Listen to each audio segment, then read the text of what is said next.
resolve not to run, but to take a stand, saying, if the foundations are destroyed, what can the righteous do? Today we see the foundations undermined all around us. What shall we do, Lord?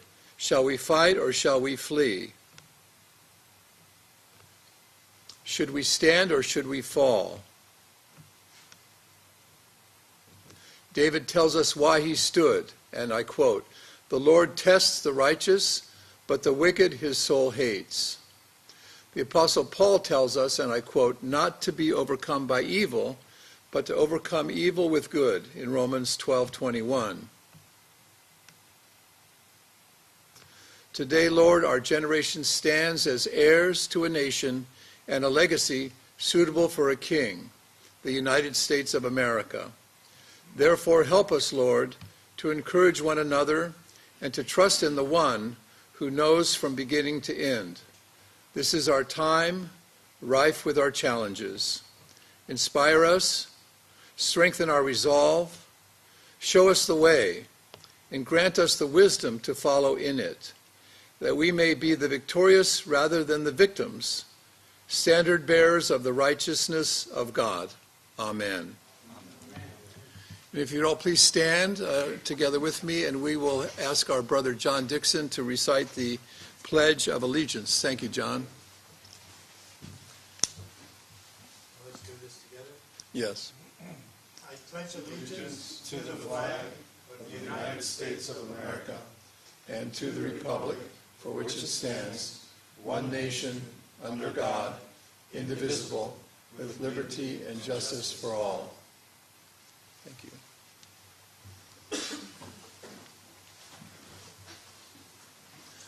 So welcome one and all to our summit today, our leadership summit seminar today, and our battle to save our nation of America, battle for America.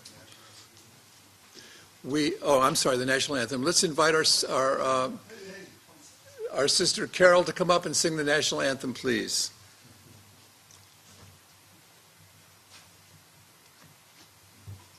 Sing with me. Whenever you want. Okay.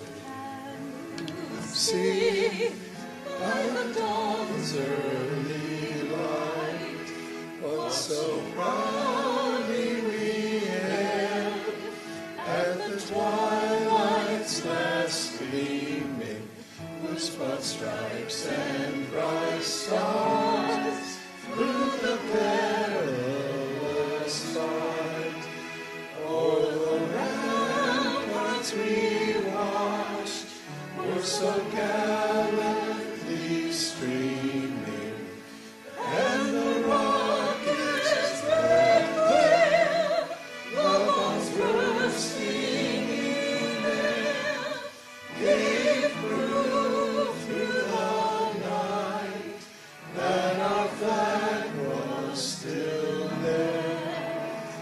Oh, say does that star-spangled banner yet wave o'er the land of the free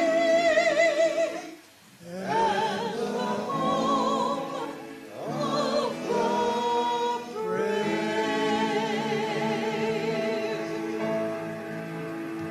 Thank you, Carol. Thank you, Carol.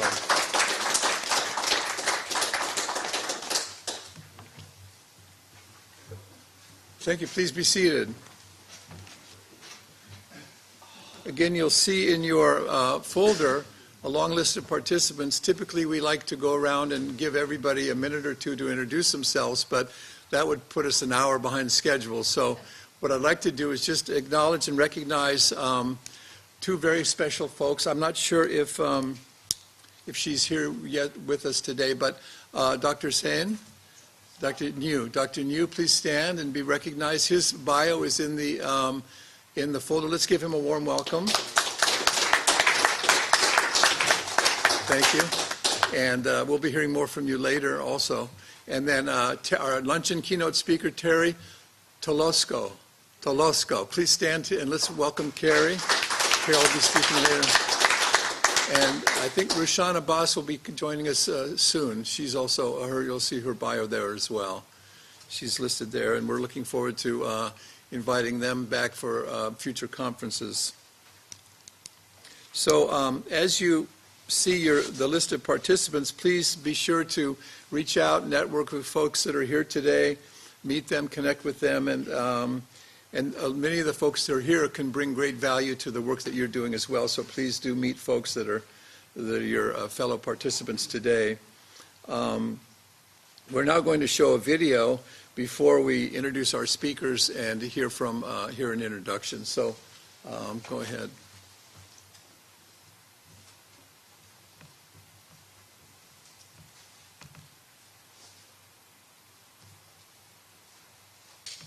To America. 25 ways the U.S. is being destroyed in under 2 minutes. 1. Open borders and illegal immigration. 2. Rampant crime in unsafe cities. 3. Mass addiction and fentanyl. 4. Election insecurity and interference. 5. The educational indoctrination of children. 6. The asymmetrical weaponization of justice. 7. The destruction of private property rights. 8. Inflation and debt. 9. The global depopulation agenda. 10. Record low fertility and plummeting birth rates. 11. Unaccountable federal bureaucracies. 12. Toxic food supply. 13. Vaccine and pandemic disinformation. 14. The transcontagion and sterilization of children. 15. Overprescription of pharmaceuticals. 16. Destruction of the nuclear family and parental rights. 17. DEI and the new racism. 18. Moral and societal decay. 19. The financing of endless foreign wars. 20. The sprawling surveillance state. 21. The centralization and consolidation of government power. 22. The destruction of trust in institutions. 23. The censorship industrial complex. 24. State media propaganda. 25. The smearing of those who challenge it.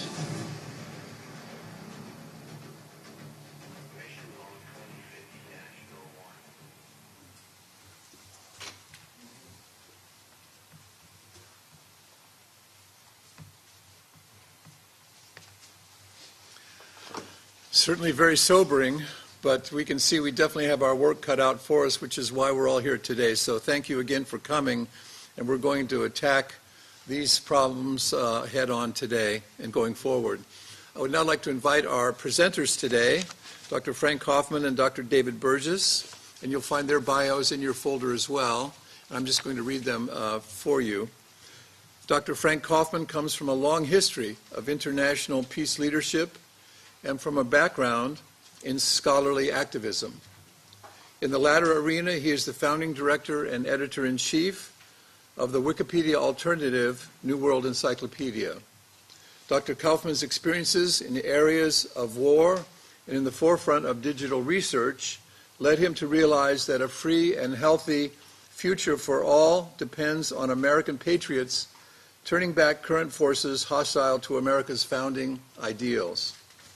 Dr. Kaufmann founded the Settlement Project in 2020 in response to a spike in clear and open attacks on America, especially from within.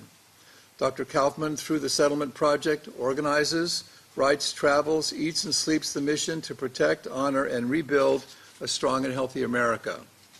Dr. David Burgess is the Education Director for the Settlement Project. Dr. Burgess received his Master of Arts degree from International Studies in Comparative Religion and his PhD in Critical Theory from the University of Washington. Dr. Burgess serves as founding Literature and Politics Editor at the New World Encyclopedia, has served since 2005. Dr. Burgess leads and has led several national and international organizations involved in social and political leadership, education, and mobilization, committed to interracial and intergenerational harmony and collaboration. Dr. Burgess currently advises the Settlement Project in the areas of philosophy, ideology, and the academy. Let's So with that, let's give them both a warm welcome.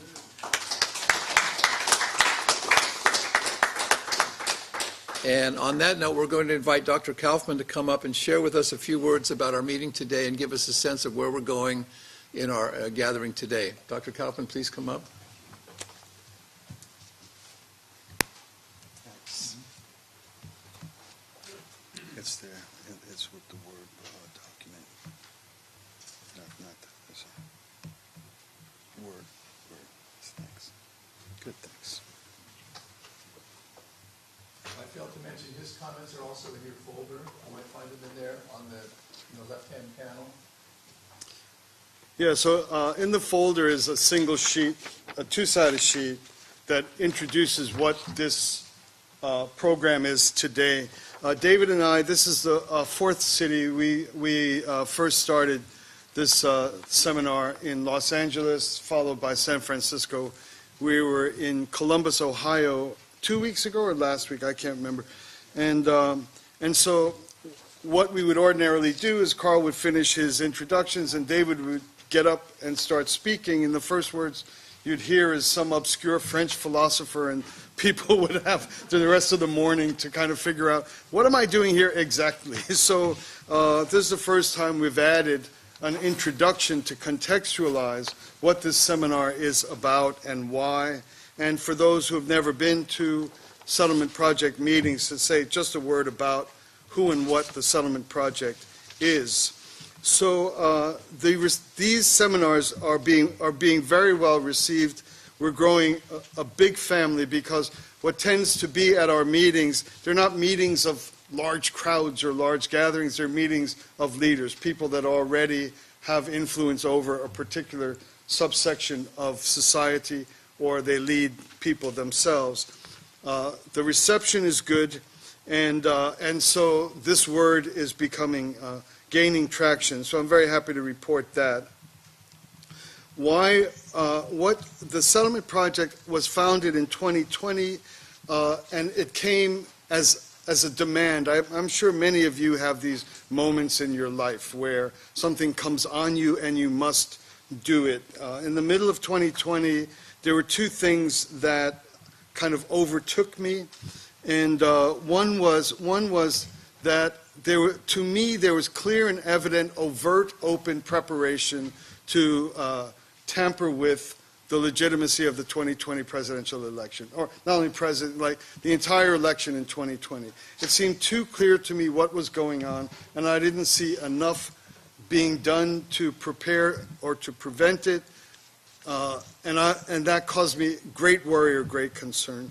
The other thing was after the 4 years of a prior presidency, America seemed to have fallen into such a bad rift that I'm old, I've lived here America for all the decades of my life.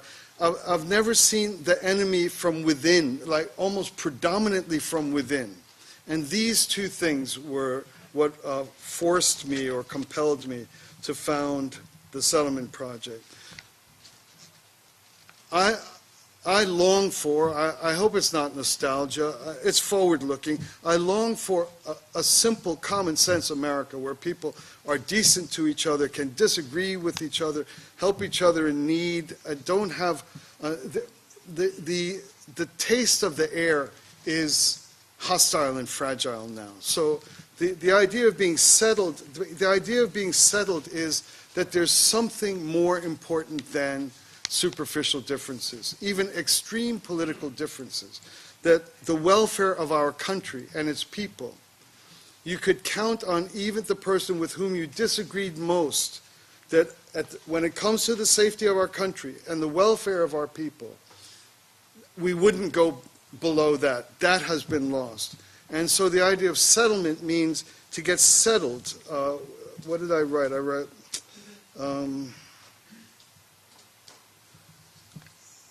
Americans should never have one another as enemies, and it's getting near that. And so settlement is to get back to where we have a base we can count on as Americans. Let me see. with the rise of this kind of internal disease or corruption or hostility to the United States, a big, huge media panoply of tremendous thinkers and writers and speakers. You all have your favorites, Peterson or Bannon or whoever it might be, Carlson, whoever you like. There has yet to become a recognition of the most commonly referred to variants of Marxism. Levin called it American Marxism, I believe. But what David and I built these lectures to communicate or argue for is that what is taking the place of a Marxist attack on America is something far more complex, far more pervasive, far more virulent. And that's the primary reason what we want to communicate with you here today. Just what is the nature of the contemporary ideology that is essentially hostile to the founding ideals of American life and American culture. It was Marxism throughout the 20th century. It is not only Marxism presently, and this is what we're here to communicate. So I just wanted to take a word to give some context before David stands up and starts making you wonder, why is he talking about that? Okay, thanks very much.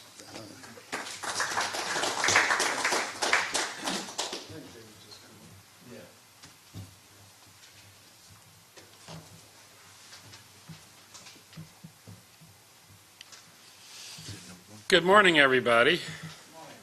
All right, now time for the obscure French philosopher. Anyway, thank you all for coming out on a glorious Virginia day. It's good to be in Virginia, in the house of Burgesses. I feel right at home. And good news is we've arranged for you guys to all receive. We're at a college, so you get college credit for today's activities. Unfortunately, it is $150 a credit, but anyway, it's good to be here. All right, so this morning we're going to look at two attempts to create a utopian society based on a secular philosophy. First is the French Revolution, the second is the Russian Revolution. We'll see that each of these two revolutions share a basic structure which will help us to understand our current social justice or woke revolution. If you wonder why we study history, it's just the old saying, right? Those who don't learn from history are what? Doomed to repeat it, right? So if we look at these two revolutions and the one that we're currently engaged in, I've identified 6 different points that they all share in common. And so just briefly, the first is they began by challenging religion or truth and redefining or rejecting God on radical terms, right? The second is that they offer their own secular origin story, reimagining original sin and what future peace would look like. Third, they move moral conflict from internal to external, redefining good and evil and value. And then 4, they introduce a vision for a future utopia. 5, they develop and promote an ideology for this utopia, to create this utopia. And 6, and this is the sad part, they label and plan to remove utopia's opponents. Right? So each one of these you'll see, and you'll see this slide again because we want to, I think, make the point that we've seen this movie before. Right? So the modern age really begins with Descartes, not so obscure actually, and the cogito, which you've all heard before, cogito ergo sum, I think, therefore I am. But why is it so revolutionary? Until Descartes, the Western world lived with God in his heavens as the subject of the universe, and we were in the object position, his creation. Our task was to live in harmony with God's laws. That was the basically common shared view. There were two pillars of that. One is called the Great Chain of Being. And the medieval world was based on these. The Great Chain of Being was simply their understanding of the cosmos, the cosmology. The earth was the center of the cosmos. God was in his heavens, and everything had its place. This is actually a depiction of God and all the different levels of being, right? And of course, the second was the divine right of kings. Right? This was the medieval political theory. The king was appointed by God and ruled on earth on God's behalf. This was the theory, right, behind it. Now, by the time that we encounter the French Revolution, the old system is beginning to break down. First of all, science. The earth was clearly not the center of the universe, right? And the monarchy, which supposedly represented God, under Louis XVI, was in debt and basically failing and in corruption, right? And there was corruption in the hierarchy of the church as well, right? Although there were many good pious priests, but there were still reforms that were needed. The question is, what kind of reform, right? Oh, wait a minute, I went backwards. Okay. So what the cogito does, what Descartes does, is turn that medieval worldview completely upside down, right? It said that the subject of knowledge, the guarantor of truth, the ground of all truth, right, was none other than the thinking thing, the human self, the human being. So it said, well, I can doubt everything else, God and everything else, my body even, I can't doubt that I'm doing the thinking. So this I is the lone depository of certitude on which other truth depends. So the order of dominion was reversed. The I became the center of the universe. And the existence of God and every other truth depended on this I, this thinking being, not the other way around, right? It was a complete reversal. So human reason became the new order of the day, right? And the task then was to build a world based on reason. In other words, a rationalist revolution. So what are the elements of this new world? Again, step one, redefine God. So in France, the thought that it was developing was based on emerging rationalist thought, and especially the ideas of Jean-Jacques Rousseau. Now, Rousseau was not an atheist, but his supreme being was based on deism. Deism embraced the creator, but the creator based on human reason, basically that understanding. It rejected the traditional God of the Abrahamic faiths, right? And it rejected that God interacted with human beings, right? So why is that significant? If God is reason, or reason is God, it changes our understanding of what it means to be a human being and what the problem of evil is. So, and, you know, even during the revolution itself, a little bit later, the more radical revolutionaries even rejected deism, the deist supreme being. They took it one step farther, and I don't know how many of you are familiar with this, but they created a goddess of reason. This is a depiction of them parading the goddess of reason around the streets of Paris, right?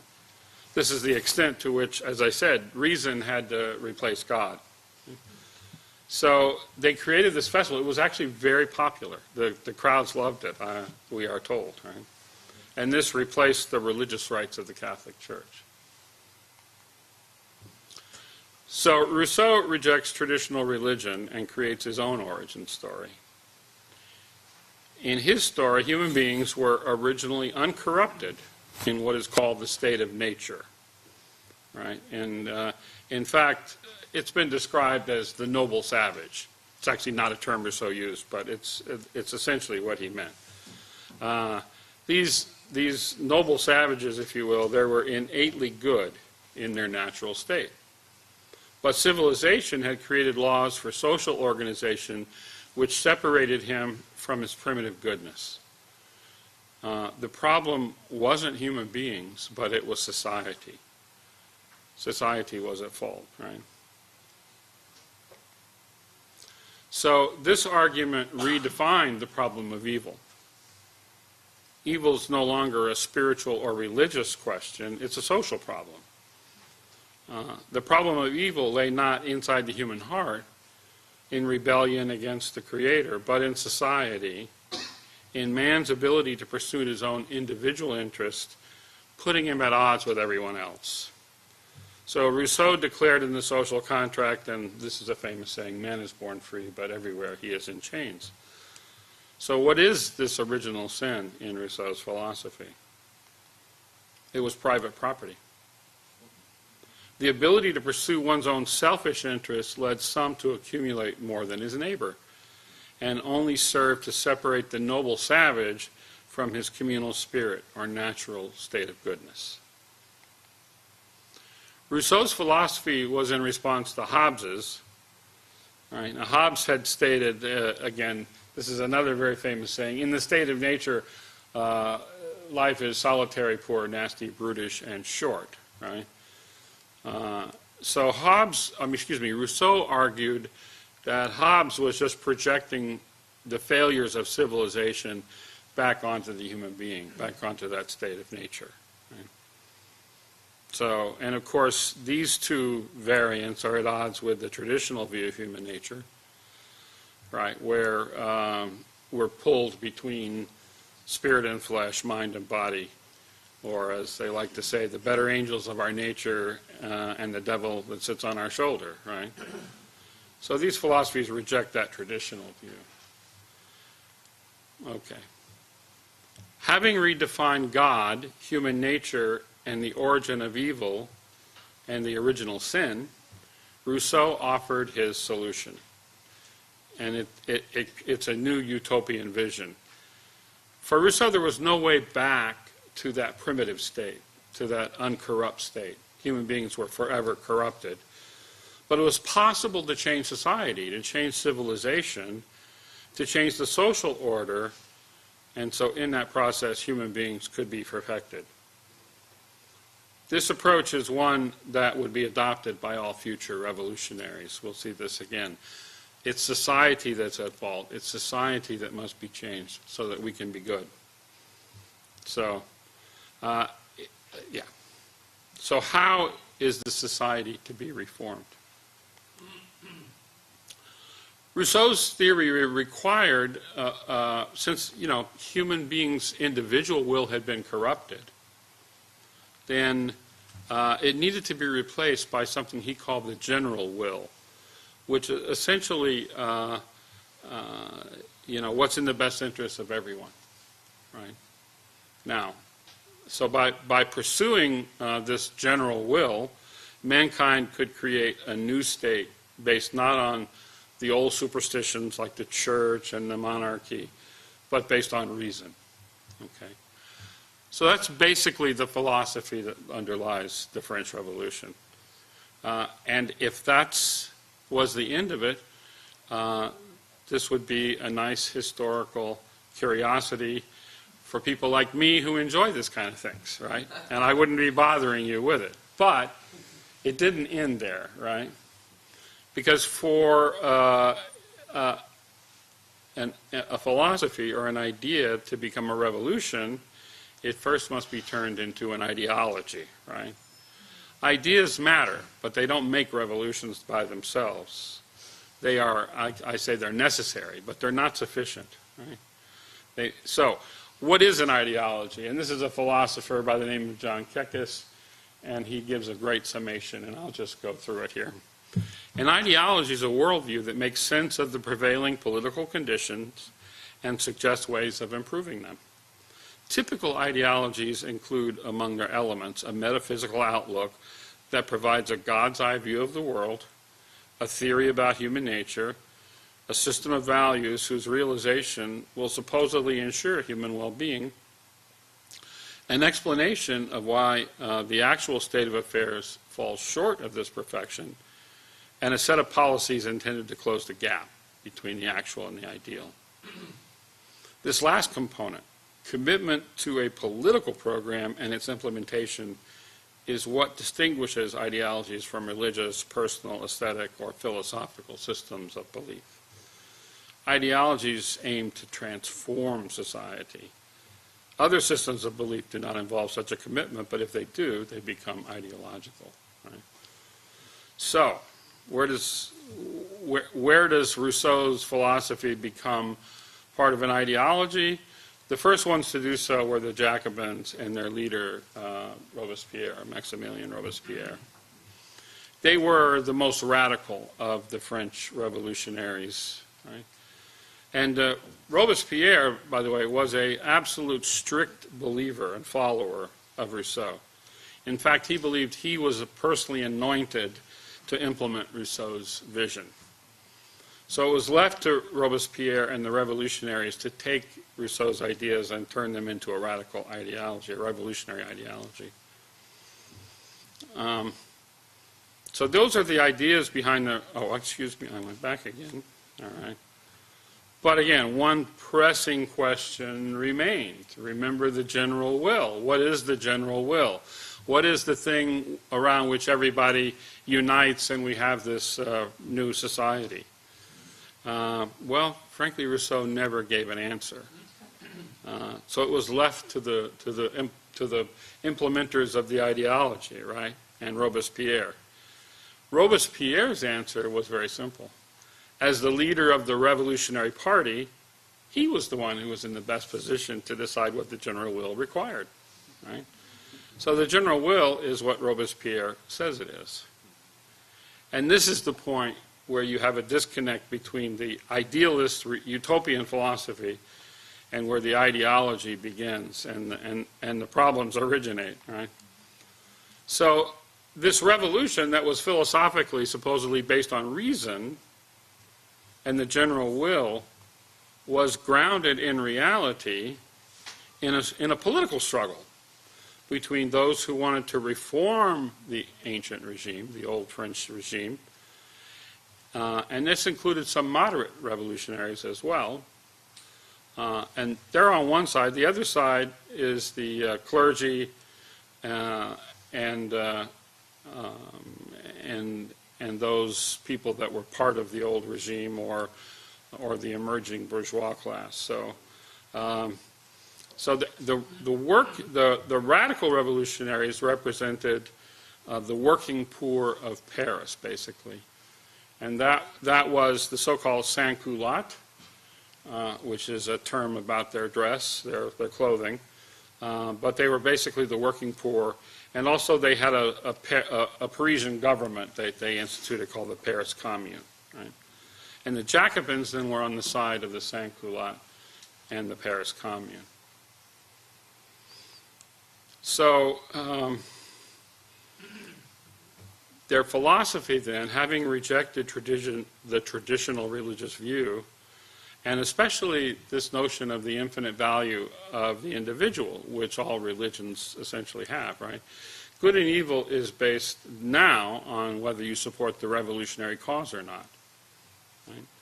So the revolutionaries attacked the clergy, and they required the priests to swear allegiance to the state.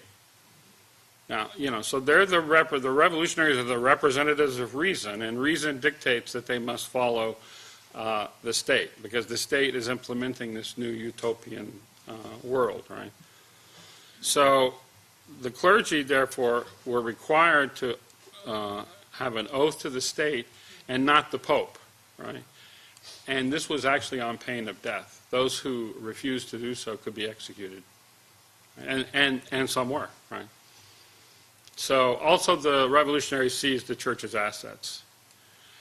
And those who resisted the government's imposition of this so-called general will, they were branded as enemies of the revolution. So, again, this is a historian by the name of McPhee. Many historians have seen this civil constitution of the clergy, which was the law that they enacted to seize the church's assets and to require them to swear allegiance to the state,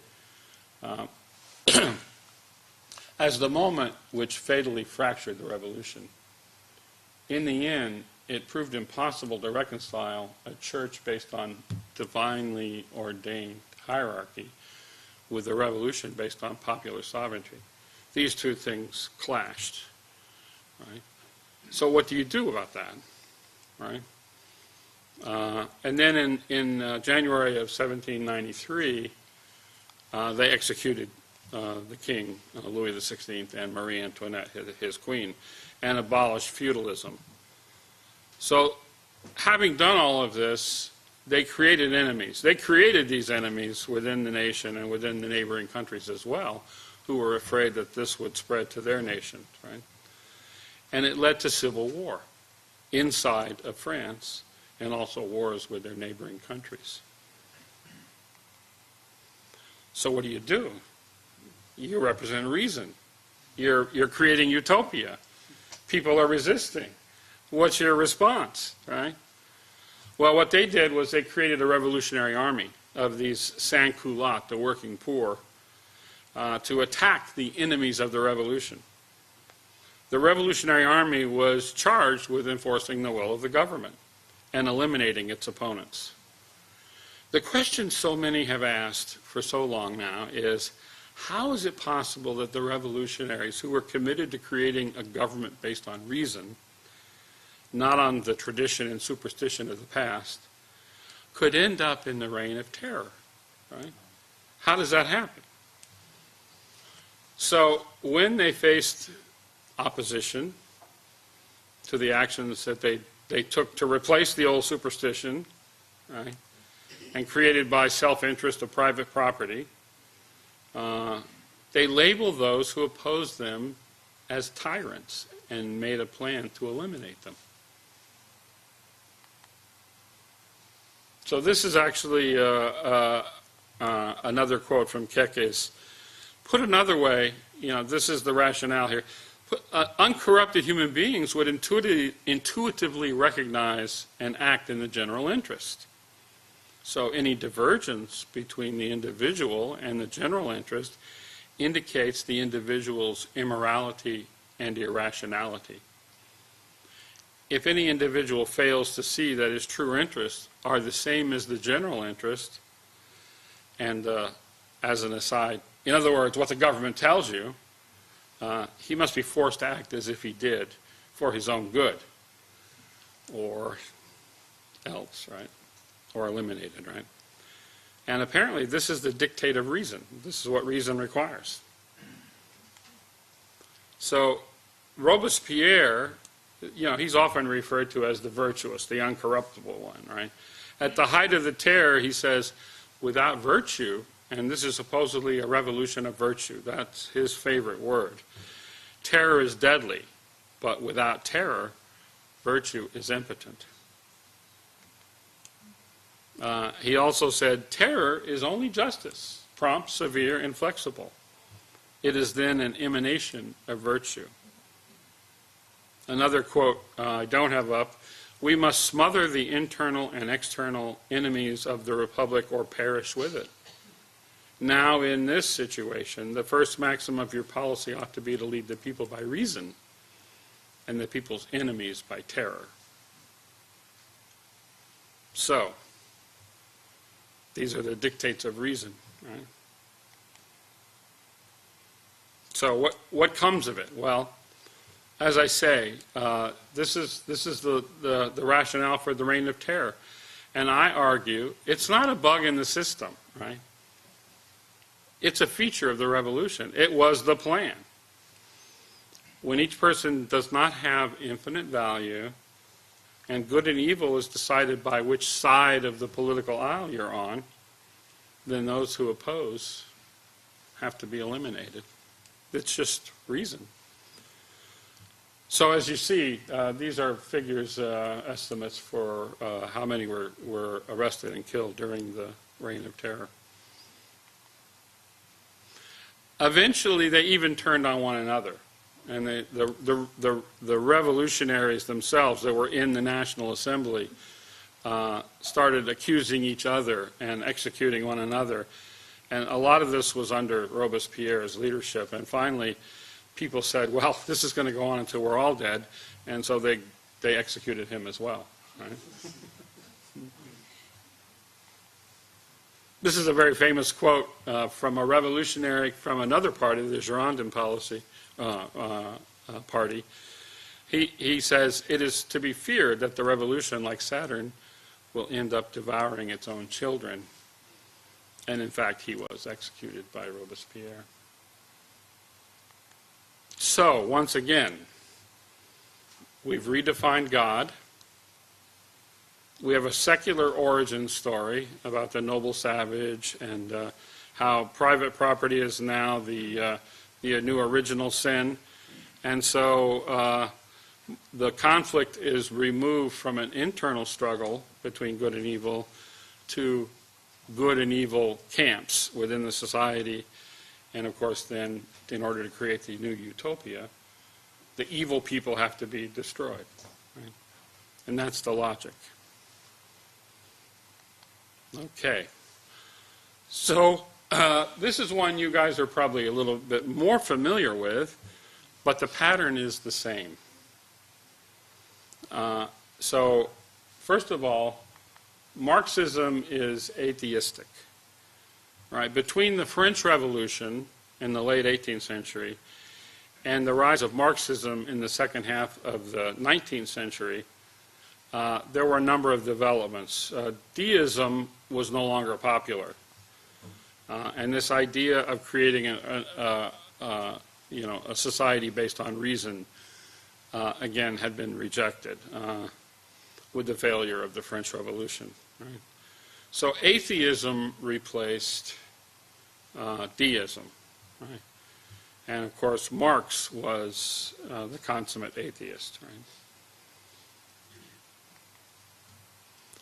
So between the 18th and 19th century, the critics of religion moved away from all of this and rejected God entirely, right? And this is, of course, their very famous quote, which I'm sure you've all heard, right? Religion is the opium of the people. Right? He openly expressed hostility towards God and religion, but beyond his own personal antagonism, he viewed it, and I think quite rightly so, as an anti-revolutionary force. Like traditional concepts of right and wrong do not permit the kind of violent revolution that he advocated, right? He sought to replace religion with a new kind of secular system based on no longer reason or rationality, but now on materialism. So again, there's a little history between the French Revolution and Marxism after the Napoleonic Age, which followed the collapse of the French Revolution. There was a young German philosopher by the name of Hegel who attempted to create a system that would unify rationalism and its critics, right, into a unified system. Hegel and idealism dominated the first half of the 19th century. And Hegel's social theory in particular saw history as the working out of spirit coming to know itself through human history. So this spirit also is a philosophical way of even incorporating, sort of a religious idea. The Holy Spirit there's a resonance there, right? But anyway, it's a whole philosophical system that's designed to explain the whole history of humanity and its goal, right? And its goal was this coming together of subject and object in knowledge as God comes, or spirit comes to know itself in human history. All right, we don't need to go any deeper into Hegel here, but that's important for understanding Marx. So Marx adopted Hegel's theory of history, but he argued that Hegel was upside down. He had it wrong. It was materialism that drove history, not idealism. And he famously said he found Hegel on his head and turned him right side up. Although you've all heard the saying that he turned Hegel on his head, right? But in fact, that's neither here nor there. But so he replaced Hegel's mythology with one of his own. His theory was historical materialism. Like Rousseau, he argued that humankind was originally free, but he didn't romanticize it. we were free, but we existed in poverty with scarce resources, right? And he called this original state primitive communism or primitive society, right? And this is the Marxist founding myth of the history of the world, right? It's the one which replaced both Rousseau's but also the Judeo-Christian one as well. So, according to historical materialism, the solution to the problem. Is there another bottle of water somewhere? The solution to the problem of scarcity was division of labor to grow wealth. Right? Rousseau believed that private property was the original sin, as you recall. Marx didn't disagree with him, but he viewed it as a necessary evil. This outcome produced wealth, but also unequal development and inequality. Right? So essentially what happened is this division of labor, created classes, right? And it created a ruling class, who he viewed as oppressors, and a working class, the laboring class, and they were the ones who were being exploited, right? So it's this inequality of the classes that's the new original sin, which could only be overcome through violent revolution by the working class. So the goal of history was material, achieving ever greater material well-being. Right? Like Hegel, this process necessarily took place through conflict, which Marx called dialectical materialism. Right? And these are the eras that he sees in which the dialectic is working, and material is basically working its way out through human beings to create a society that flourishes. So instead of spirit, it's material basically coming to realize a just society. That's the mythology of Marx. So in this new mythology then, Marx redefined human nature on a materialist basis. Right? All history is nothing but a continuous transformation of human nature. Right? So men begin to distinguish themselves from animals as soon as they begin to produce their means of subsistence, a step which is conditioned by their physical organization. Right? This is from the German ideology. Right? So this is again Marx's new understanding now of what is human nature. Right? So as with Rousseau, human nature doesn't have fixed immutable characteristics. Right?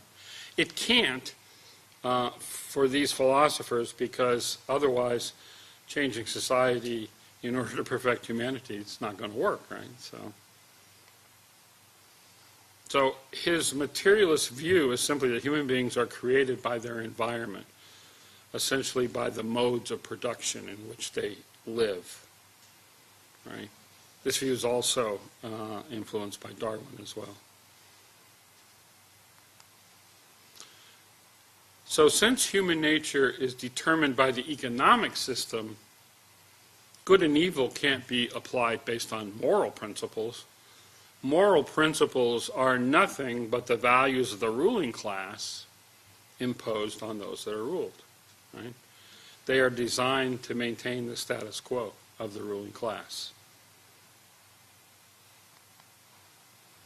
Marx instead argued that good and evil depended on whether actions promoted the revolutionary actions of social change that he proposed. Right? Violent revolution is good, because it brings about the good society that will eliminate the oppressors. So what is this utopian ideal of Marxism? You've all heard this: from each according to his abilities, to each according to his needs. So how does that get realized? Well, Marx's theory predicted that the working class would achieve what he called class consciousness. It meant they would understand their role in creating this utopian future. they would rise up and overthrow the capitalist class, ushering in a classless society which would achieve the goal of historical materialism, eliminating the history of inequality and oppression.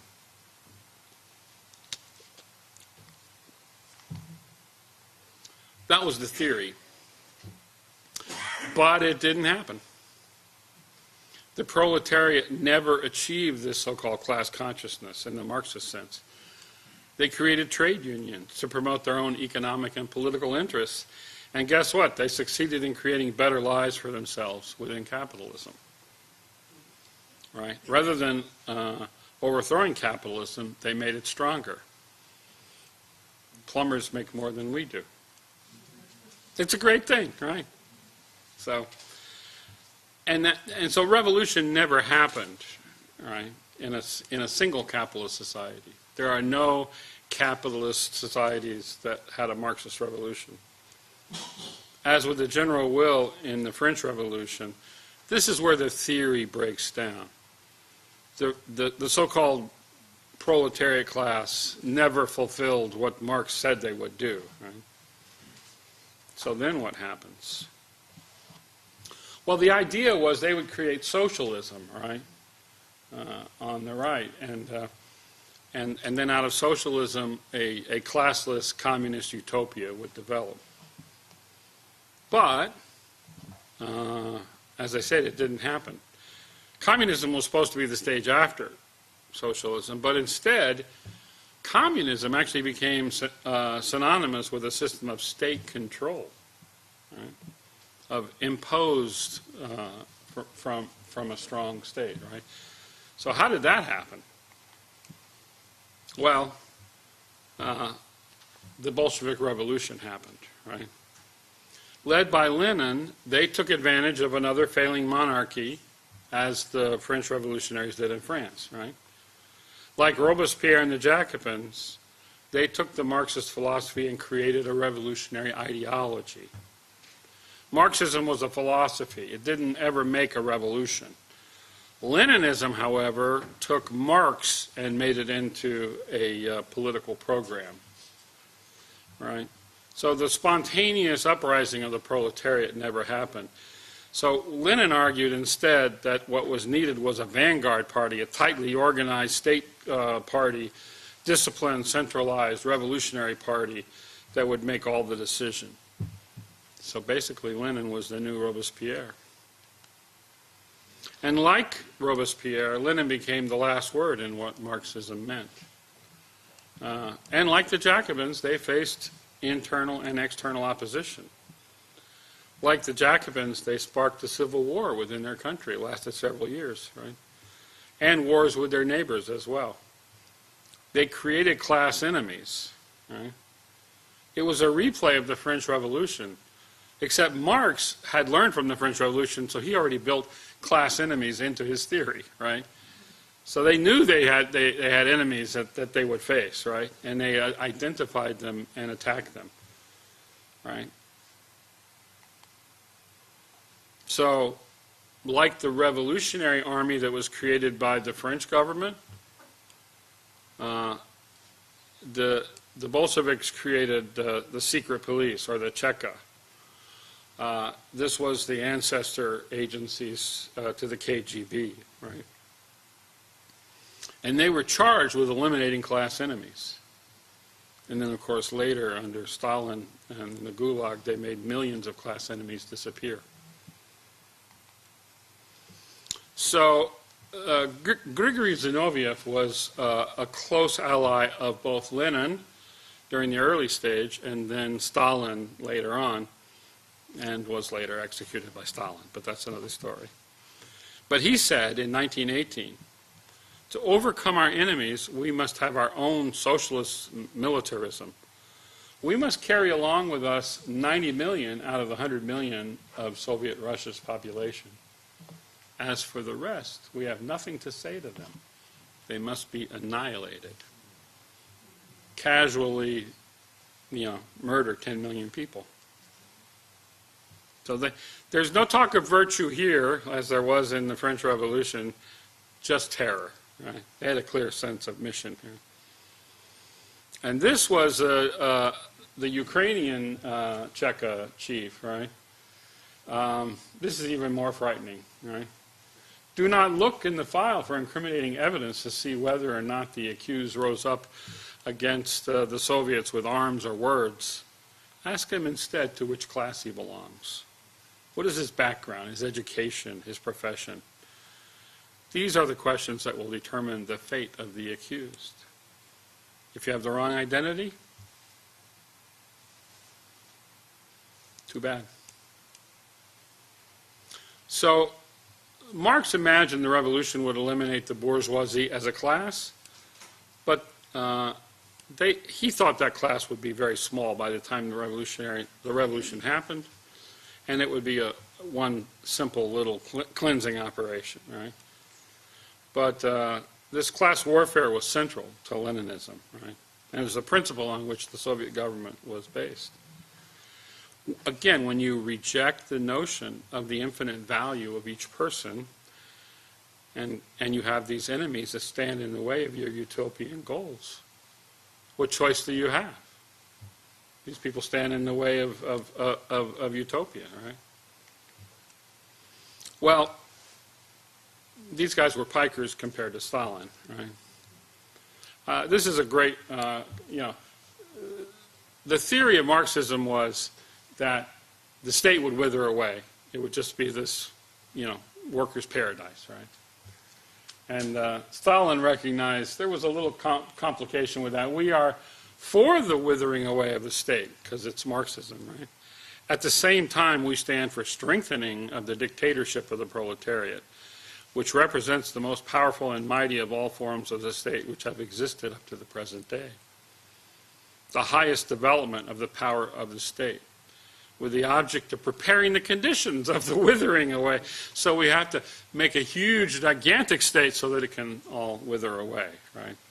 Is it contradictory? Yes, it is contradictory. But the contradiction is a living thing and wholly reflects the Marxist dialectic, right? So actually, far from withering away, they built the largest state apparatus for control that has ever been seen up to that time. So state repression began under Lenin, but it was greatly expanded under Stalin. And this is, again, one of Stalin's great quotes: "Death is the solution to all problems. No man, no problem." It began like in the French, they began by attacking external enemies and also different parties. Also, like the French Revolution, it expanded to murdering political rivals, people who potentially could threaten Stalin's power inside the party. Right?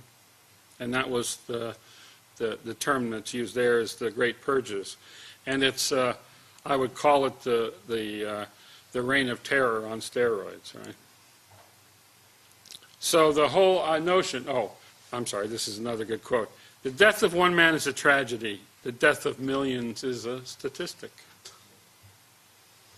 So the French Revolution, liberté, égalité, fraternité, was the watchword, right? It ended in the reign of terror. It killed tens of thousands. Peace, land, and bread was the motto of the Bolsheviks, right? It ended in the Gulag, right, which killed tens of millions. So I merely would like to point out, and you'll see this slide again, and this whole recitation of history is prologue to understanding the situation we find ourselves in now.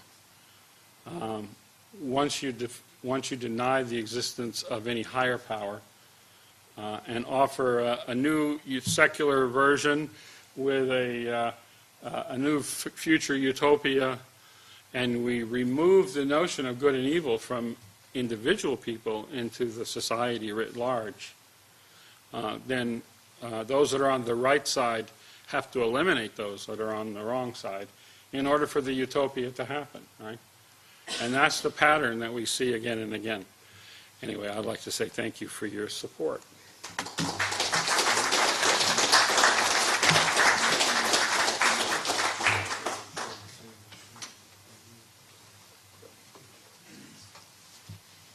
Thank you, Dr. Burgess. Let's give him another round of applause. At this time, we'd like to take a short break, maybe 5 minutes or so, grab some coffee, tea. The restrooms are just down the hall. If you go out the door, just to your right, and there's bottled water and as well. And then if we come back in 5 minutes or so, we'll start our second presentation by Dr. Kaufmann. Thank you very much.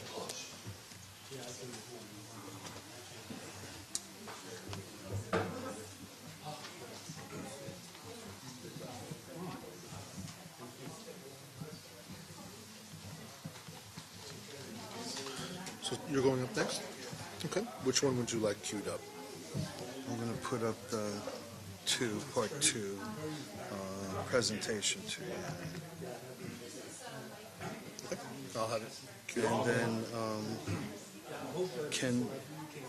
if we put up the presentation mode, does it automatically project, or can we leave it? Can we have the presentation mode up already, even without projecting it? So this is how it is now. Yeah. So you don't want that projected yet? Can we leave the other one the picture projecting, but leave the presentation up? Well, you can just leave it like this, and then you can go through your slides, and then it'll just look like that on the screen. No. Okay, no. Hey, Robin, hey. I see you. I don't mean to interrupt you. Nice to see you. Thanks for coming. Yeah. You doing good? Good. Thanks for coming, Robin. So, okay. So that's there. I was just wondering, so for me to go, just hit that, right? Just hit that, right? Yeah, you'll hit the little slide. Now put up whatever these slides are on the screen, Okay. and then as you go through, now you just want this on the screen? No, what I wanted was to leave the non-slide show up on the screen while I had this up here, but it's not possible, right? Oh. It don't matter. It's only 5 minutes. It don't matter. So we can just leave as long as I get easily to the thing. So you want it to look like this, but you want the slides I on want that on the screen for now, just for now. Right. But the thing there, but that don't work. That don't matter. It don't matter. No, let's not do it. Let's not do it, Michael. We're good. I'll just hit that to get going when I get going, right? Yeah, you just tap Okay. that. I'm good. And Okay. then this points at what? Yeah, so let's try it right now. So left will be just your arrow, click, click, Yeah. click. Good. Okay. And then this also is a screen mirroring that. So if you're wondering what's on the actual Oh, I projector, can see it's that. right there. Beautiful. Just Okay. kind of a little bigger version of this, of that. Beautiful. And so this can go down, and the which one is the that picture? Oh, that's just the desktop. Yeah. Okay. Okay, we can leave that up there. We can leave that up there. Okay. Excellent. Excellent. Thanks. Thanks. So just leave it like that. Yeah, that's fine. You're the infidel. You're the infidel. And let me show you.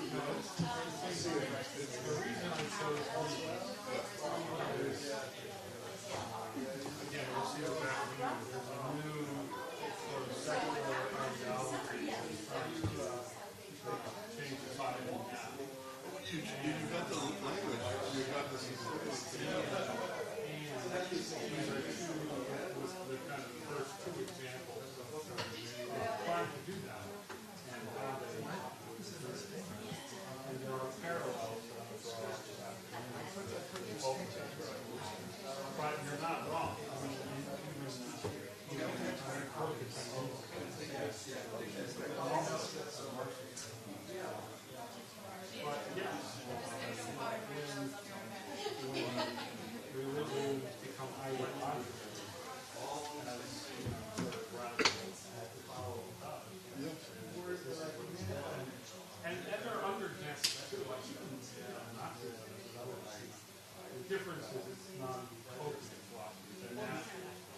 Natural society. That would not seem to. How's it going so far? How do you think? How do you feel?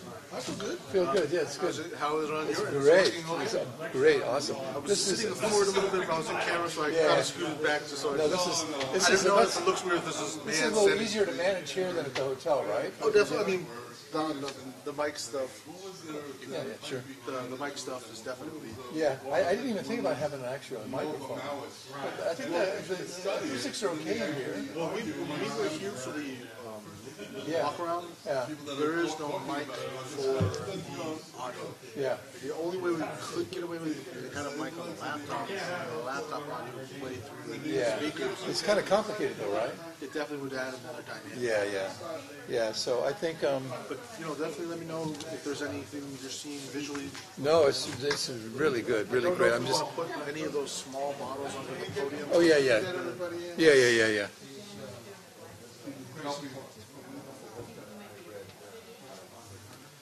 Hey, visually, are you happy? Good job. Visually, are you happy? Yeah. I'm staying out of the view. I'm staying out of the camera shot. You got water? That's mine. I'm good. I'm all set up. I'm just making sure nothing goes wrong. You're doing a great job. Thank you. Thanks. Speakers are doing a great job. I'm just staying out of camera and not. I got up. I was worried I would get sleepy. So this is very interesting. So you go to settings.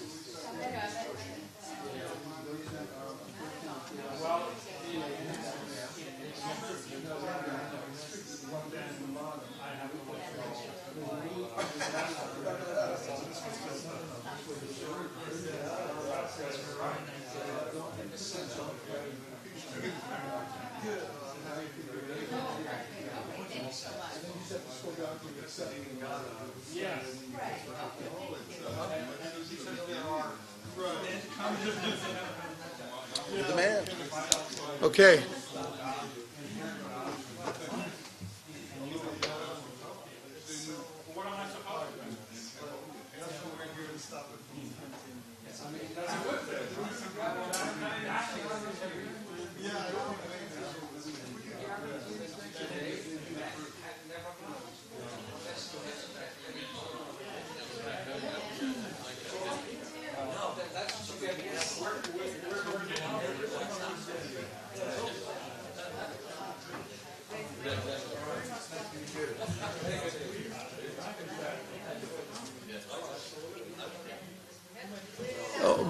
Marcus, can you ask folks to come in? Can you just give a quick shout there? Thank you very much.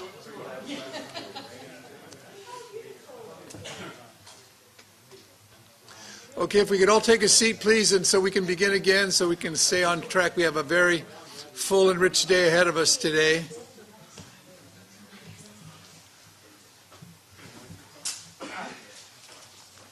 Okay, please come and have a seat, and we'll begin.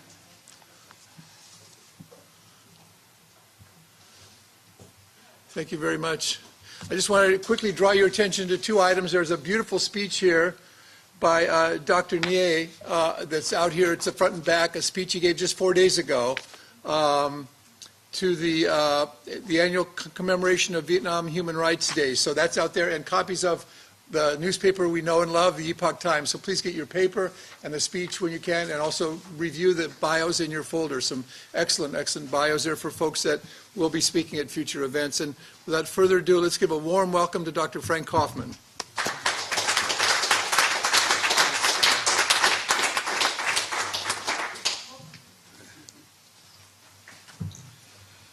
Thank you very much, Carl. Thank everybody for making your way here today and for committing a day here today. We're grateful. I feel guilty, like saying the same jokes again and again, David. You know, like we've heard each other's jokes too often because we're going around doing this. But David depresses me, and I'm thinking of stopping doing this. I don't like, you know. And the other thing about it is that it would be more easy to listen to if it didn't feel like you were describing yesterday, or, you know, like yesterday's newspaper. So this is the trouble, but we're here to try to put an end to this cycle, and his job is, David's job is to account for the precise nature and trajectory of the philosophies that are causing us harm or have caused untold harm, tens of millions of human deaths and and more. And suffering beyond that. And so we're at a juncture now, and this is what we're here. So so he gives us a pretty clear account of the exact internal nature of these philosophies, how they become ideologies, how they influence the harm to human beings. And my task is to look at a stream of counterproposal, a better option, something that happens simultaneously during the same period of history, and how that might provide guidelines for us for our own decision-making in the present day. So he spoke about the French Revolution. I'm going to speak about the Reformation and the American Revolution. I'm trying to change my language to the American War of Independence because it's a significant difference to me. So there's the French Revolution in response to human oppression, inequality, injustice, and there was the American War of Independence as another response. What are the differences in internal nature there? And of course, David spoke about the rise of Marxism, Leninism, Communism, and I'm going to speak about what I call the American century, or God-centered Western civilization. And we'll see how a very simple philosophical option or difference creates entire massive global outcomes from the smallest point of decision. So the main point of our day together is simply to indicate that ideas have consequences. Simple criminality does not require philosophies or ideologies to cause human harm. But when you have mass systems, when you have genocide, when you have mass incarceration, when you have dystopic human events at a large social level, this is the result of philosophies and ideologies. There's a very important difference to note about that. And I'm very grateful. One of the things to catch, please, is it's a special insight of David from philosophy that it needs to become an ideology. It's a very important thing, and this is, and as we stand, and as we talk to our friends, and as if we get on TV or make our presentations, this is an important thing to have. So I just mentioned this already. If you make the wrong decision philosophically, thought-wise, or ideologically, it results in mass totalitarianism, mass brutality, and genocide. A simple, proper, well-guided sense of response with the same degree of compassion and concern, a response to injustice and human inequality, can result in genuine, positive human progress, both in science and technology, and greater freedom, greater equality, and social harmony, and human virtue. That's the binary. That's the dividing line. What causes progress? What causes things to improve? We already have access to ways of being that cause things to improve. And if we're looking for how to do this at a social level, we already have immediate access in our own lives. We know what works, we know what doesn't work. And as we're looking to work on the social level, to protect our own nation, for example, we already have intuition or insights for what works. I've put up a couple of slides of someone improving themselves in their physique and physically and in their health. A young lady studying for her exams or her papers or whatever it is. We know the quality of affairs that work. The reason why efforts to improve that work do so is because they're connected to the nature of reality. They're connected to the nature of reality because we ourselves are microcosms of reality. So if you could imagine just kind of like punching yourself in the face and think this is going to improve your circumstance. Do you see what I mean? So what we're arguing for or calling for is not some sort of like religious revival per se, just to be in touch with the common sense quality and nature of reality, which we have immediate access to. ways that start off well-intended can end up in tyranny and widespread death. Both groups genuinely care. Both groups genuinely care.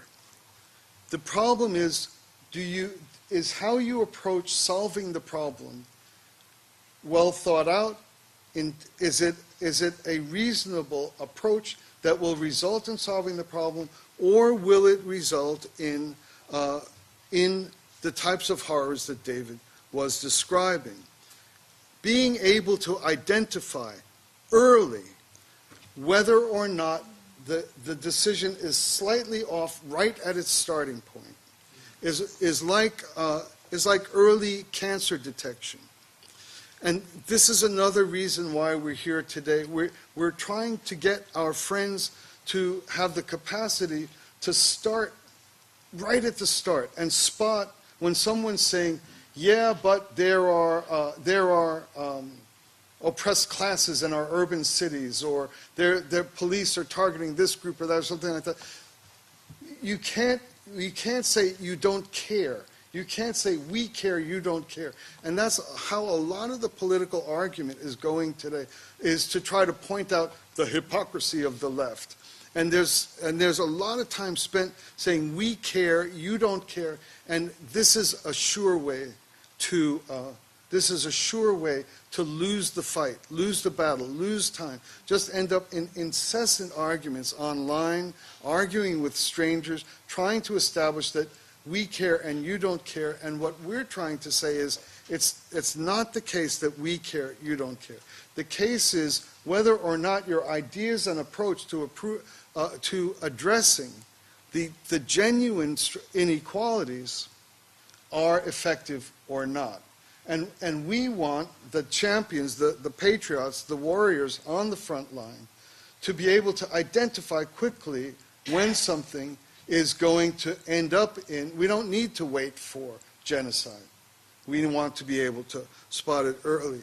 So we need to move away from this habit of arguing online and finding every little hypocrisy, and then as proof that we're the people who care. That one must know the enemy well, and to say they don't care is a way to be defeated by them, because we've misidentified them. After we try to establish that, and it doesn't work because all of media's the agenda of trying to manipulate the narrative. That's all it is. The next thing that happens is we end up in hundreds and thousands of exhausting arguments about when conception begins, when life begins, one about gender, one about race, one about immigration policy, and on and on and on, when it's far better to be able to establish a clear identification of where the error lies in its outcome. So we are action oriented. Everybody in this room is already leading something that's involved in trying to protect our country from harm. But this is just a half a day to kind of pause and look at the map. We need to get focused commitment. Our mission is not just to act. People say, why are you sitting in a room talking? We need to be out there acting. And the point is not to act, the point is to win. And so this is why we take time to at least look at the lay of the land. And this is why David takes time to explain the precise nature of what looks innocent at first. I mean, that didn't seem bad. Like Descartes' cogito, he was a religious guy, wasn't he? He was trying to help the cause of God, wasn't he? He did one tiny little thing, placed the human being above God as the home of certainty. So that's what I'm talking about, early cancer detection. So here's the basic premise. People should not be maltreated, burdened, or suffer. We all agree there. Whenever we see these things, we are moved to remedy the situation. That's human nature. The abuse of people in the late Middle Ages led to the French Revolution, and we saw what happened there. It ended up in the Reign of Terror. They were concerned about corrupt clergy exploiting religious needs. I'm not going to call it religious superstition, exploiting the natural orientation of human beings to be religious. The corrupt clergy is exploiting that and creating serfdom, servitude, enslavement. And so the rise of the concerns of the French rationalists were to address maltreatment. And yet they led to the reign of terror. There was another side of responding to this, to the corruption of clergy, which was the Reformation movement. It was Reformation. So it isn't that religion itself is the problem. It isn't that, so you have corrupt clergy creating, working with corrupt aristocracy and creating human misery. And the French rationalists conclude that it's faith and religion and belief in God and God. That's the cause of human suffering. When rather the reformers identified corruption as the problem and sought to refine, to purify, to correct, to fix the religious situation. So why do we study the past as we do? The past provides two things. One, it provides a clear model of what we're facing today. That's one reason why we study the past. The other thing is we begin to see the roots of the philosophical and ideological threads that continue to operate. And when they begin in the French Revolution, or when they expand and gain strength during the Marxist Revolution, these ideas mature, they strengthen, they become more virulent. And so we study the past for these reasons. One, it's a model. Two, we get in touch with the ideas and we begin to recognize them. I think it happened to you, right? As David was describing ancient things, you're hearing exact things that you recognize being done today. So in the Middle Ages, human life was made miserable by both clerical and political corruption and inequality, and oppression from religious and political elite. It reached a breaking point. Is faith and religion the cause of human oppression, or is corrupt power of the elite the cause of the problem? That's the question. Because the problem, everybody agrees on. What is the cause of it is the issue.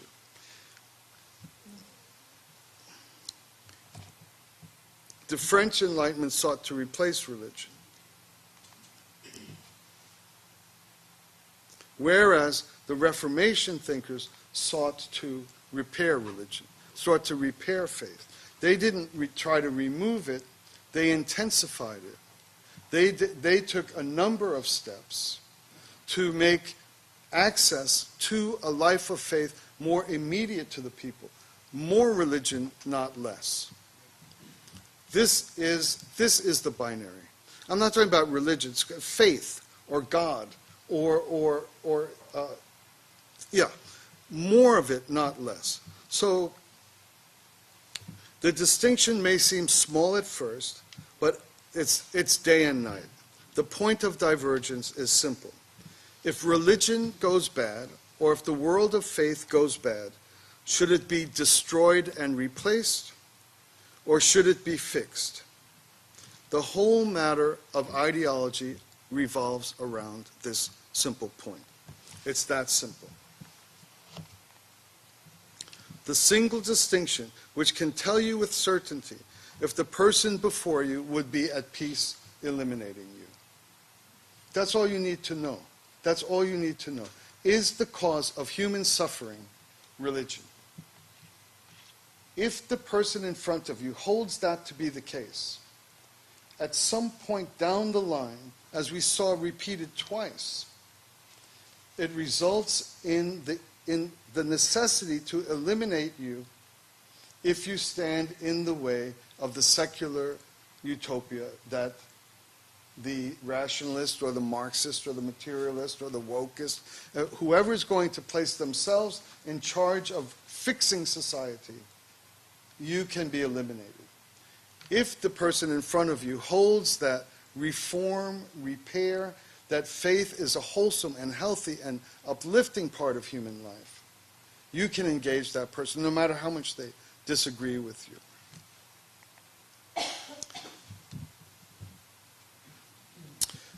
The French Revolution, they ended up in the worship of reason. The worship of reason. And so they came to understand, and what did you, I can't remember, you had the second point about a myth of human identity and cosmology. Basically, the thing that distinguishes a human being in a secular philosophy, like rationalism, is cognition. That's what makes us human, is our intellectual capacities, our intelligence. And that's why you'll find that ideologies of the left always find moral conservatives, constitutional conservatives, basic patriots. The main thing about you is that you're stupid. This is what you'll find, how you'll find conservatives described as stupid, no matter how smart. It's always your stupidity that's the problem. And so it originates in this idea of having the human beings, being human is grounded in your powers of cognition. Whereas on the side of reform, on the side of the view that faith is always needs to be purified, always needs to be kept clean, because this is where the human being develops properly and the society develops properly. Those people regard virtue, character, and moral law, the measure of human life and leadership. Not how smart you are, how virtuous you are. This is a fundamental difference on whether or not your starting point is that human religious superstition is where human suffering originates. And then you will have to replace God, you'll have to replace the origin of all with something less than the origin of all. Reason, matter, it's something less, and try to build a system from there. It ends up, we see again and again, it ends up horribly.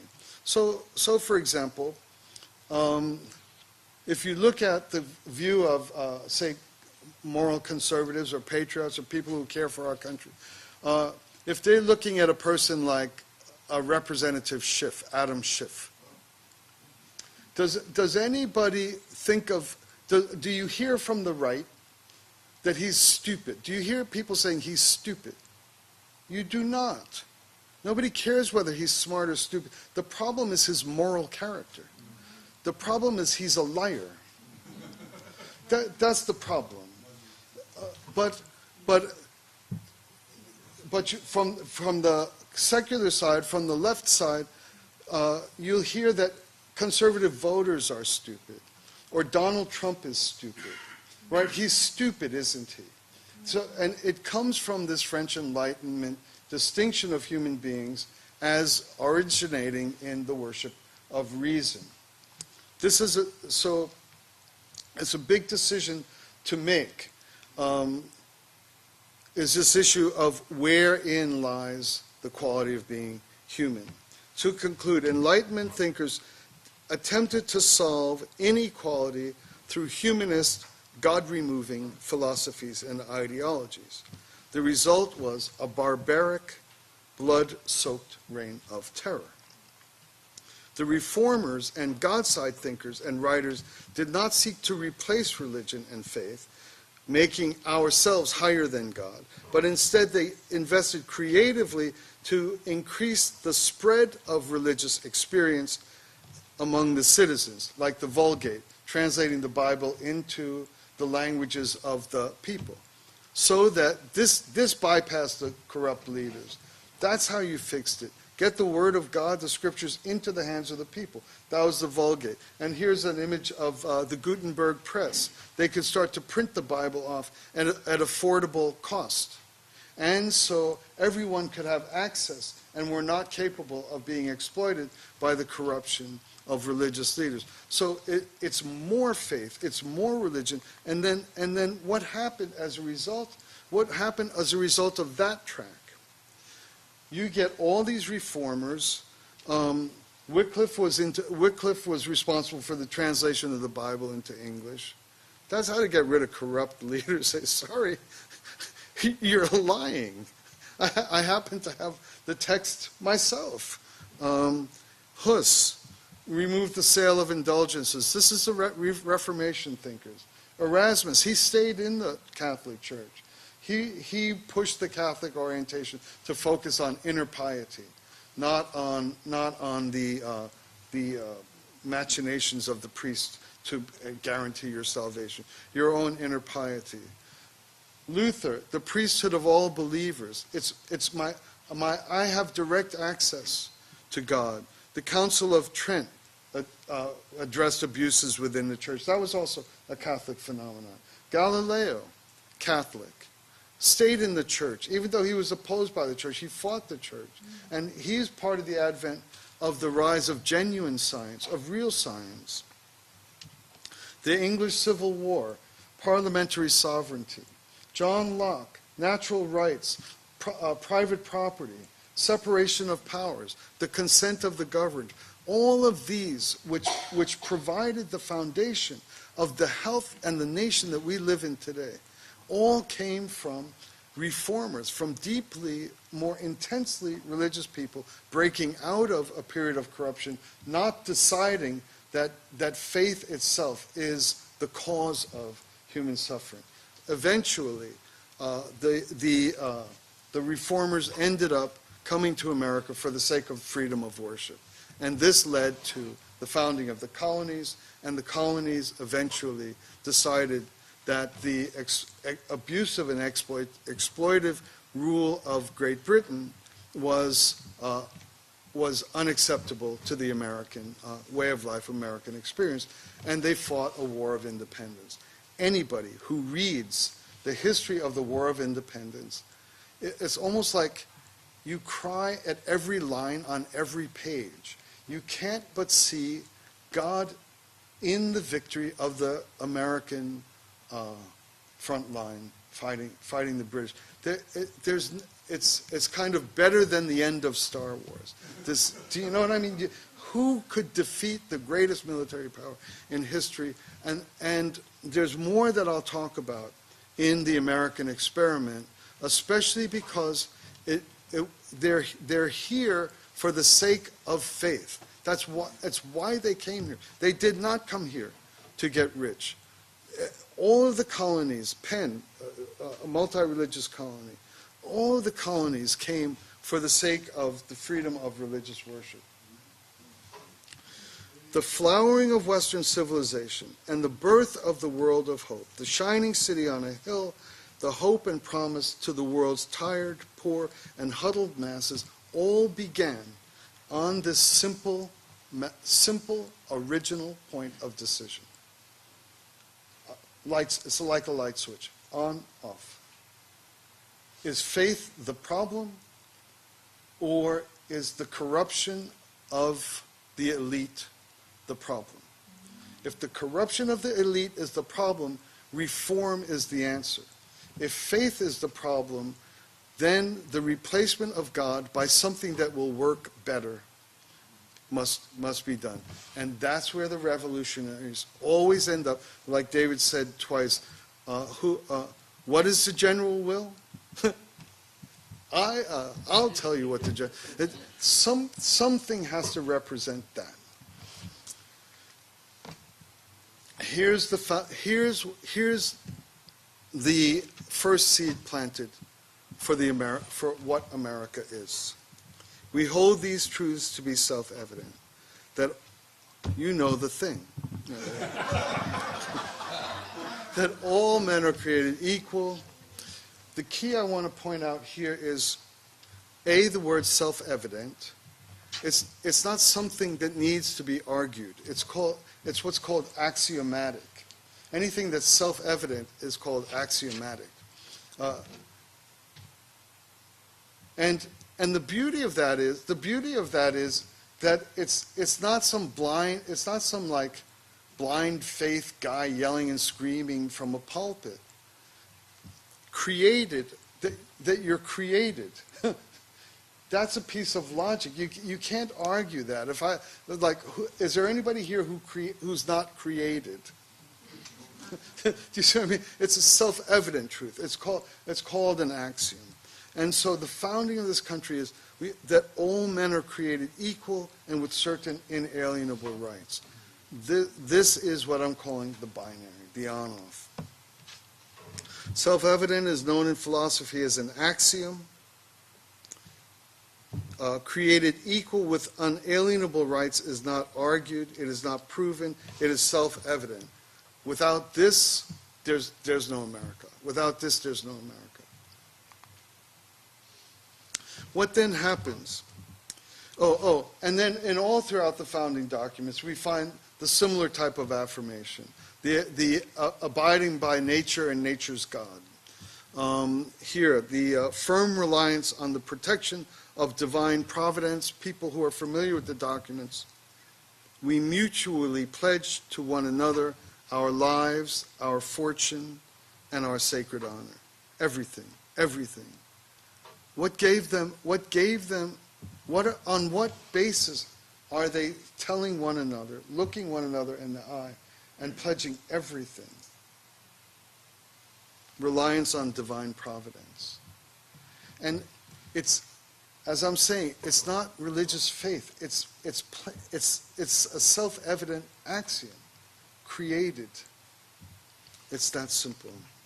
What then happens as a result of the founding of the United States? What then happens as a result of this simple binary, this simple option? Oh, the poor and suffering, you don't really care. I care. I care, and I'm here to fix it. And this is how I choose to fix it. Whoever's interfering with the capacity of people to be in a direct personal relationship with the living God, I'm fixing it. I'm going to give everything, my life, my sacred honor, everything for that. Don't tell me I don't care. And I won't tell you you don't care. I'm just telling you that when you try other systems, we've tried two so far, they've ended up extremely badly. Look what happens among the people who have tried this path.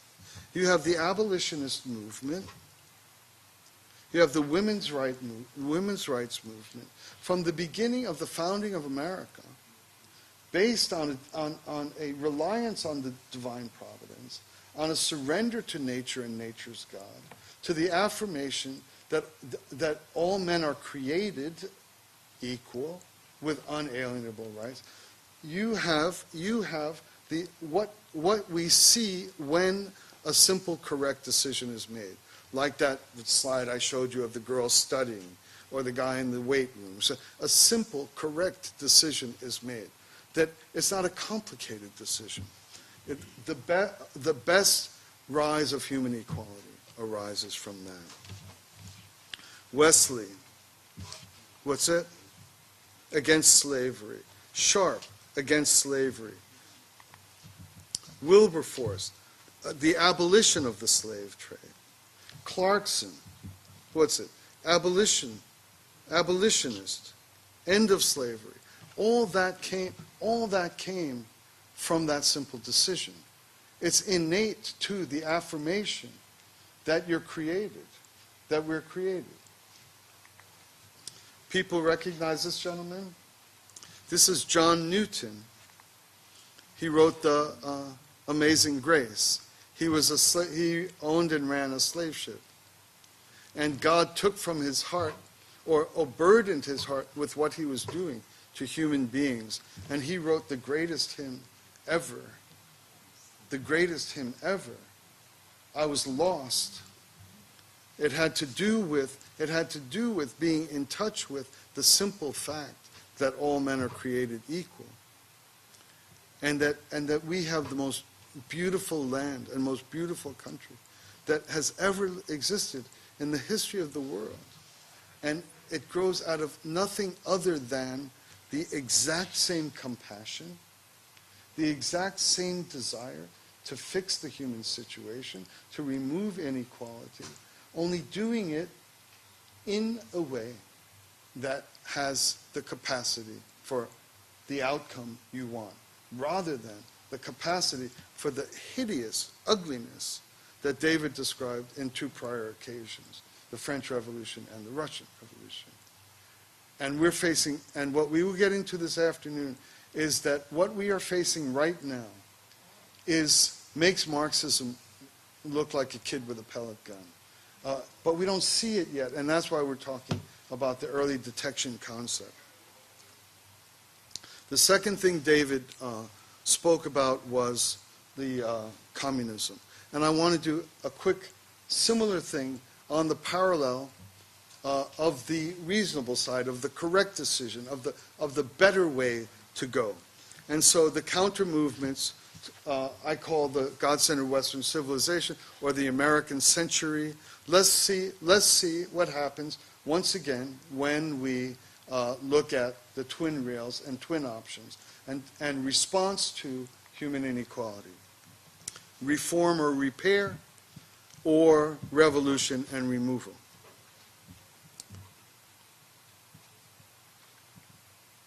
Okay, I've discussed that.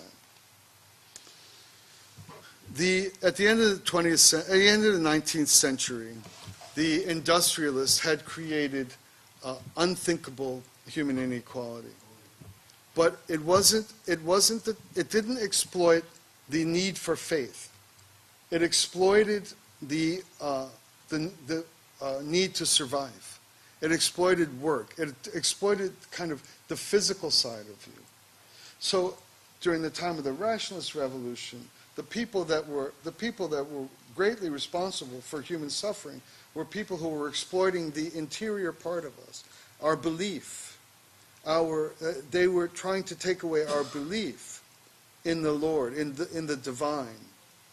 By the time of the end of the 19th century, the exploitation of human beings was exploiting their work, their labor, their physicality, their body. And so the ideology was materialism, not rationalism. And so they're responding to the abuse of the inequality created by the robber barons, by the industrialists. And here again, same thing. You see the abuse. You see something that you can't, in good conscience, look away from or walk away from. We must respond. This is unacceptable. And then you get your options. You get either an intensification of relationship with the origin of all, or you get that the structure or the organization of the divine is the problem and must be removed and must be replaced by something else. And so we pick one or the other, and we end up in one direction or another.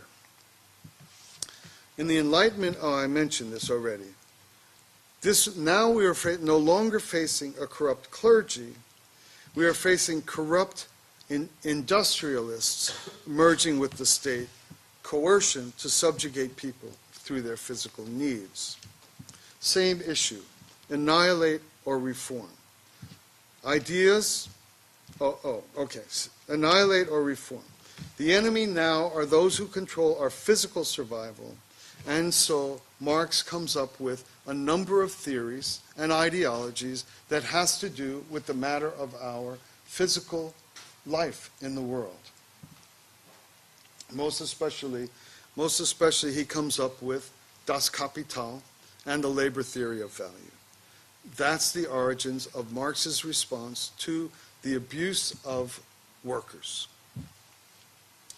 Once this is established, according as David pointed out, either you must be re-educated or you must be annihilated. These are your options. Once you have removed the source of the problem out into to whose side you belong, you had an exact quote on that. Just what is it? Don't ask him whatever he's done or how he's been educated. Just ask him what class he belongs to. Either you have to be re-educated or annihilated. And this was the same now with the Marxist revolution. What the rationalists did was separate our faith orientation from God. Because the issue by the time Marx comes along is the physical exploitation of people, the exploitation of our work, of our labor, of our survival. what he does is redefine our relationship with nature. He redefines work. The whole thing has to do with matter, with nature, with the earth. And basically, what the rationalists made human reason higher than God, Marx makes matter higher than God and higher than human beings. We're the result of matter banging around. Did you know that? Just randomly, just matter's just doing what it does and produce you. Your eyesight, your love for your wife, the fact that you'll die for your kids, somehow matter. Even human beings are lower than matter because the issue had to deal with our physicality. And so on the issue of the rationalists, just our faith in the divine, that means when we die we'll go to heaven, but another part of the divine is the structure of our relationship with nature. Our physicality also has to do with our divine order and structure of things. And so when Marx reverses that, what he fundamentally does is disrupt the divine structure of how we're related to matter and nature.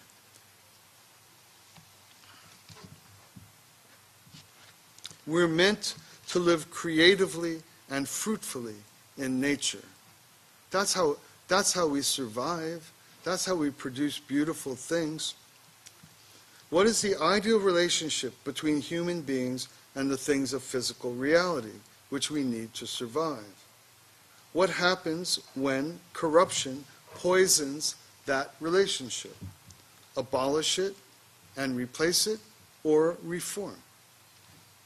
Same question, identical same question. But this time the problem is the greedy industrialists. And so there you have the program to what? Remove the capitalist class. Same thing, but rather than reform it. But what produces our survival, what our work produces, is glorious when it matches the natural order of the divine structure in human affairs. Harmonious independence. Marx redefined our harmonious interdependency with physical reality. Care for physical reality is a central part of being human. It's in every great spiritual tradition. It's in Genesis 1:28. Be fruitful, multiply, have a harmonious dominion over the earth, care for the earth. Care for physical reality is the higher form of environmentalism. It's a declaration of my divinity. The reason I care for the earth is because it's a humanitarian act. Contemporary environmentalism, which grows out of the strain of Marxism, has matter higher than us. We're actually in the way. Like green extremists, human beings are the problem. Even that you're breathing air is the problem. Everything is higher than you. That's a direct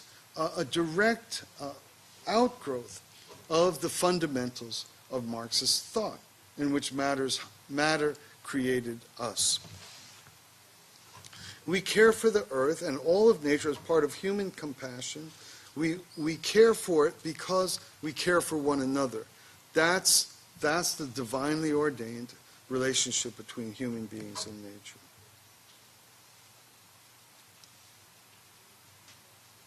And this is where the whole issue of private property arises.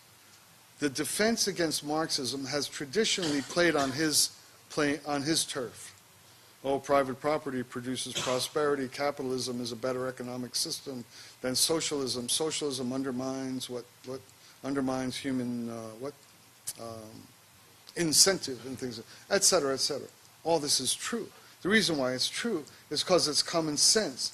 It matches reality. But a more profound confrontation of the issue of private property is not because it creates more prosperity. It's because that is the arena or canvas in which your humanness, your God-given humanness, is meant to manifest itself. That's why you can make jam out of the berries that grow on your thing and then give it to your neighbors. Or private property, like, did anybody ever hear the 10 Commandments? Don't covet your neighbor's stuff, right? If that isn't private, how does your neighbor even have stuff? It's not an economic theory. It's the structure of. There's no way for you to show the fullness of your divinity if you don't have any private property.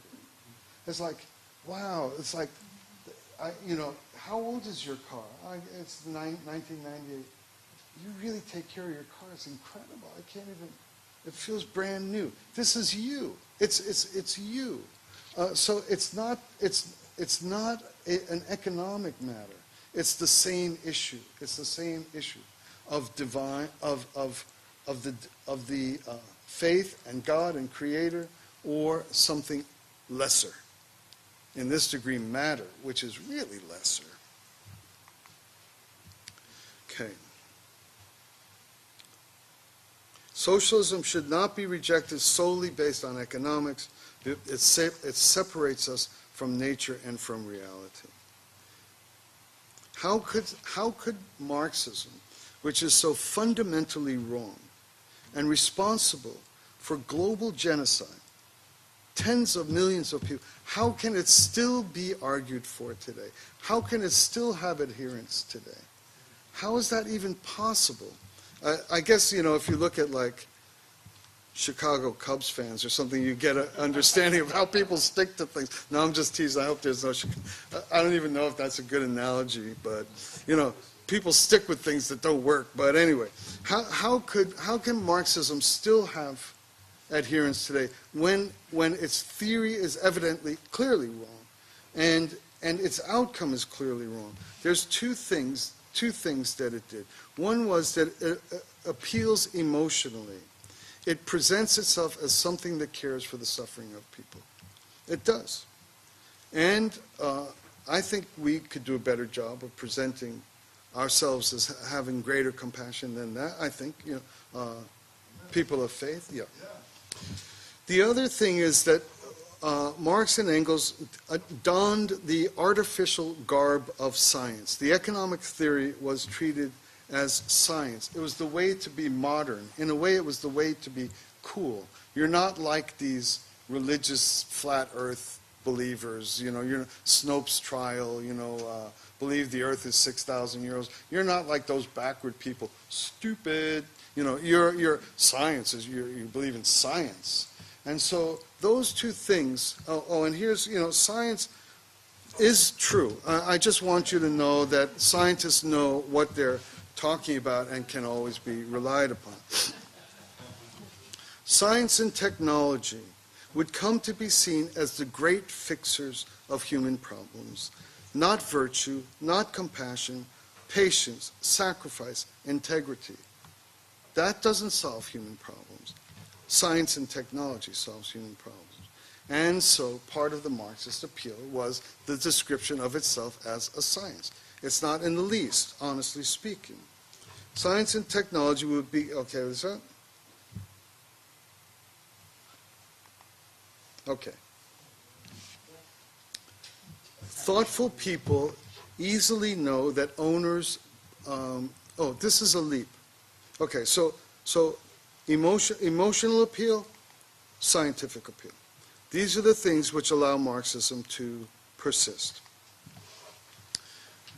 The greed and excess and inhumanity of the robber barons introduced the same divergent roads of how to respond to those that exploited and took advantage of the fact that we are meant to have private property, to show our divinity, to show our beauty, to show our creativity. Okay, so now I want to examine this issue of private property very briefly. Thoughtful people easily know that owners bear burdens, endure risk, invest in long, thankless hours needed to keep corporations alive, and provide countless people with the chance to earn an honest wage and support their families. The burden of ownership, the burden of management class, the burden of capitalist class, the burden of the economic elite is great. The problem is when they become corrupt, addicted, greedy, and inhumane, which results in human despair and alienation. That's the problem. Same problem that I described with the clergy and so forth. Once again, two possible reactions. One is violent revolution. Marx chooses violent revolution. Destroy and remove the bourgeoisie and capital class. Get rid of, and this results in removing all natural bases for creativity and development. Replace it with the absurd fantasy of collective ownership, which never happened, right, David, right? And without the ennobling dignity of private property. So these are the three core philosophical errors of Marxism: the labor theory of value, dialectical materialism, and historical materialism. I'll touch on these quickly. Labor theory of value. Here are 5 very well-known established proofs that Marx's labor theory is in error. One is that value is not inherent in the objects, but determined by the importance an individual places on the object. Okay? Get it? Get it. Yep? Okay. 2, utility. The value is not inherent in the object.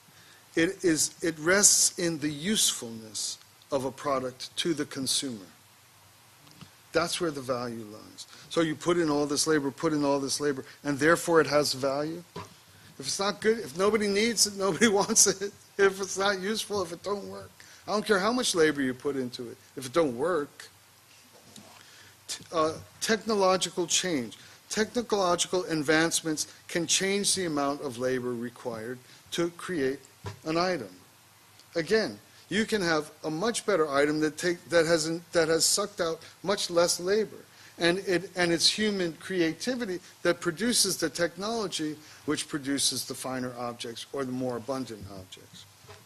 And then difficulty in measuring labor, skills, productivity levels, and technological assistance. Okay, so here's the labor theory of value, which at every single turn is denied by straight common sense. Here it is.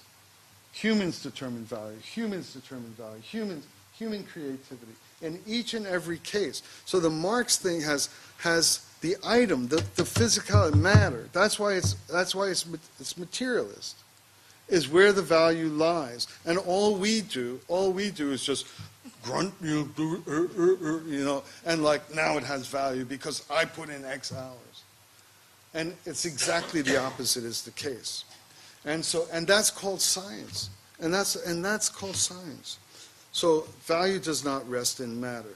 This worship of science and putting matter above human beings is what contributes to the nature of the green extremism and ecological terrorism today. Because the human being is the problem. This is another outcome of the worship of matter and science.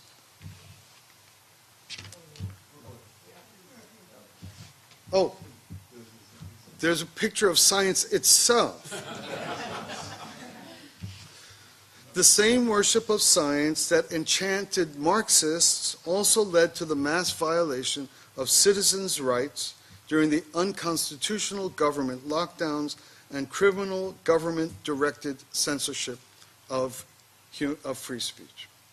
Okay, it all due from the worship of science. And we're wondering, how did this happen? How did this happen? Now we're learning today some of the exact quality of the nature of the roots of how that happened. By God's grace, Marxism gets toppled in the early 90s. The Soviet Union and militant atheism was defeated politically and militarily during the Reagan era. So that critique won. The faith side won. The America built by the people of faith won. They won. Yet somehow or another, there are still a couple of Marxist backwaters in the world today. The CCP and tenured Marxist professors that teach your children like crazy everything you wanted to study: math, dance, English. It's all Marxism. What did I say? Career Marxists. All right. The other two errors. So I touched on the labor theory of value. The other two errors: dialectical materialism and historical materialism. Dialectical materialism is a discussion of ontology or philosophy or ground of being. So it's philosophical. Historical materialism is a discussion of how history unfolds. So how things are and how they progress. All right? We all have that. We all are and we all progress. And Marxist theory addresses both. The dialectic is basically summarized in the Marxist teaching and understanding of thesis, antithesis, againstness, and synthesis. So againstness goes against the originator, and that energy produces a synthesis, a new thing. And that's how existence is in the world. Historical materialism is the same thing horizontally or progressively. Thesis, antithesis, synthesis, progress. The problem with this foundation, this is all of Marxism. This is the basis of Marxism. Dialectical materialism, historical materialism. And it's grounded in the basic structure that conflict is the generating thing, the antithesis. In divine thought, in the God option, in the faith option, on the religious side option, it's the precise opposite. Harmony. Harmony is the fundamental assumption of how things are and how things progress. The dialectic conflict is the fundamental assumption of how things are and how things progress. So look at yourself. Are you a symphony of just things working against each other? Like your eyes or your gut or your heart or you are a symphony of harmony. Everything on the divine side option, of the common sense option, of the created equal option, is a declaration of harmony. And everything on the Marxist solution to inequality is grounded in a declaration of conflict. Dialectical materialism. And so you say, well, what about BLM? What about the riots of 2020? I thought we were supposed to be locked down. That's hypocritical. It's not hypocritical. It's conflict. It's why are you allowing riots? Why do you riot? Why are you painting? Why are you destroying Picassos? Because conflict is the ontology of Marxist thought. It's nature. Scriptures and nature itself, the birds, the bees, the planets, the stars, are the story of love, harmony, and symbiosis. While Marx asserts that the existence itself is conflict and violence, world faiths affirm the exact opposite. Religion and faith call people to seek harmony, understanding, forgiveness, grace, mercy, embrace, and patience. It's that simple. You have a problem? Try those. You have a problem?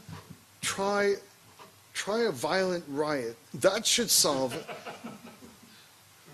kill a cop. That should solve the problem.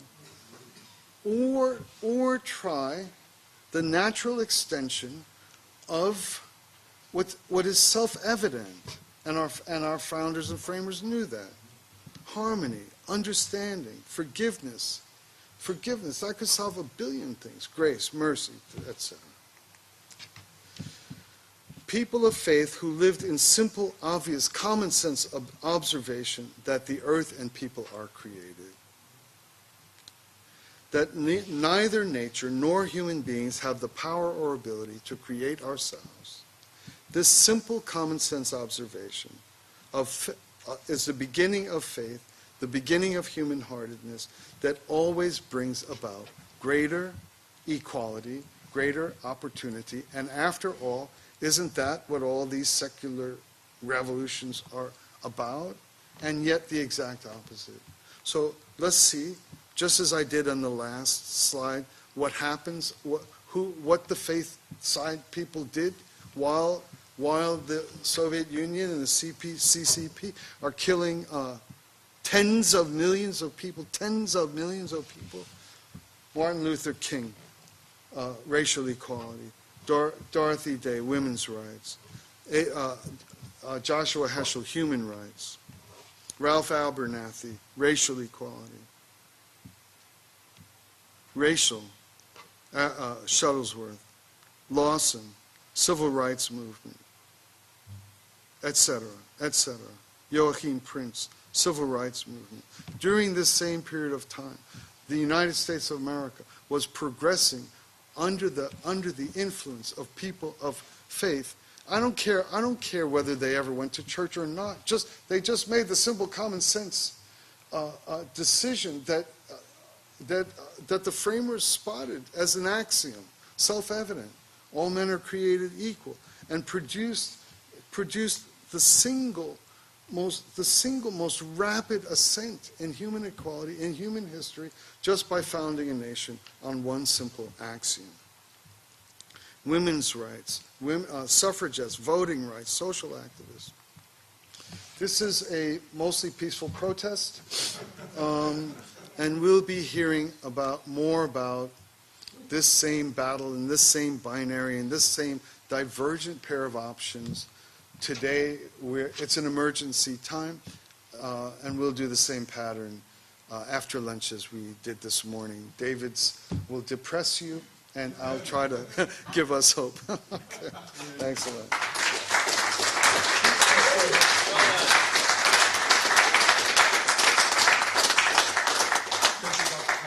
Thanks. We'd like to take a moment for Q&A. If you have any questions that you'd like to raise for both Dr. Kaufmann and Dr. Burgess, please feel free at this point, and then we'll have break into a little group discussion and share a bit in groups. Carl, you want to call us? Yes. How do we do? Just yell out? Yeah, you raise your hand, please, Adele, and Okay. I have one question related to the reality of what we're experiencing in our country and how we can apply all that we've learned here today. Was Thomas Jefferson wrong when he said that the tree of freedom must be fed by the blood of patriots and tyrants from time to time? Is bloodshed something that is in the future as a result of what's going on in our country now? He said must. He didn't say could. But I'm just wondering what your thinking is. He gave me the hard part. He's in there. Anyway, I think that there might be truth in that. There might be truth in a must. I think the question is how quickly or successfully one can rally around a community that gets in the way of making it any bigger, to keep it down. If you could keep it down to 1 or keep it down to 5. We've already lost how many people to suicide from the J6 tourists? How many? 5? blood has been shed. So it's possible there's a must. But the point is, we've got kids and grandkids. Can we stop it there? That's somehow my response off the cuff. Adele, thanks for the question. David, yeah? Yeah, just I would say as a last resort, it may be necessary, right? But hopefully we wise up and prevent that from having to be the case, right? If we don't confront it up front, we'll confront it later, and it'll be more dangerous. So, I think he was talking about just the absolute, conviction and response that, not over my dead body kind of thing, right? So, anyway, that's my understanding. Thank you. Dr. Burgess, Dr. Kaufmann, fantastic presentation. Thank you. I'd like to hear your thoughts, if I may, about what I'm thinking is one of the existential crises that we're facing among all the others that you've directed us to today, and that is artificial intelligence, the use of machine learning to censor at scale, to surveil, to scoop up all your data. In context of your comments about science and technology, which is earlier about, the fixer of society, and hence this market society and this materialistic view of Marxism, and then, of course, further strains. Could you help us apply some of your reasoning? How do you approach this issue of Deus ex machina, the God in the machine now that so many in the science and technology world are applying to mass surveillance, to keeping people oppressed, many people oppressed, as we well know in communist China? If you could, thank you. Great question.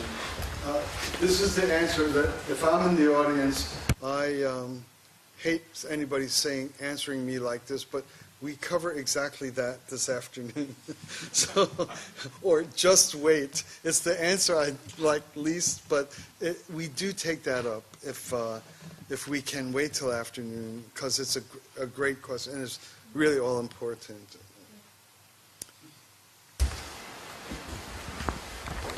I'm from Cuba, and you see, one of the things that I like to make some emphasis on that, it's about the way that socialist people, assault the constitutional power of the people, We sometimes talk, this is what they do, this is what they do. No, they assault. In Cuba, we see that, how they assault the political power, in the country, Venezuela, Nicaragua, and it is not something friendly what they do. They do a real assault. And what happened in the election here in America with President Trump, you can go to Pennsylvania and pay attention. You can go to Georgia and pay attention. Exactly the same thing, And for that reason, what he said, it's really interesting, because if people continue, quiet, they don't say nothing, they're afraid, it's really complicated, It's going to be more ugly. Thank you. Yes. Thank you for the comment. Quick question. So I kind of live in a liberal left-wing blast zone, which some days is kind of fun, some days it's really usually tedious. And one thing that I have found, whether I'm interacting on radio or TV or in a public debate or whatever, they just don't even know what they believe. They literally don't know what they believe. So I take a Tucker Carlson approach a lot, which is ask them a question, and that usually stops the debate right there.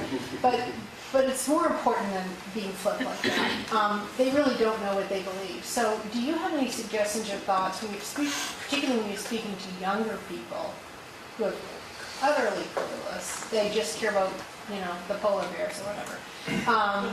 Any thoughts at all, like how do you break through that? Like how do you, in simple terms, sort of break through that? That's such a great question. No, I love that. I love that question.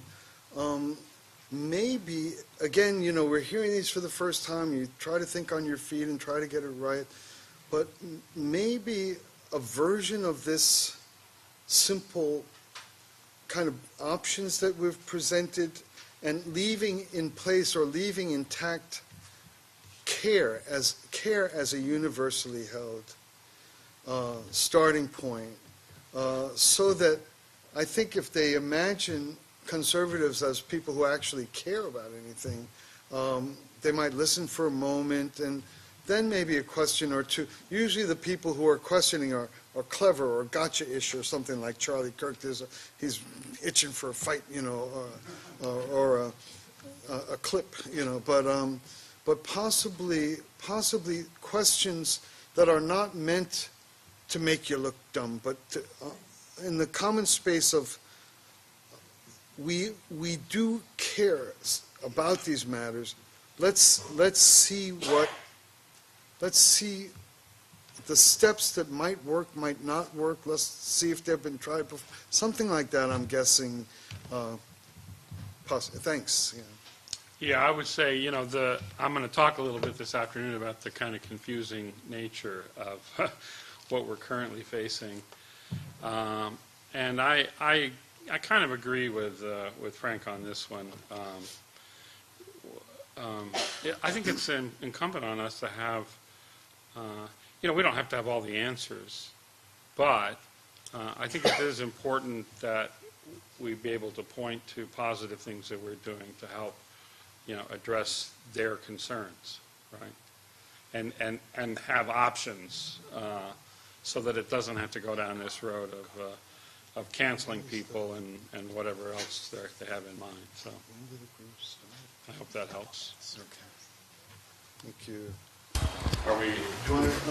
We have just a couple of short ones, maybe George and then Ben. And then one of the great things about these meetings is the small groups we're trying to preserve the time for. They really are fruitful. So we're not trying to cut off questions, but get quick to letting these groups go because they're really part of the best part of the day. George? More than a question, it's just a comment. I have to deal with kids all the time. And one of the things that I find works is always find out what they care about. So it's like when you said, you make a decision which way you're going to go. Pretty much is your heart that decides which way you're going to go, not necessarily your mind.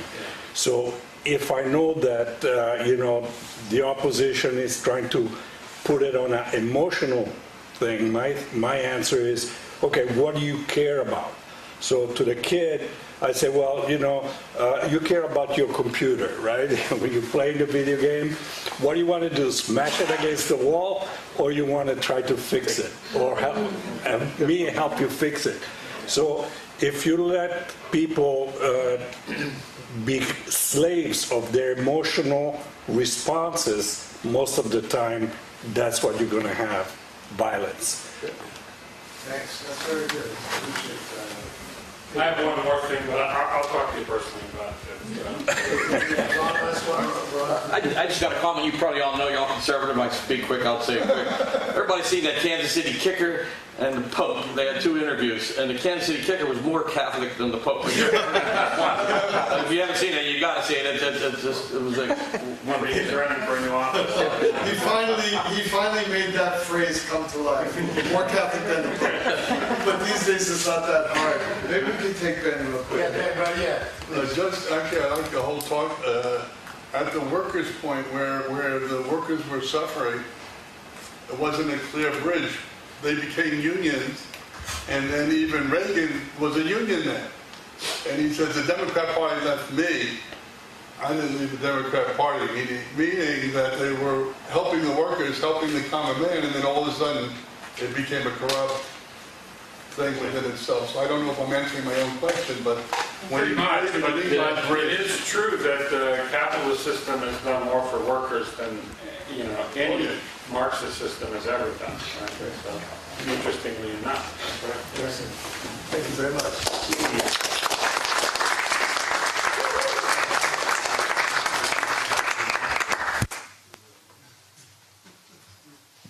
Okay, so we're going to break into groups for discussion and have a bit of discussion among ourselves, 5-10 minutes, and then we'll hear a couple of reports from your groups. So I think there's a question. Did we have that? No, I didn't give it to you, right? No. Like, we thought the groups, like, you can talk about anything you want, but one possible way is, what are similar about the French and Russian revolutions? What are different about them?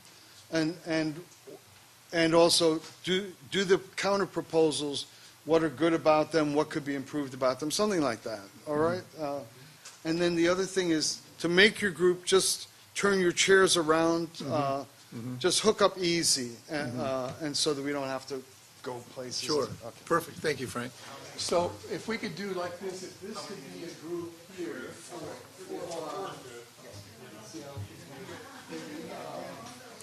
You three together, these two, is that okay? You folks here. These folks here, is that okay? Group right here. And then if you guys can make Is there a way for me to type them up, leaving that static slide, and I'll just, gotta be here.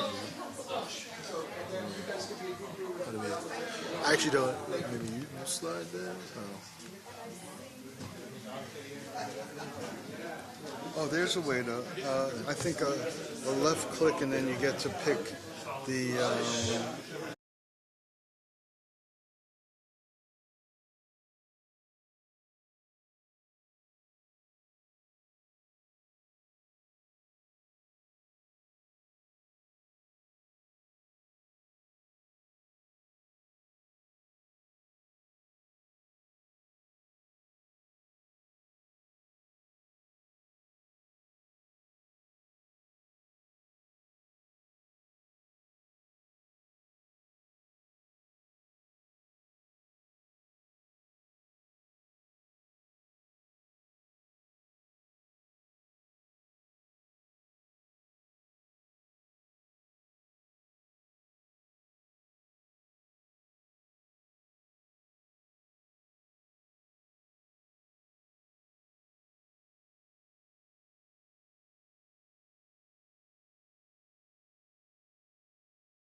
in late 60s, 1960s.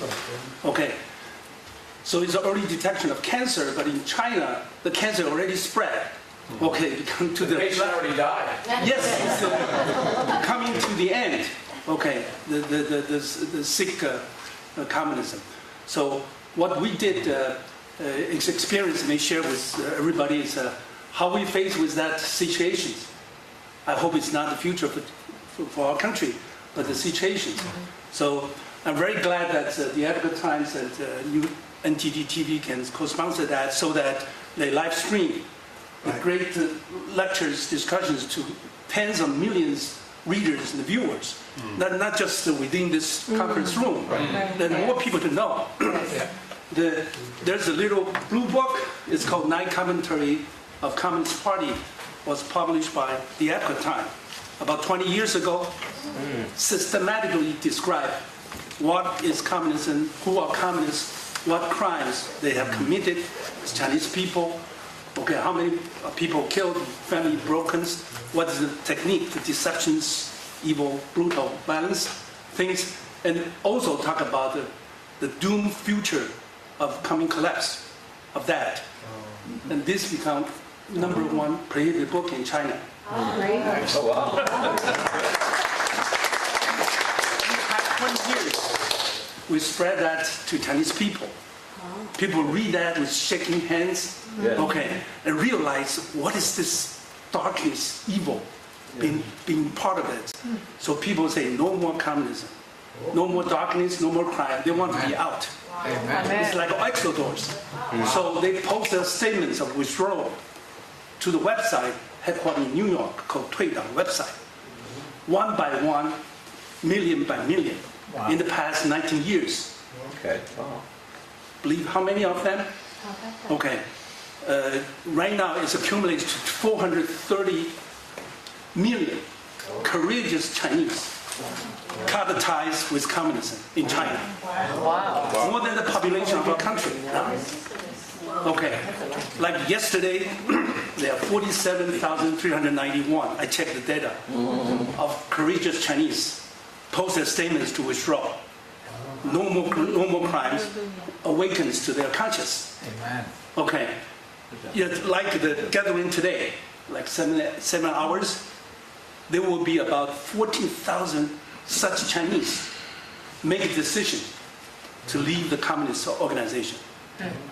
That becomes a peaceful, massive grassroots movement, okay, to free the hearts and minds and prepare the civilized society for the future China. This is called 退党 movement. And we should pay attention to that. That is quietly changing communist China. Give the hope to a China very soon. A new China without communism. And new China without... Free China!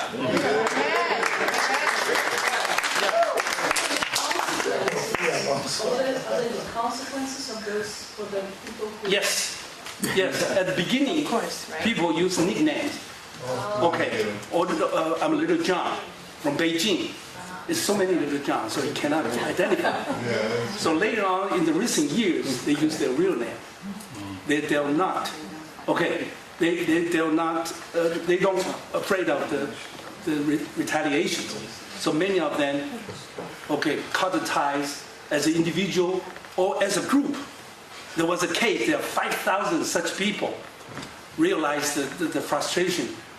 Altogether, they post a statement. This 5,000 people going to leave the dark, the evil party and affiliation.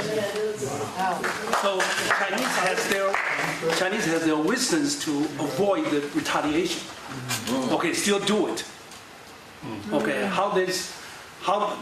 that's the experience maybe we can share in this group and the mainstream people here. How to do that under even China with tightened iron hands ruling.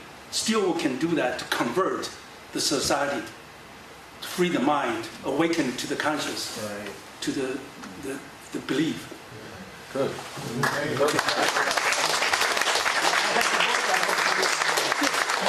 copies you can.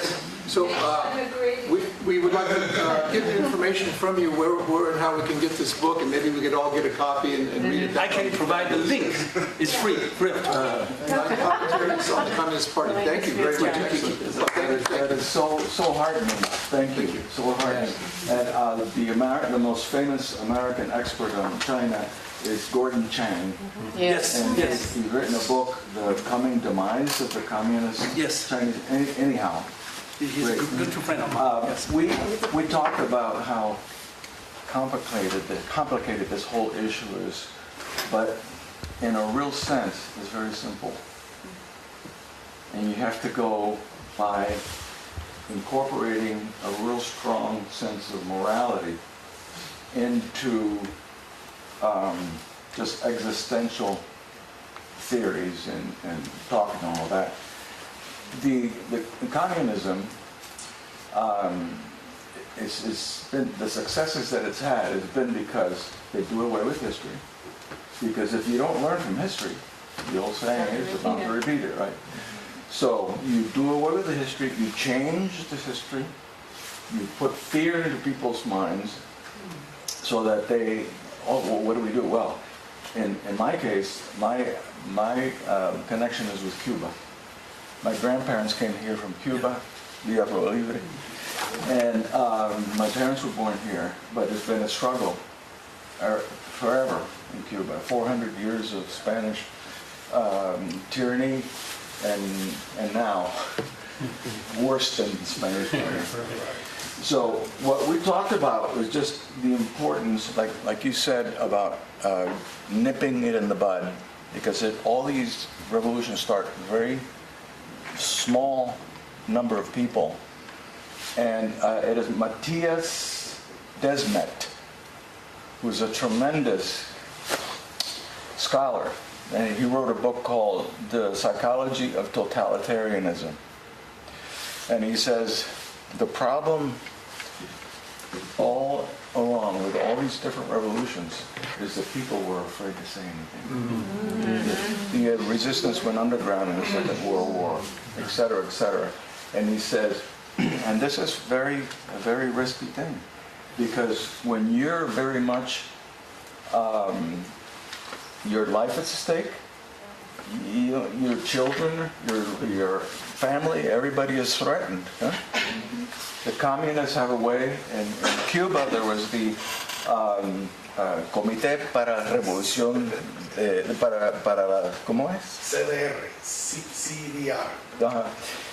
The committee for the maintaining the revolution.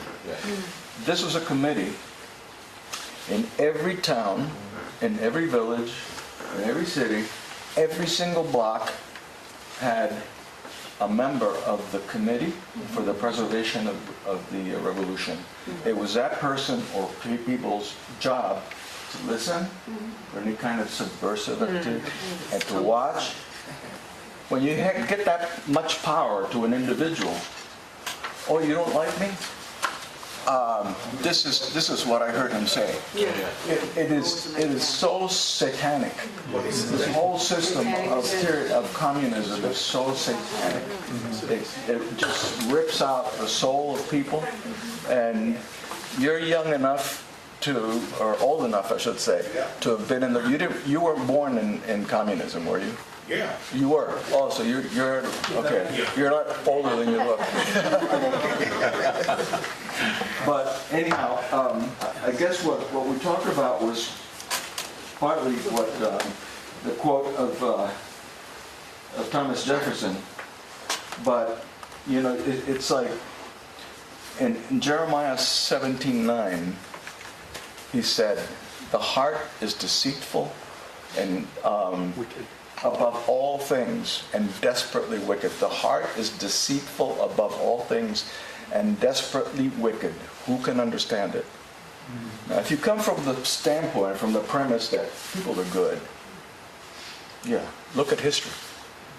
People are not good. The soul of man is good only because of God.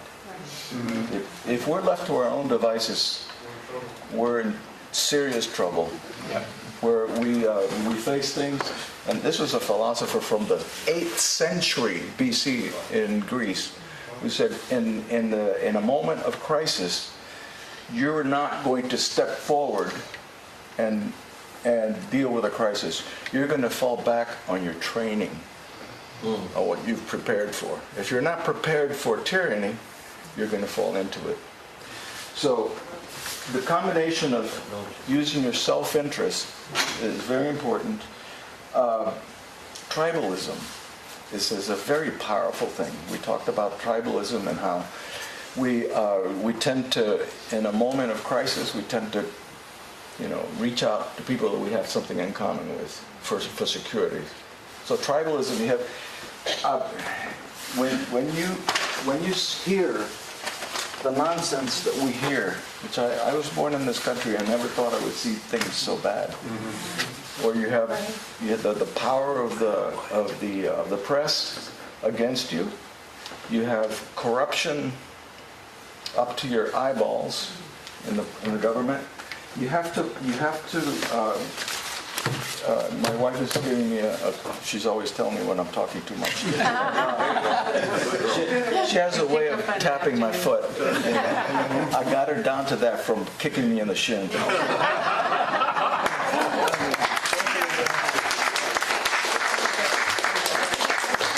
I want to say that I'm very optimistic and positive to our country because of you guys here. We have leaders and philosophy scholars, opinion leaders, try to wake up people here. Yeah. Okay, if they were come to China 100 years ago, we will avoid this spread of cancer. Okay, so let's do it. All right. Great reports. And, we've got folks here from Moldova, from Poland, Cuba, from all over the world, folks that have experienced communism and socialism and can tell us all about it. So we appreciate your commentary. We're going to break now for lunch. We've got a wonderful lunch out here, sandwiches, salad, and so forth, drinks. If you would go and get your food and come back here, we have a fabulous keynote speaker for lunch. And we'd like you to go and get your food and quickly come back to your seats so that you can hear our keynote address over lunch. Thank you very much.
So I'd like to share with you Carrie's bio.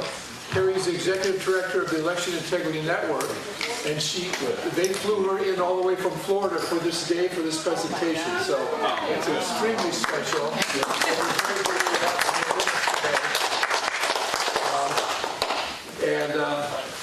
Lynn Taylor is having knee or hip surgery. She just had her hip just a couple of days ago. So she really wanted to be here, and so she found her best and brightest and flew her all the way in from Florida. So we're so grateful. Carrie is the executive director of the Election Integrity Network, a project of the Virginia Institute for Public Policy. She also serves as a senior fellow for the Frontiers of Freedom and the Institute for Liberty, and the senior advisor to the Florida Fair Elections Coalition. And you have her bio in your folder, so I'm not going to read her entire bio, but I just want to begin with a quote since we've been hearing some quotes from Joseph Stalin today. I'd like to preface your presentation with this quote from Joseph Stalin. I'm assuming it's from the 30s. I don't know exactly the date, but it says about voting in elections. Those who vote decide nothing. Those who count the vote decide everything. The Democrats learned that well. Let's give Carrie a very warm welcome. Thank you. Thank you so much, Carl.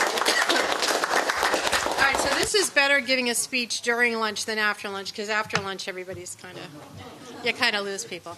All right, so let's start off by talking about your high school graduation, right? So how many of you remember your high school graduation? This is interactive. Raise your hand. All right. How many of you remember your high school graduation speaker? Yeah, so I have 4 best friends from high school. We had to go find our yearbook to figure out who ours was. And how many of you remember what they said? Okay, so I have a magic trick to start us out with right at the moment. I can actually tell you what your graduation speaker said. They said 3 things. Number 1, be your authentic self, which was maybe not the greatest idea in the world to tell an 18-year-old. And as the kids would say today, you be you, but I guarantee you that was in there. Number 2, 100%, go make a difference. Go change the world. Go make a difference. Go do something. Number 3, live your life according to your values and your principles. We discovered that my graduation speaker was a Jesuit professor from Boston College who was a big liberal, so I'm not sure. I'm glad it didn't sink in, whatever it was he actually said. I know that's a seemingly random reference, but now I have another one, and if you would. Okay, so before I go into the other seemingly random reference, anyone here who has served in the military? Could you raise your hand and we'll just say thank you? So these are my 2 sons. The taller of the 2 is an Army captain. The shorter of the 2 is a recent second lieutenant in the United States Air Force. Both my sons are Liberty graduates in 2015. Mitchell, this one came a little bit later in life, but still my boys.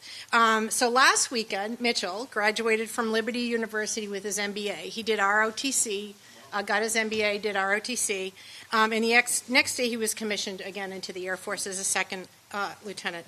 I would like to read to you the oath that both Connor and Mitchell took when they became military officers, and it goes like this. I do solemnly swear and affirm that I will support and defend the Constitution of the United States against all enemies, foreign and domestic, that I will bear true faith and allegiance to same, and that I take this obligation freely without mental reservation or purpose of evasion, and that I will well and faithfully discharge the duties as an officer of the blah, blah, blah branch, upon which I am, and there's a lot of debate between the 2 of them, which one's right, about which I am to enter, so help me God. So where am I going with all of this? Well, just keep in mind your high school graduation and the oath that these boys just took. So why are we all here? More to the point, why are you here? This wonderful conference is definitely a leadership summit. If you're sitting here, you're in leadership. If you're in leadership, God bless you, you paid attention to your high school graduation. You are living an authentic, patriotic citizen life in every way. You're concerned about the direction of our nation. That is who the authentic you is. You are making a difference. So, how big is a difference? It's as big as the one you're making. That's what it is. Whether it's in your local community, in your political life, in your personal life, as you model for others, particularly young people. We can't all be president or governor, but we absolutely can make a difference. You are sitting here, so it is a given that you are making a difference. You are living your life according to your values and your principles. Let me just assume that I know what a number of those are. It's kind of another magic trick. Our rights come from God. No man or government can take them away, hard as they might try. Those rights are always your rights, even when you cannot exercise them. If the government took them and stuck a big rock on them and threw them into the middle of the Mariana Trench, they would still be your rights. Government is not the solution. Government is the problem. Government shouldn't do well what it shouldn't do at all. And individual liberty trumps any kind of government blob all day long. Free enterprise works. Free markets work. Perfectly? No. But every American should be free to chase after prosperity by hard work and education and dedication. No agency, legislator, executive branch, or left-wing lunatic should ever be able to stand between you and the prosperity that you seek. Which brings us to election integrity. As the military oath says, we have to protect ourselves from enemies, foreign and domestic. And we do have those, both. We see them both in election integrity world. They are trying to cause chaos and disruption in our election systems, and they've actually done a really darn good job of it. Several years ago, left-wing billionaires had a revelation, which is always a frightening thought. They realized that instead of funding individual candidates, they could fund an entire movement to manipulate the election outcomes in their favor, not by funding politicians, by influencing and changing the process by which we count votes. We saw it in 2020 when, after the November election, we all looked at each other and we said, what was that? Something just happened. Can we take it to court? I don't know. But something weird's going on. And we all kind of woke up. We weren't really sure. In fact, I often argue that we were actually the woke people, but that's a discussion for another day.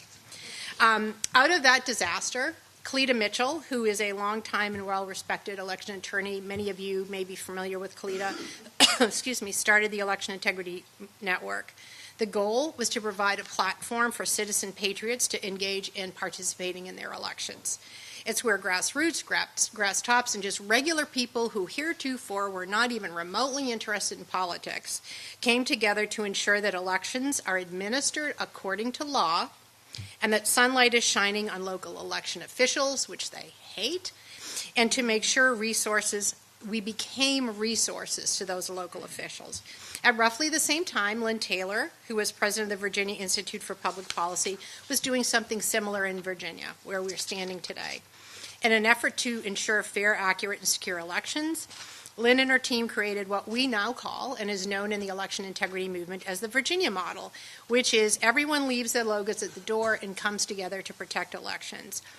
She and her team organized poll watchers, visited election offices, and miraculously worked with the RNC state director, a wonderful young man named Thomas Lane, to make sure that when there was an issue at the polls, a lawyer was actually on the end to answer the questions, because before, when you called for help, it was ring, ring, ring, sorry, there's no one here to answer your call.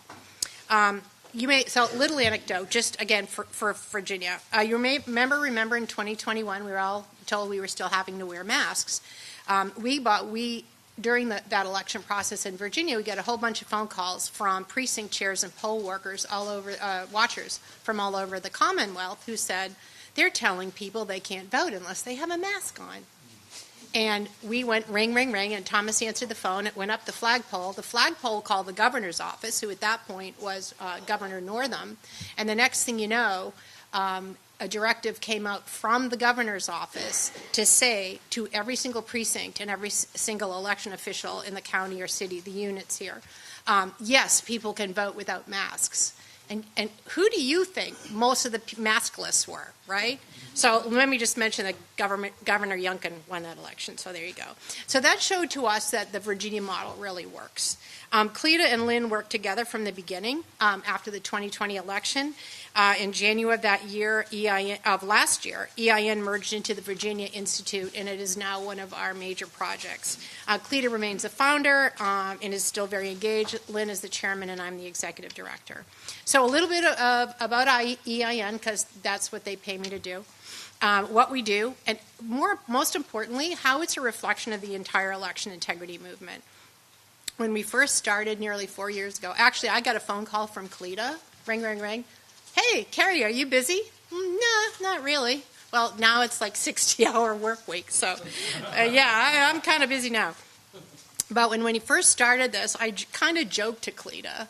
I said, you know, election integrity is an issue. We need to turn it into a movement, like the school choice movement, like the pro-life movement, and I feel like we've really and truly done that. We do a lot of things. We all have about 50,000 hats. Some of them we put on ourselves. Some of them people toss on our heads, and either is fine.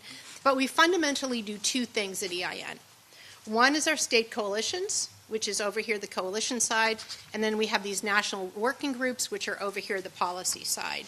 Our national working groups educate and engage citizens from across the country on the policy stuff, and the state coalitions we have, and we cover about half the states now, including Virginia, and whatever state you're in, so see me afterwards if you would like to join one of them.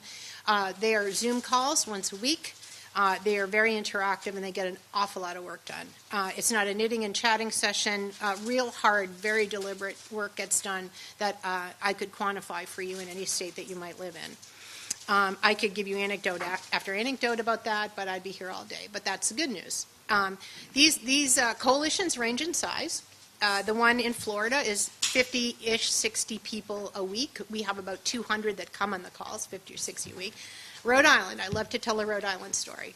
Little tiny Rhode Island. Rhode Island has 12 people in their coalition.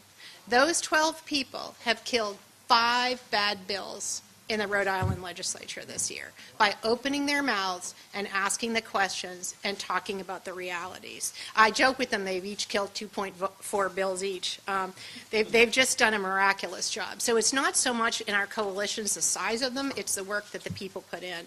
We have 10 national working groups. I'm not going to go into gross detail.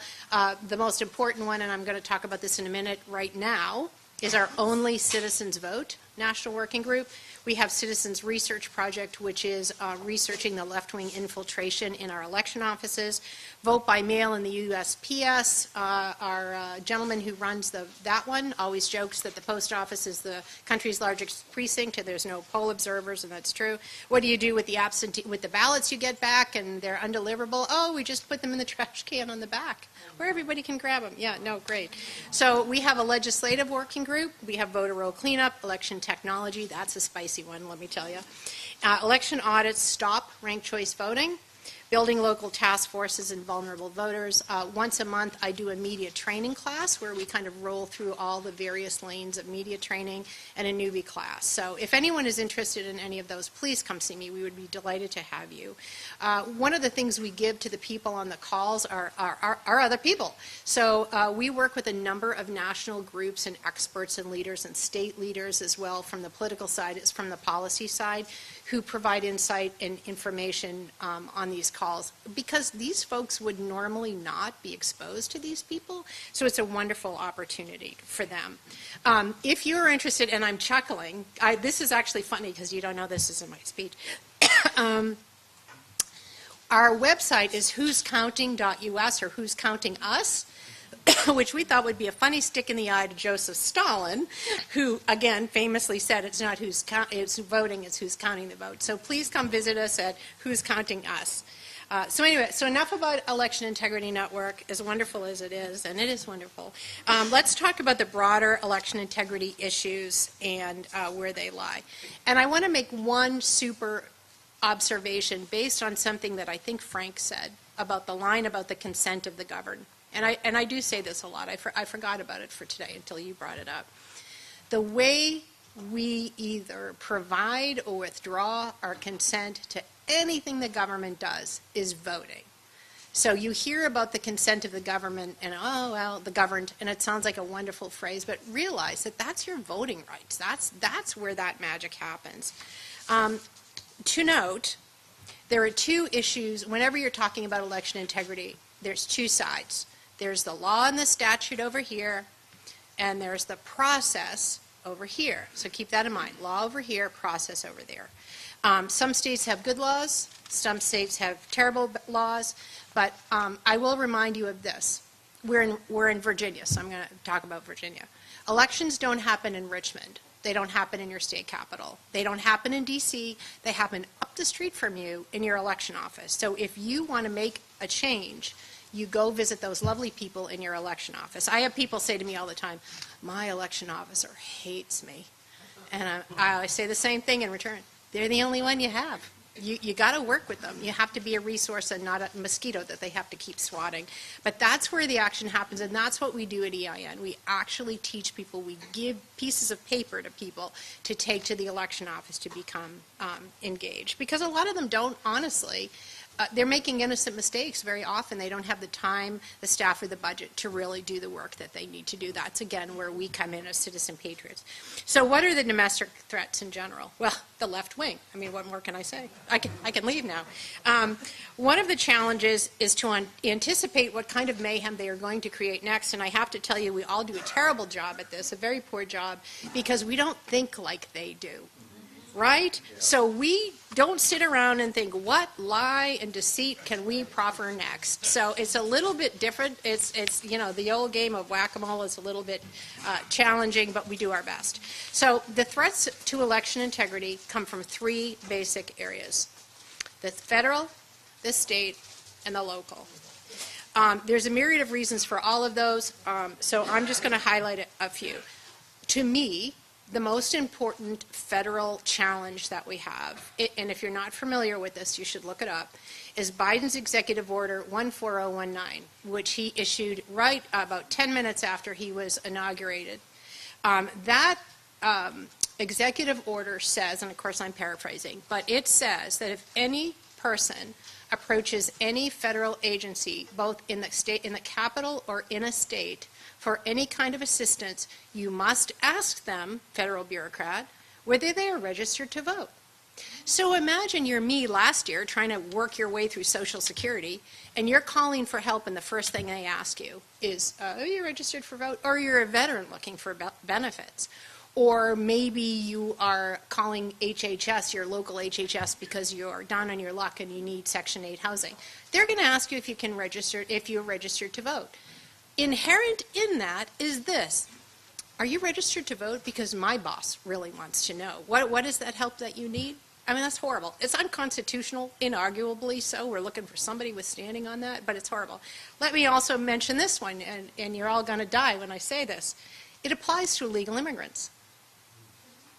The Border Patrol has been instructed, and I am saying this really off the cuff and off the record. I have a friend who is a Border Patrol agent. He works in the Rio Grande. His heart is so in his work. And he said to me very sarcastically, first we give them a blanket, and then we give them a voter registration form. So just think about that. The state threat is bad. You know, here in Virginia we have terrible laws, 45 days of early cheating, ballot harvesting to infinity and beyond, and a ham sandwich could vote in Virginia as long as it had a utility bill. That's the case in a lot of states. And where I live in Florida, we're a lot better off. But, you know, you have to really look at what your state laws are because, again, federalism.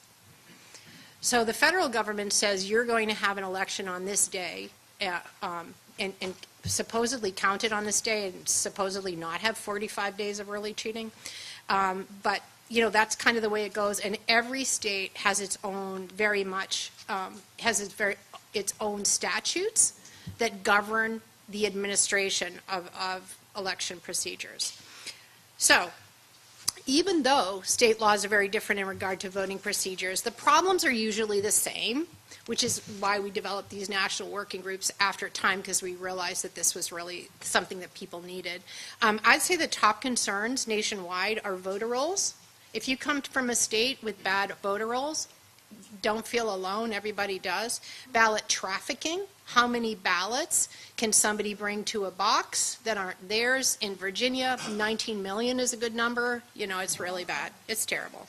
And then, of course, the machines are always a concern for people. And now the biggest threat that we see emerging is the non-citizen voting, foreign nationals voting. At the local level, the biggest threat is election officials who are not carrying out elections according to law. And again, this is where we as citizen activists can really make a difference. Just get in there. Just start.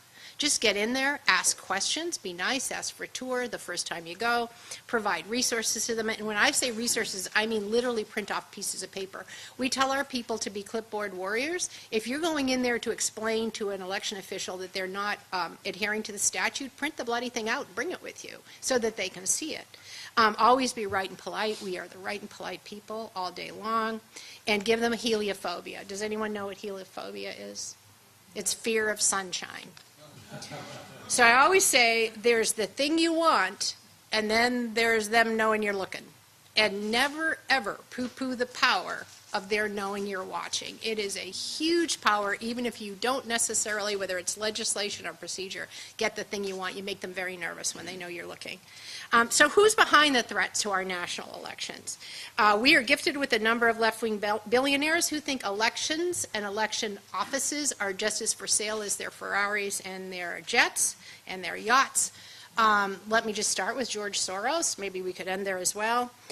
In addition to the other awful things he does, like buying green tents, I'm sure you all know what I mean, he throws a lot of money at the Arabella Network. Remember the Arabella Network? It is the left's dark money cave where freedom goes to die. It has its hand in everything nefarious in election integrity world. Absolutely everything, from the big organizations to the little tiny pop-up grassroots group that pop up miraculously to fight something good and then disappear just as quickly. It would be a lot for me to dive into the Arabella Network, but if you're interested and you're brave enough, my friend Scott Walter, who is the president of Capital Research Center, has just published a great book called Arabella, Dark Money, the Network of Leftist Billionaires Transforming America. I kind of argued with him. I'm like, transforming? How about destroying? He's like, I don't know, that's a little rough. But it's a great book, so think about that. Other left-wing funders of election anarchy are Pierre Omidyar of eBay. So every time you go to eBay, you're funding election disruption. That's torture, I know. John Lewis of Progressive Insurance, Bill Gates, Mark Zuckerberg, the American Federation of Teachers, there's a shock, the Kellogg Foundation, don't buy cornflakes anymore, and the Buffett Foundation. None of these are probably a surprise to any of you, but here's where the foreign enemies, remember we talked about enemies, foreign and domestic. This is new, and it's going to get worse. There is this guy. This guy's name is Hans-Jörg Wyss. That's W-Y-S-S. Hans Wyss is a Swiss billionaire and a leftist and a Marxist and all the other things. And he found a loophole in our laws. Our law says that no foreign citizen can provide cash to either PACs or candidates directly. But there's no such constraint against funding nonprofits, nonpartisan nonprofits, including those who overtly influence our elections. Mr. Wyss has given an estimated at least $30 million to these nonprofits, and somewhat nonplussed by U.S. law, because he lives in Switzerland anyway, he has also given money to liberal PACs and candidates in the past. The government's gone after him, but again, he's having a fun time in Switzerland and not planning to visit here apparently anytime soon.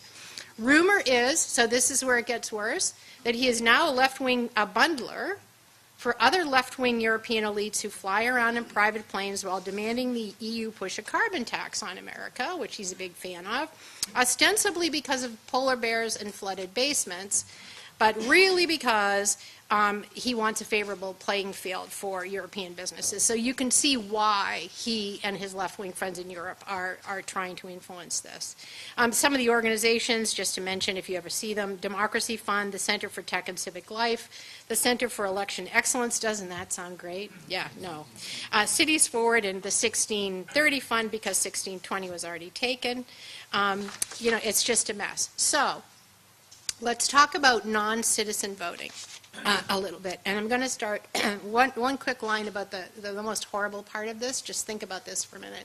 In many localities, local election officials are allowing foreign nationals to vote in elections, our elections. So picture this. D.C., Chinese Communist embassy personnel voting in our elections. Today, they can do it. Russian nationals at the Russian embassy, our elections, they can do it. Pretty soon, D.C. is going to let them work as poll watchers. So isn't that fun? So this is why we need to kill this thing permanently.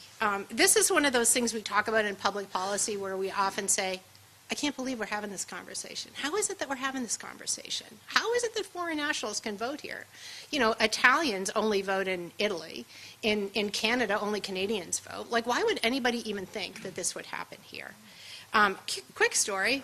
In 2014, a scholarly journal reported that 6% of citizens, 2014, 10 years ago, 6% of foreign nationals who were not allowed to vote voted. You ready for this? 81% of them voted for Obama. So if you have any questions, that should answer all of those as to why that we're now racist and suppressionists for trying to stop this. Our DMVs have turned into get out the vote organizations who assist both residents who are here, alien citizens who are here lawfully, because some are here lawfully, but they still can't vote, and the ones who are here illegally. There's a little poster. It's real cute. It's a poster in the Wisconsin DMVs. It's hanging on the wall when you walk in the Wisconsin DMV. And it says, don't have an ID? No problem. You can still vote. Yeah, cute. Doesn't mention citizenship in there anywhere, but they are really pushing. So I think we keep joking one of our projects for 2025 is get the GOTV out of the DMV. So hopefully we can do that. State constitutions address citizen voting. Some of them are better than others. There is a huge movement afoot now to make sure that every state constitution has only in it. One would think that that was a distinction without a difference when it says, you know, like Virginia, I think it says citizens of Virginia and the United States can vote. It doesn't say only. Again, this is a problem that we have that we really need to think about. So why does this matter? And you know, what does it mean for people like us, even if you're not directly engaged in election activity? Before I say that, I want to say when I wrote this, I did not realize that I was speaking to a room full of naturalized citizens. There's a boatload of, God bless every last one of you. It takes $10,000-ish, 10 years-ish, 500 phone calls to the completely incompetent State Department to get your citizenship now. So every person, and let's look at the history of the United States. Women didn't vote till 1919. Blacks did not receive the right to vote under the Emancipation Proclamation. They had to fight for it for 100 years. In my lifetime, the 1965 Civil Rights Act was passed, and that was when Black Americans first felt comfortable actually voting and registering to vote. So every non-citizen or anyone who passes a ballot unlawfully in this country is stealing from those people. So we're already getting attacked because we are promoting the the legislation on Capitol Hill called the SAVE Act, which solves this problem from the federal level. We're already becoming racist, and I just laugh because I think to myself, racist? Well, what about our African American brothers and sisters who have fought so hard for this? You have a foreign national voting and stealing one of their votes? That, to me, that's racist. So, anyway, so everything happens at the ballot box. Everything you care about in this room, no matter what it is, it happens at the ballot box. And I have this conversation with people all the time. It's like, oh, well, we don't really want to do election integrity because they think it's political, but it's not. It is absolutely not. We advocate for every voter, every ballot of every party, every time. Doesn't matter. So school choice happens at the ballot box. Tax credits, Second Amendment rights, ballot box. Protecting the unborn, ballot box. Regulatory sandboxes, freeing entrepreneurs, constitutional amendments, it all happens at the ballot box. If any of you are Virginians and you just paid attention to what happened in your last legislative session, or if you're somewhere else and you paid attention in your last legislative session, you know exactly what I'm speaking of. The ballot box determines whether your champions go there to your capital or not. So it really does make a huge difference. All right, so for fun, let's circle back to my boys here and the military oath that I talked about earlier. So we're in the car after the ceremony, and of course Connor and Mitchell are ribbing each other about, Connor is saying, yeah, the Air Force where they send people out where no one matters in the middle of a desert. And my son, son number 2 is saying, oh yeah, well you're in the peeling potatoes brigade. So I mean, it was a lot of fun in the car. But the boys were commenting on the meaning of their oath. And one of the reasons that we were talking about it is because son number one didn't go through ROTC. So we had what we realized afterwards were all these secular graduation, which was fine. You know, when he became a lieutenant, when he became a captain, his commissioning, all that stuff. Very secular, very Army. Mitchell, on the other hand, graduates from Liberty. It's all about serving God by serving your country. And even the 5-star general doesn't trump the Bible. And all these speakers talked about all this stuff. And we just sort of realized this because my son Connor said, wow, there was something that was different about this graduation, this commissioning that was different from mine. And we realized that was what it was.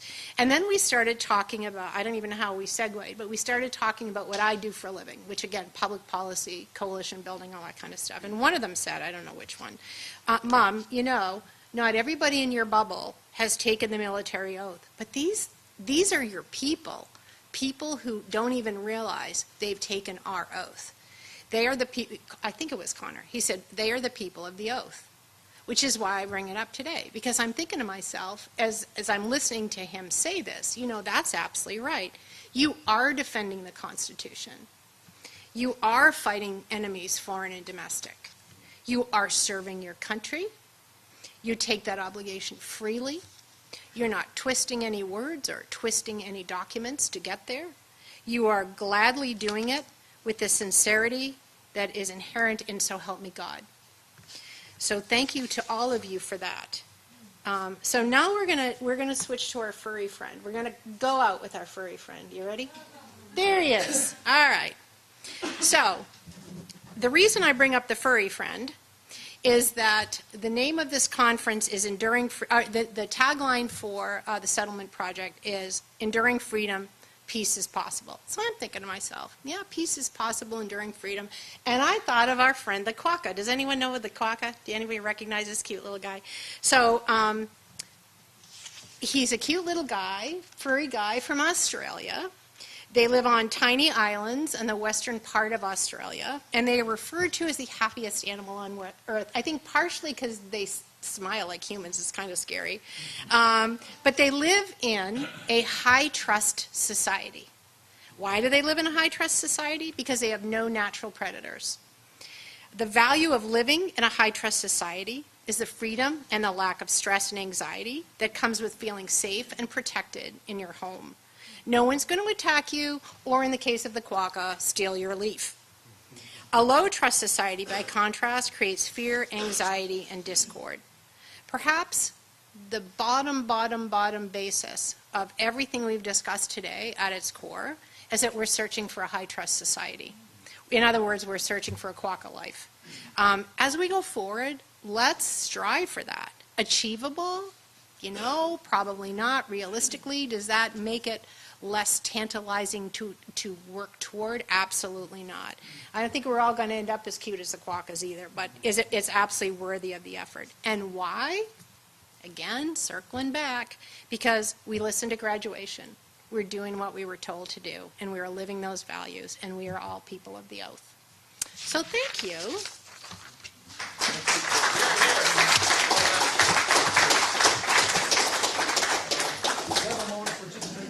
Quick questions. Do you have a quick question? Thank you so much. That was fabulous. Just to reiterate, to revisit the DC, CCP, Russian embassy thing. So currently you're saying that they can, in fact, vote in a local election. Local only. Not federal, but local, not state. Yeah. How, for example, in DC do they separate?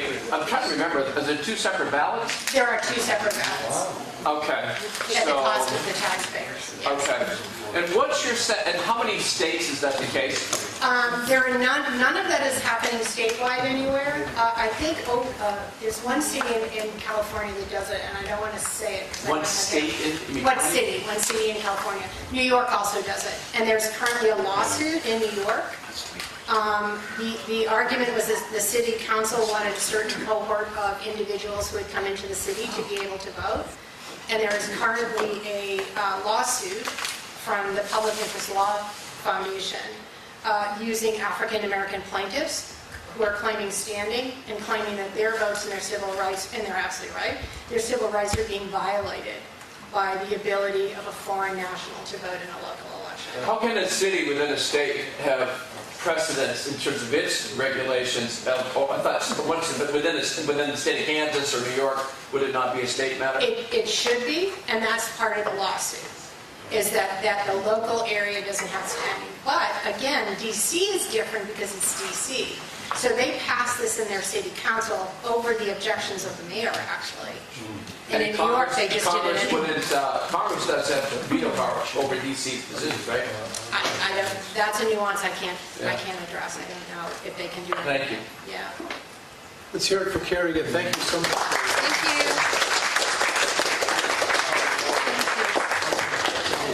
you. And Carrie will be available for questions directly to her afterwards. And also, please visit the websites, the Virginia Institute for Public Policy and the Election Integrity Network, and take her up on the offer to join some of the Zoom calls, get involved, donate. There's a donate button there. You can donate to the cause and support it any way you can. It's a great, it's as they say, it's the hill to die on. It's the hill to die on this year between now and November. And I have business cards. So yeah, absolutely. So please support this movement and this effort. It's significant, very important. We have some literature, some pamphlets that they're giving out at this time. Oh yeah, so after we finish here, if you could just, housekeeping, take your trash down the hall to the garbage cans later on afterwards. That'll be great. Across from the restrooms? Across from the restrooms, there's trash cans. Separate Yeah. trash and probably... Afterwards, yes. Thank you. And now we'd like to invite Dr. Kaufmann back up again to introduce a special guest speaker who's going to speak with us briefly about what his work that he's doing. George Guido Lombardi is a political consultant to senior political and business leaders in Europe and the U.S. He's just returned from Italy. He's been meeting with people like Maloney and folks that are the face of MAGA internationally, some of these kinds of leaders, and he's going to share with us a little bit about his work. But Frank's going to introduce him, so thank you. We're really short on time. I apologize for that. I just want to say a quick word about George. I've known George for a couple of decades, maybe or more. I'm not sure. George is a friend of the Trump family and lives with him on 53rd Street, lives with him down in Florida. He's done a lot of work politically with the, I call him MAGA like Italy, make Italy great again, make France great again. Guido's in high demand, but also Japan, the conservative communities. So Guido's going to just say a couple of words because he just got back from Europe and just to kind of give us the feel of our allies worldwide. Thanks a lot. Thank you. Thank you, guys. I'll be very brief. I just happened to live in New York at the time. 20 years ago, I ran into this blonde guy in the elevator, and eventually we exchanged a few words. I couldn't say we are friends, but we ran into each other in the elevator for about 20 years. I live at Trump Tower, of course. And then after he bought the Mar-a-Lago, eventually we met over there also. We still meet over there. Of course, now he's only, hey, George, how you doing? Not much more. But eventually, at the time we talked in 1915, after he announced, I went to his office. I said, Donald, are you really serious about this stuff? And he goes, I don't care. I'm going to spend $100 million. I'm going to tell this guy, Obama, what I think about him. And that was what started him. He wasn't sure that he was going to be elected. Actually, he didn't think so. He was 14 of 14, as you remember. And but eventually he made it. But already in 15, we're talking about integrity. Already in 15, we knew that they were going to do anything they could to stop him. And I would say it's a miracle that he got elected, because the popular vote, as you know, went for Hillary. And I think that they were overconfident, and that's why they didn't cheat as much as they cheated after that. Having said that, Facebook, somebody mentioned it, like in 2015, I was doing among other things, some of the social media for Donald, and we had like 450 15 Facebook groups. Some of the groups they had 320,000 members. Citizens for Trump was one of them. In 2018, on October, just before the midterm election, 1 month before the midterm election, from 415 groups, one day, the next day, there was 100. 300 groups, almost 4 million people disappear. Nobody, we talk, we call, people did letters. Oh, it's not there? Oh, I don't know. We don't know. They just didn't give us any answer. Well, what about all the pictures and everything? Well, you remember you put it on our platform.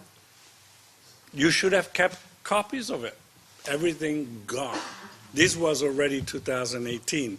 And of course, the midterm elections of 2018, I think that there was some very heavy interference already there. A few of us told, I would say, I called Donald, President Trump, please, please get the right people in the Department of Justice. Unfortunately, a little bit because it was his first time, a little bit because unfortunately there was some interference, let's just call it.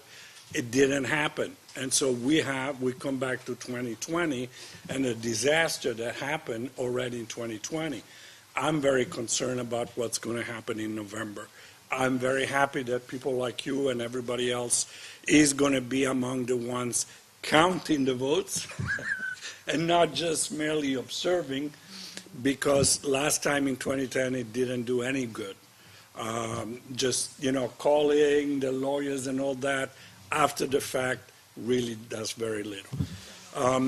Frank, I'm trying to be very brief. Frank says something about Europe. Europe, it's actually doing very well, in spite of what you see in the news. I can tell you what is not being reported, even on Fox or whatever.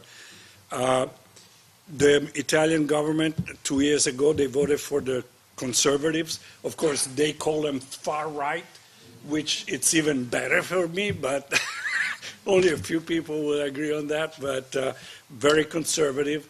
One of the very first actions that the new prime minister did was to allow any individual to sue their employers or even the government if they were fired, if they had been fired for not having the vaccine.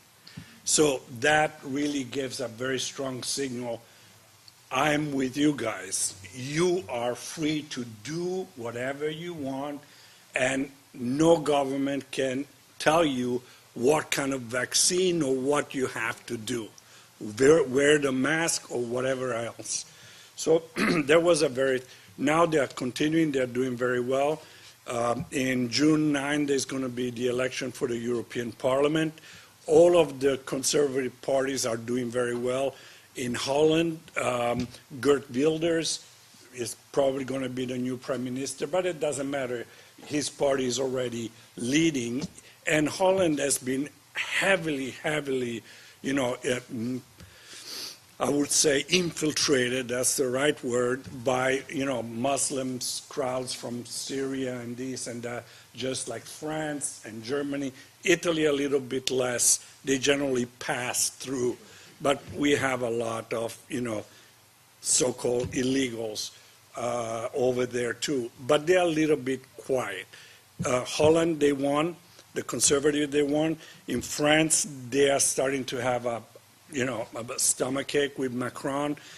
In Spain, there's talks now of a new elections because, again, the conservatives are trying to remove the so-called socialists.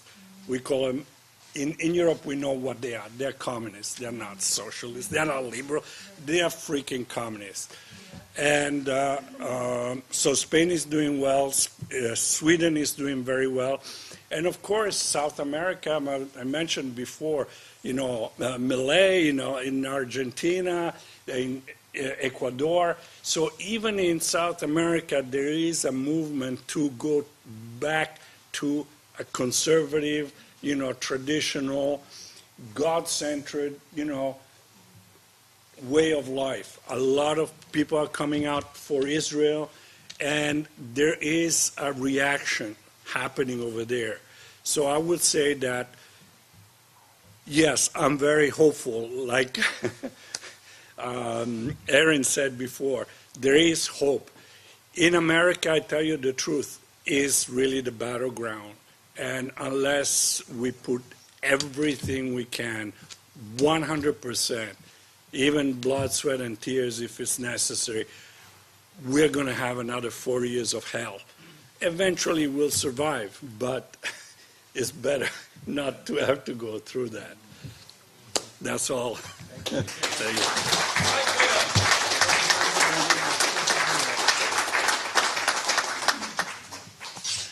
Hope springs eternal, right? Okay, now without further ado, we're going to invite back up Dr. Burgess. He's going to share with us the forces of division in today's America. And even if you get a little depressed, Dr. Kaufmann will lift you back up again, so no worries. Yeah, well, I'm glad to hear there's so much optimism in the room, but you haven't heard my second lecture yet.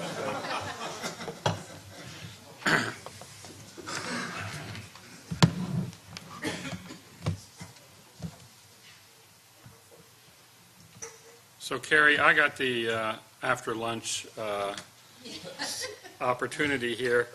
I think I drew the short straw, maybe. So, all right. Yeah, I need more cute animals. I definitely need more cute animals in my presentation. The picture of Mark smiling was a great one. Love that one.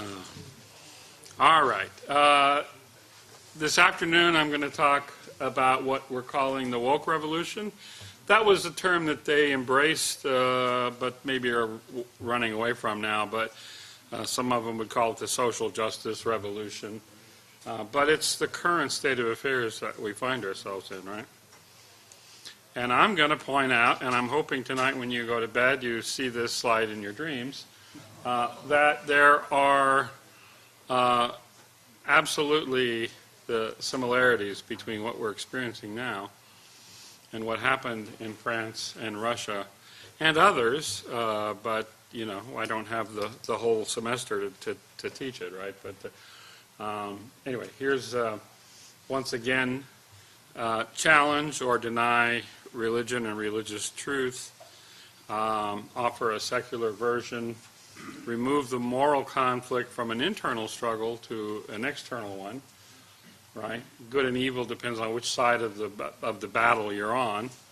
Introduce a vision for a future utopia, and develop and promote the ideology, and then, get rid of those who stand in the way. All right, so the French Revolution, as we saw, offered a rationalist vision, and liberty, equality, fraternity was their highest ideals of Enlightenment thought. The Russian Revolution offered a materialist vision. The Bolsheviks called for peace, land, and bread. That was their slogan. And it represented the material well-being that they promised from the revolution. The highest, these were the highest ideals of materialist thought, right? So the woke revolution promises diversity, equity, and inclusion, right? So what's the philosophical basis for this vision? Well, after the Soviet Union collapsed, the race and gender theorists, primarily in America, but in the West, replaced the class-based critique of Marxism as the new cutting edge of radicalism. They replaced Marxism with a new philosophical basis, postmodernism. We're all, by these days, pretty well versed in Marxism, but this one most people really don't know if you weren't in the academic institutions. Okay, so this is kind of a joke. By the way, the slides I'm presenting are not my slides. I pulled them from people trying to teach about these things, right? But this is a little bit of a wag, right, who's saying truth. All truth is relative except this statement, right? So that's a little bit of the conundrum of postmodernism. All right, let me explain what it is. First of all, it's post-atheistic. What do I mean by that? It rejects not only God, but truth itself. The rejection of truth is based on one of the pillars of postmodernism, deconstruction. And maybe you've heard this term, maybe you're unfamiliar with it, but deconstruction questions the very idea that there are like fixed meanings. Meaning is always deferred in their language, right? And really what it means is it's always relative. It's really a pure form of relativism, and that's the one thing I want you to take away from this talk about the postmodern philosophy. So without a stable sense of meaning, of course, there can be no truth. So this is a picture of Jacques Derrida. He's the author of Deconstruction. And basically, you know, according to our formula, as I say, it's post-atheistic. What does that mean? There's not only no God, there are no universal truths, meaning there's no religious truth, no philosophical truth. And this includes rationality in science itself. I'll get into that in a little bit. And that's why there's actually a bit of a, anyway, some disagreements on the left between those who are still clinging to the more Marxist view of things and the postmodernists. But that's why I say postmodernism isn't militantly atheist like Marxism is. It's like, right? It's indifferent to the question of God. It's indifferent to truth. In fact, Derrida, what he argues is that behind the search for truth is really a search for God, right? So without God, there can be no truth. So what does that mean? What is truth then? They argue that it's what they call, and again, you may have heard some of these terms, I don't know, but this is a common term. It's a meta-narrative. What does that mean? Right? That means it's a story we tell ourselves about meaning, or about the completion of some unrealized purpose, right? About the meaning or goal of life, or of history especially. And it rejects this notion as an outmoded concept. It's what that's what they consider modernism to be, but they're postmodern, right? So if truth is a story, it's just a story we tell, then where does it originate? Well, what we understand as truths are just an expression or extension of power. That's the theory of Michel Foucault, the lovely gentleman here, who argues that knowledge is produced by the powerful, and it serves the purpose. Excuse me.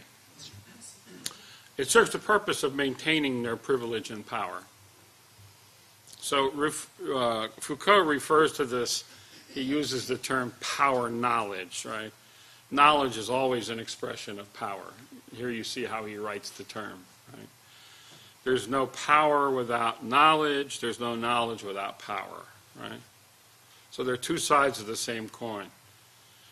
What this approach does is it delegitimizes the Enlightenment and every other form of knowledge or truth, right? We're going to see the implications of this soon. But I just want to point out, this is a graph, again, by one professor. So the older system before capitalism was feudalism, and the form of power is domination, and the struggle is usually ethnic or religious. It's a generalization, but a good one. In capitalism, of course, Marxism defines it as exploitation, and then the form of struggle is class struggle, and that's what the theory says, right?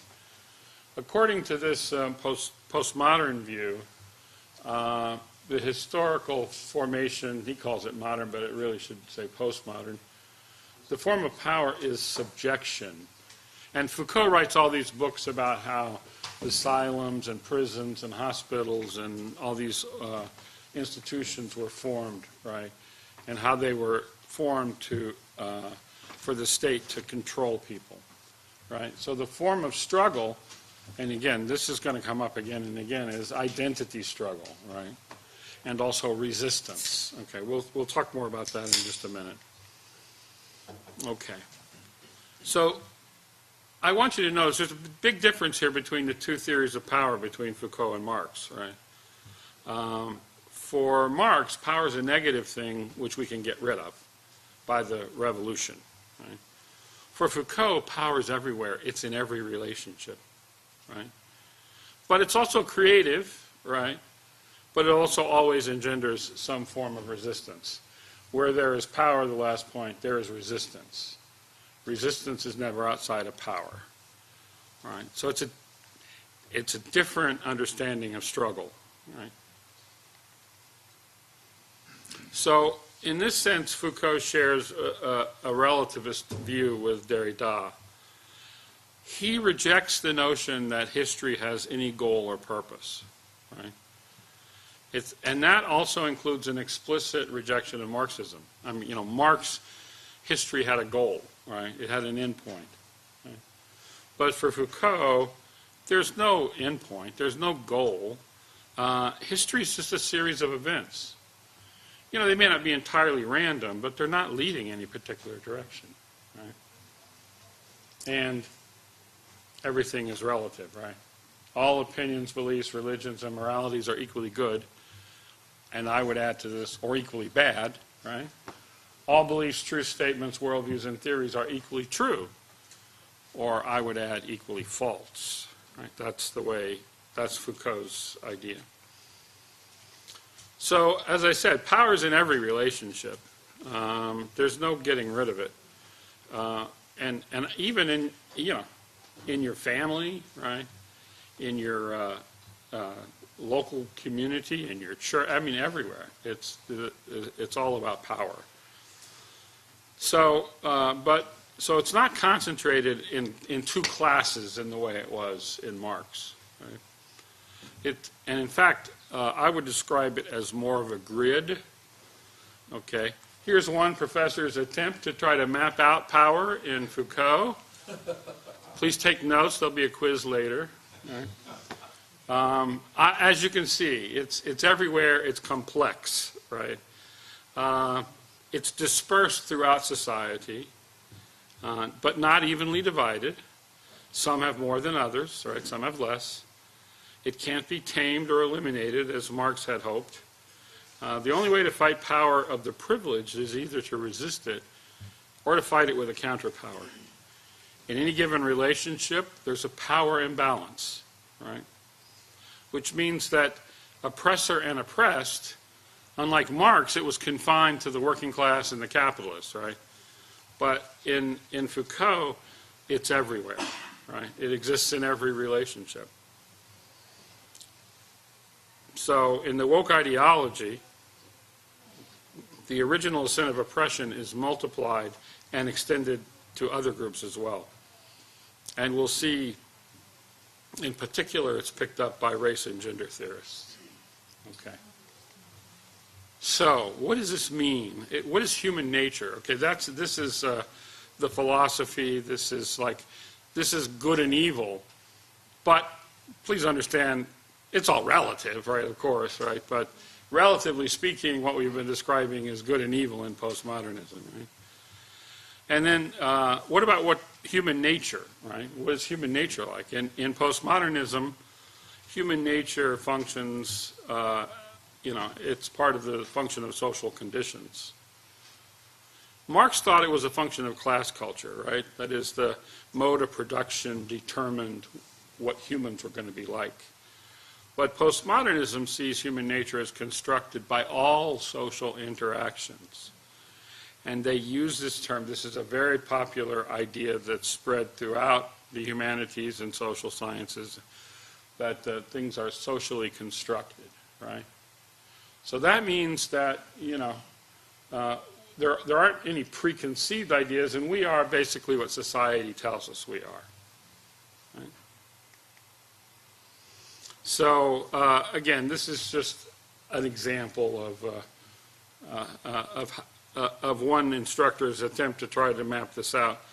For postmodernists, social construction means your identity is determined by your place in the power grid that I just described earlier. It is endlessly fluid depending on the forces acting on you. So there's nothing fixed. You're always constantly being reshaped and remade. It's what they mean when they say our identities are socially constructed. There's no stable or fixed you. You may have the mistaken impression that you have an identity, but you are really nothing more than what society tells you you are. All right? So, to say that race, for example, is socially constructed means that my identity is based on what? It's a social construct based on how people define themselves and others, on physical and social characteristics, right? It's because of the social meaning people have attached to it. It has less to do with my skin pigment and more to do with the place assigned to me within the power grid, right? That's, again, this is the postmodern philosophy. So what does that mean? It means you can be president of the United States and still be oppressed, right? I mean, this is the implication, right? And also, you know, the same applies to gender. It's used in gender ideology. Society imposes on me the definition of what it means to be a boy or girl, man or woman, and expects me to conform to it, right? So you can be a collegiate champion swimmer and still be oppressed, right? I call this the founding myth of postmodernism and the woke ideology. There's no truth. Everything is relative. All identity is socially constructed. It's mythic in the sense that it's the unquestioned first principle behind postmodernism. You're not allowed to question these assumptions. According to them, these are self-evident, right? These are axiomatic. I would strenuously disagree, but that is the philosophy, right? So these ideas are just merely asserted. They're the founding principles, but they are not yet an ideology by themselves, right? This is the point at which the philosophy, you know, this is the philosophical basis of it, but in order for there to be some revolutionary activity, there needs to be an ideology, and then finally a political agenda, right? So in terms of ideology, as with the French and revolutionaries and the Bolsheviks, it takes an ideology and a political program. And so beginning in the 1990s and the early 2000s, postmodern philosophy was adopted by the race and gender theorists. Before this, they had largely been Marxist in their critique of Western society, right? But, and in fact, the idea like critical race theory, it comes from something that was known as critical legal theory, and it was started by a Marxist legal scholar named Derek Bell. This is one of his students, Kimberly Crenshaw. We're going to meet her again in just a minute, but she's a key figure in the transition of critical race theory into a postmodern ideology. This is Judith Butler, who I studied with. Gender theorists, like critical race theorists, replaced the old class-based critiques of Marxism and adopted postmodern philosophy as the basis for their new revolutionary ideology. She was and is a key figure in gender theory and queer theory, and her book, Gender Trouble, was an early seminal work in this.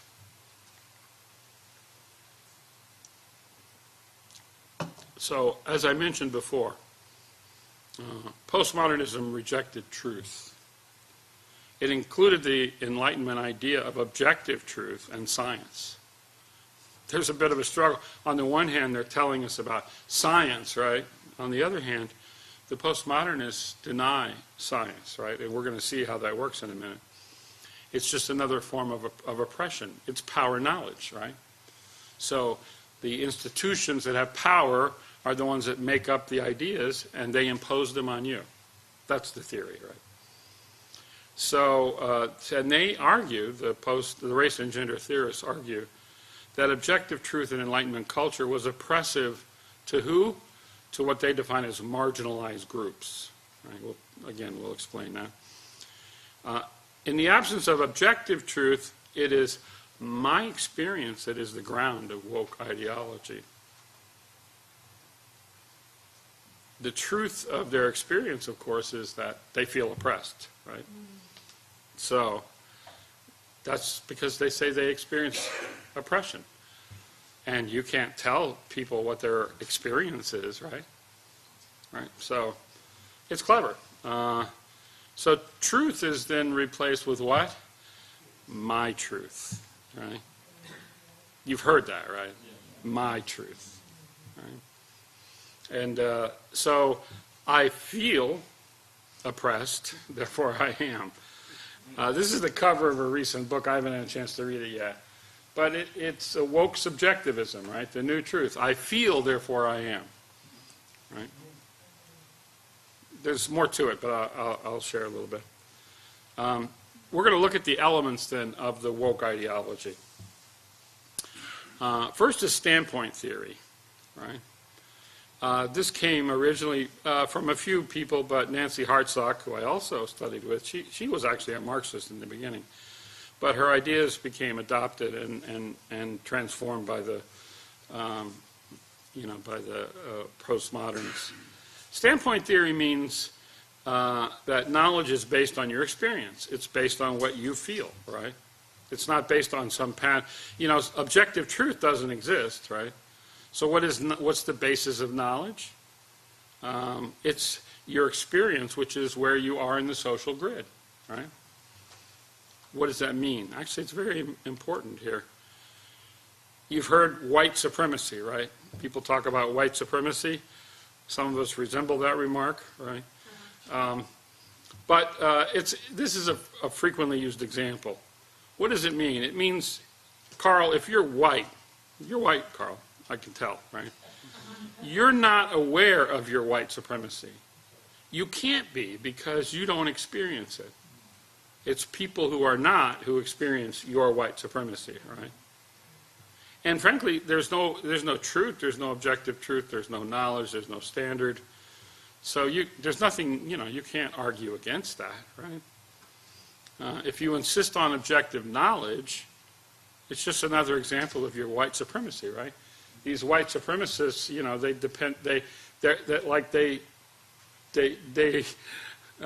one of the characteristics is objectivity. They believe in objective truth, right? So, and they're defensive too, because if you call them on it, they might say, wait a minute, no, right? But that just means you're more of a white supremacist, right? When I was young, we used to call this stereotyping, right? And it was a bad thing back then. But now, and if you're white, you're too fragile to even have a conversation about your white supremacy, right? And let me explain what a conversation is. Right? It's not what you think. It's not like a discussion or debate with opposing views, right? That would be an example of white defensiveness, right? By conversation, it means we're going to tell you about your white supremacy, and if you resist it, well, it demonstrates your white supremacy. Right? So the beauty of standpoint theory is it allows you to attack the very identity of others based on my experience, which you can't deny, right? So it's been used to create a culture of accusation, right? Now, the second point of woke ideology is what I call mapping oppression. I hope this is big enough that you can see it. Here you have a line of domination, right? And then you have, at the top, for example, an able-bodied person is oppressive to a person with disabilities, right? You see the line that goes through, right? or a fertile person is oppressive to a person who's infertile, right? Now the whole Gentile, non-Jew versus Jew, I think that has to be removed these days, right? But, you know, because I don't know if we can allow Jews to be oppressed these days, right? The way things are going. But anyway, this is part of the sort of Foucauldian power grid, right? Oppression exists in every relationship. And frankly, you don't have to do anything. Just because you have European heritage, it means you're oppressive to non-European origin people, right? That's the theory. I'm not making this up, right? This is a map that was drawn by, again, a woke ideologist by the name of Catherine Polly Morgan. She's not with us anymore, but so, and how do you know you're oppressed? Well, you feel oppressed, right? Now, this is the theory of Kimberly Crenshaw. You remember I had a picture of her, and it's intersectionality. How many of you have heard of intersectionality before? Most of you have definitely heard of this, right? And she says it's a lens through which you can see where power comes and collides, where it locks and intersects. It is the acknowledgement that everyone has their own unique experiences of discrimination and privilege. That's a quote. So again, the map I just previously showed you was a little too linear. This maps out sort of a grid, again in the Foucauldian manner, a grid of oppression, right? So you can be oppressed on any number of these at the same time, right? So intersectionality, what it literally means is that it's an intersection of oppressions, right? So it takes that linear concept and makes it three-dimensional. All right, well, what does that mean? Actually, before I get into it, this is what one WAG has come up with. It calls it the Oppression Olympics, right? If you're the most oppressed person, then you win the prize, right? So, actually, Kimberly doesn't like that, but as I've been told. But I will point out, actually, I'm going to talk about identity. This basically the linchpin of the woke ideology is identity politics. But there is still this ongoing struggle between the Marxists who are hanging on, hoping for the revolution to take down capitalism, and that's going to solve all our problems, and the other sort of woke ideologist who says, oh yeah, right, my revolution always has to wait for yours, right? So what is identity politics? It actually began in the 70s, had Marxist roots, as everything did back then, but it has morphed into the postmodern world, right? Postmoderns argued that equality of opportunity, which had been the previous goal, right, of civil rights and the sexual liberation movements and all the Marxist-inspired movements of the past, they only serve to support the dominant groups and their oppression, right? So postmodernism has infiltrated all of these different study areas, which are now departments on university campuses, right? And they have all become sort of proponents of the postmodern theory. So again, let me remind you, identity is socially constructed. It means that who I am is determined not by me, but by the social forces around me. But the woke ideologists argue we should embrace that identity and not resist it. For the purposes of political struggle, they consider it a source of empowerment. Right? My identity is my position in the social grid. It's the place from which I can resist, which is the term they're big on. It's who I am. So if I'm a gay Chicano, for example, my experience of that, of being that gay Chicano, is who I am. That sense of oppression is the source of my identity. but it's the basis of my resistance to the injustice of the system. It is the source of my power to fight systematic injustice. And we're going to see that's the notion that the injustice is systematic, it plays a huge role. So identity politics argues that they adopted the view, so the identity politics people now have adopted the view that political struggle now meant that society must affirm their marginalized and excluded identity. That's what has to be affirmed. You have to affirm that I, in my position, am marginalized and excluded. So when they say inclusion in DEI, right, diversity, inclusion, and equity, inclusion doesn't mean what you might think, you know. Like, I have an Indian son-in-law. I have a Korean daughter-in-law, right? We're pretty inclusive, right? But that's not what they mean.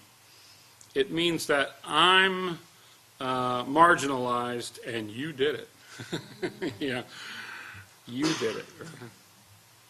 So accepting me in my marginalized state means accepting that you've done this to me. You are guilty of oppressing me. And it's really the new definition of good and evil to fit the oppression narrative. And it also, oppression is systematic. You're familiar with the 1619 Project. It argues that the point of America was slavery, right? It's built into the system. You can't, you can't extricate it from the system. So in a liberal worldview, society can be reformed. In a Marxist worldview, it could be rebuilt after a revolutionary transformation. But in the postmodern worldview, society is created on the basis of discrimination. Created on the basis of discrimination. It's built into the system. It is the system. So what do? You have to get rid of the system in order to get rid of the oppression, right? But this is the thing. They're not quite utopian, because even if you do, there's no utopian outcome. It's just more endless struggle, right, against oppression, because it's in every relationship, because they've adopted the Foucauldian model. You often hear that CRT is just teaching the history of racism in America. And are you, John, against the teaching of racism in America? How could you be against that, right? You can't. Well, what's being taught isn't history, it's ideology, right? The ideology of identity politics is that if you're a minority, the system is rigged against you. You cannot succeed. The goal has to be the destruction of this kind of evil system, right? Racism is entrenched in the fabric of society.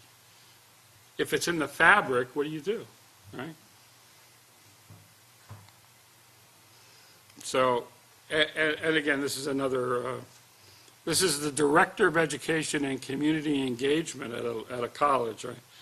Reality is that racism has been woven into the social fabric, right? This is what's, being repeated.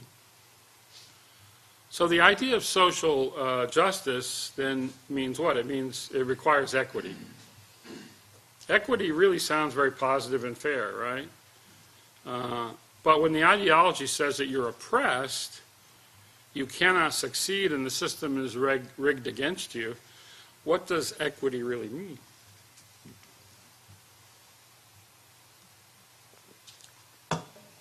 Well, again, this is another slide that a professor uses to show the difference between the Marxist approach and the new postmodern approach, right? So, I want to put for your attention, so again, it's based on material, we've discussed that, and it's rooted in modernism, and the goal is equality, right? In the postmodern system, the goal is what? It's difference, right? That's pretty important, actually. That's a fundamental shift.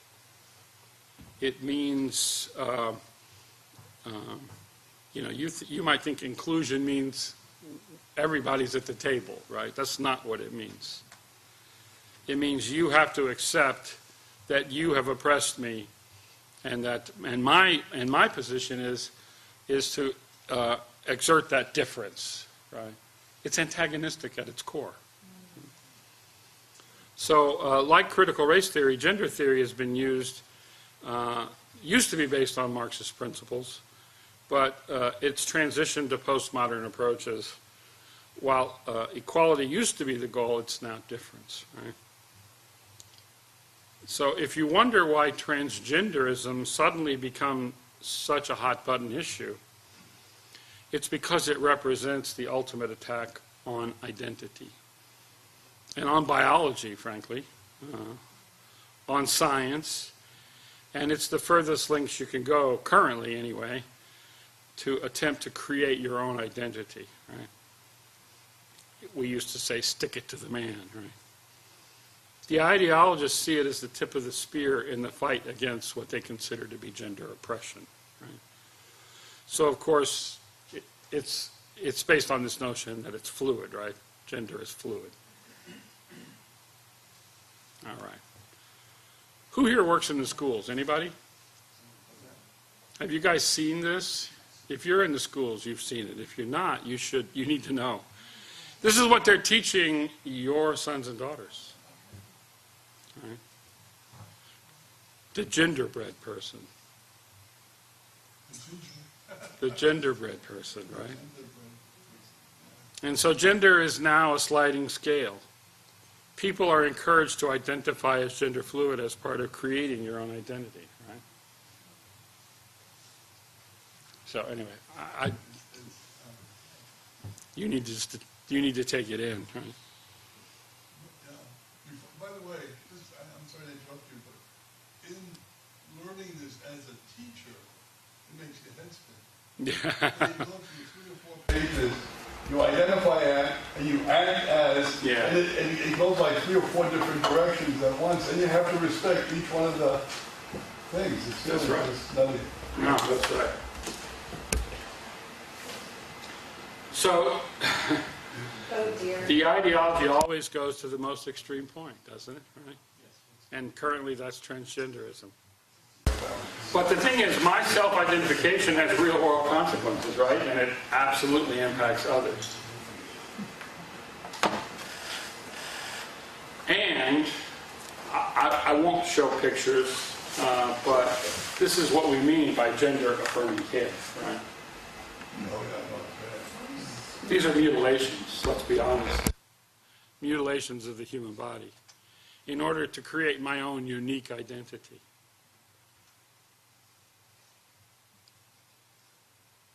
And it's a mutilation of the body, but more fundamentally, it's a mutilation of the human self, right?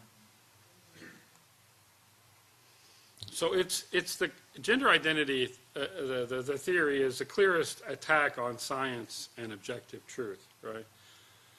It asserts, as postmodernism does with everything, that gender is socially constructed. What does that mean? Well, biology then is essentialist, right? I love that word, essentialist. It means that you might think biology is scientifically true, right?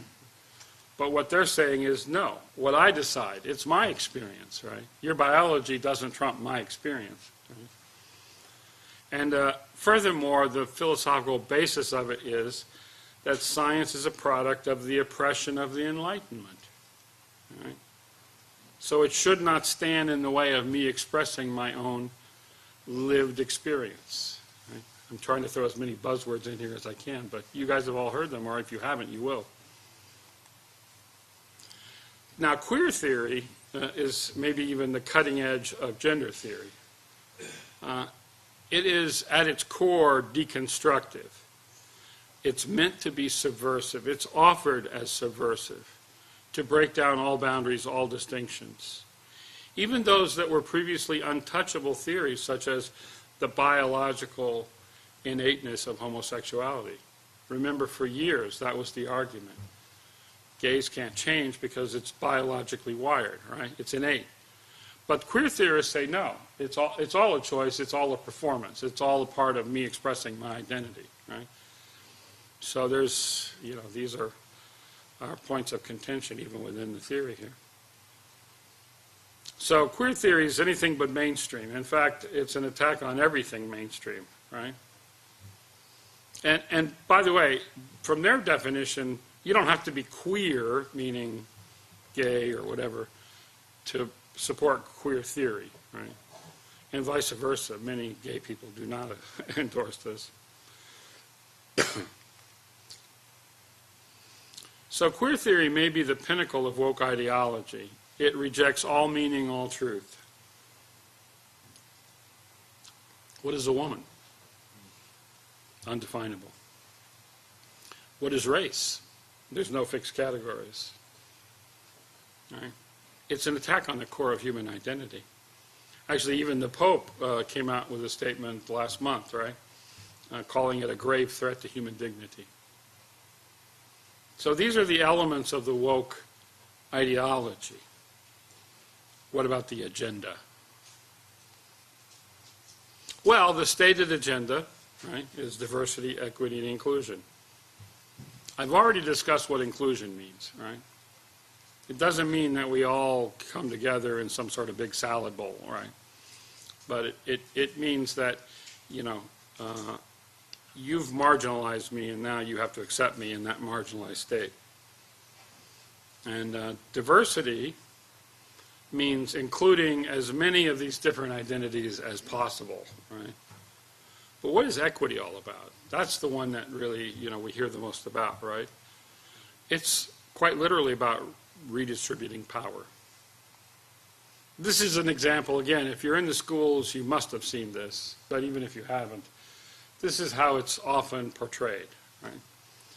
So the tall guy didn't need the box, and the little guy needed two. So it's only a matter of fairness. We take from people who have and give it to people who don't have. What could be more fair, right? And of course, this implies the boxes are just there. They're just lying around. But this, son of a buck over here is hoarding, his box and not giving it to the one who really needs it. Right? I'd simply like to point out, we've tried this before, right? The revolutionary government in France seized the assets of the church in the name of fairness, right? Where did that end? The Bolsheviks seized the land and the wealth of the Russian nobility, and the class enemies were all eliminated in the name of social justice, right? Where did that end?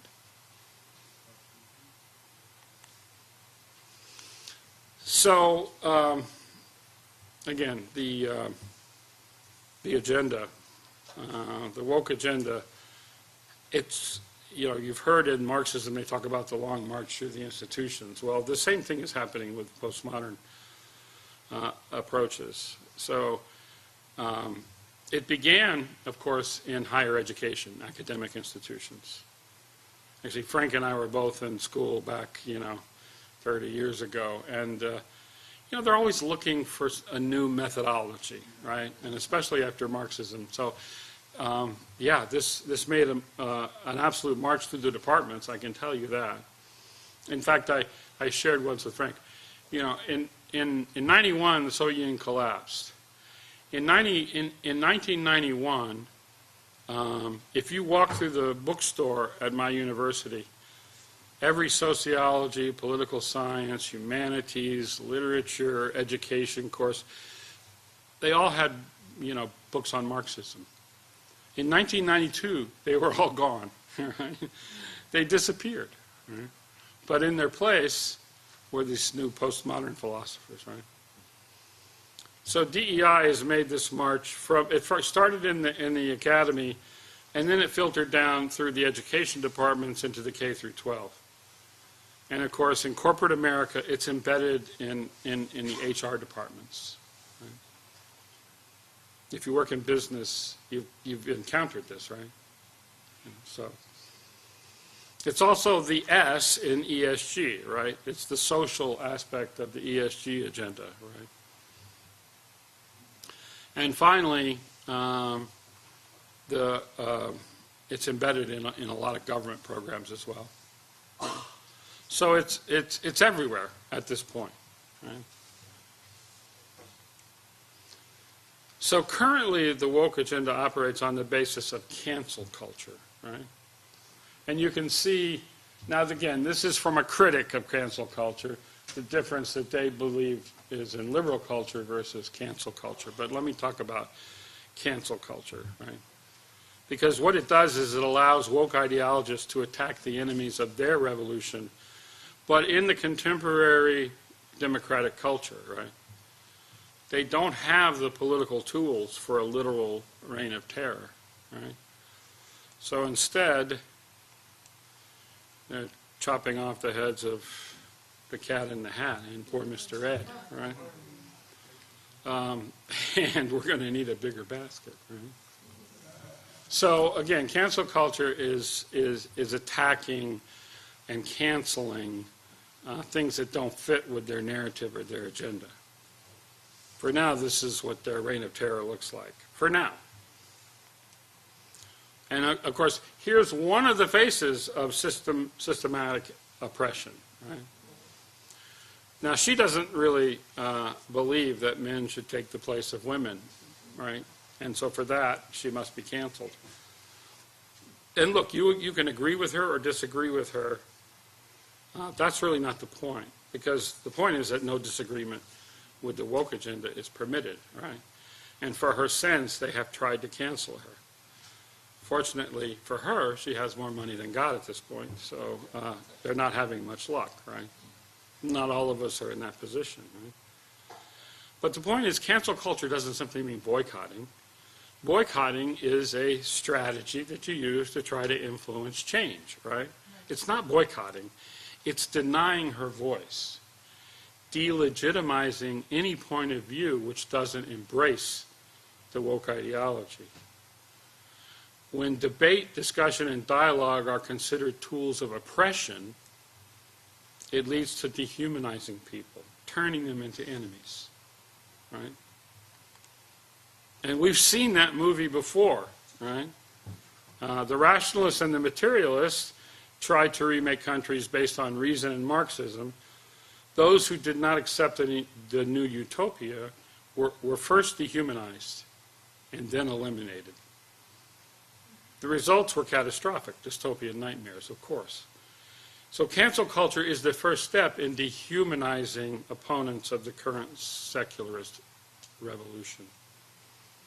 In the name of progress, it is an attack on the very core of American values and American success. And I would simply point out, it was 70 years between the publication of the Communist Manifesto and the Bolshevik Revolution, right? 1848 was the publication of the Communist Manifesto. This quote from Mr. Zinoviev that I shared earlier is from 1918. So there was 70 years of dehumanization of the bourgeoisie, of the capitalist, that laid the groundwork for their elimination, right, and for this kind of attitude. So I leave you with this. Actually, I too have great faith in the genius of the American people and the American experiment. Liberals and conservatives have both made great contributions to making a more perfect union. But what the woke ideology is offering, the dismantling of a system of oppression, offers nothing more than division and strife, not a more perfect union. It will lead no place good. All right, thank you for your attention.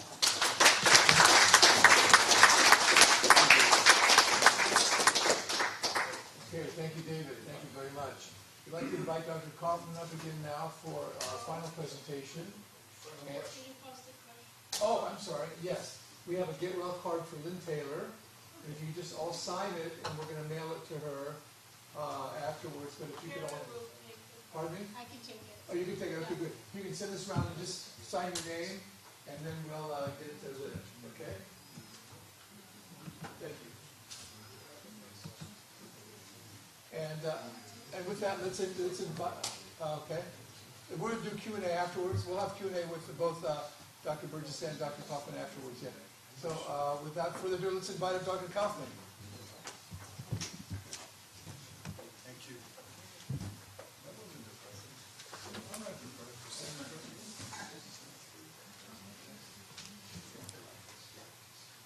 Thank you, Carl. Thank you, everyone, for hanging in there post-lunch for quite a dense collection of information, and not a kind of arousing John Philip Sousa. One of the real important things is to see the nature of the ideology that we're up against. I think we may not have encountered that before listening to what David has just described. We've heard the words, we've seen the parts, we've heard the terms, the critics use them in their criticism of it, but a systematic presentation of what woke ideology and cancel culture is essentially is quite daunting or quite haunting. So I've done my best to try to put together a counter-proposal to that. I've shown that although the French rationalist Enlightenment was very sophisticated, philosophically, it had towering intellectual figures that were defining of Western civilization and culture, led to horrors. There was a path higher, stronger, and better than that. Same with Marxism. Marxism was very sophisticated philosophy and analysis of contemporary human affairs. That was beat also. So when I listen to David on this one, it's extremely unsettling because it's like having the rug pulled out from under you. When trying to say otherwise is proof of your guilt or proof of your criminality, it seems like checkmate. It feels like checkmate. And I think he does a very good job to indicate, and this is happening all around us, but we don't swim in. These aren't the circles in which we talk. But all of these progressive left thinkers and speakers and college administrators, this is their whole lives. This is their friends. These are their cocktail parties. They're not trying to think like that. The world is like that for them. And so it's kind of half the country. Admittedly, a big part of that half are sheep that are just mean well. They're not as sophisticated as what David just presented. But they are led by that, and they go to school, and they want to be the best in the class, and they want the teacher to like them, and they want their papers to be cool, and they want their fellow students to be cool. So they're doing their best to have what he just described as a worldview. And so it's very difficult. And so I want to spend my time as for the closing lecture to see if there are resources that can similarly turn back an ideology even as profoundly undoing as what David has just described. So I've entitled this presentation, The End of Woke Culture and a New American Future. Okay, woke ideology has embedded itself in every part of human life and culture. This so much resembles the long march through the institutions because it is in every institution. It's in the media. It's in the elected political life. It's in educational life. It's in K through 12, pre-K. It is everywhere, and because it matches the intention of the cultural Marxists, of the Frankfurt School, people have heard of that, recognize that. They think of cultural Marxism. Everybody's heard the phrase, the long march through the institutions. And because that surrounds us everywhere, we feel like, aha, that's the Frankfurt School. Because Dutschke, this is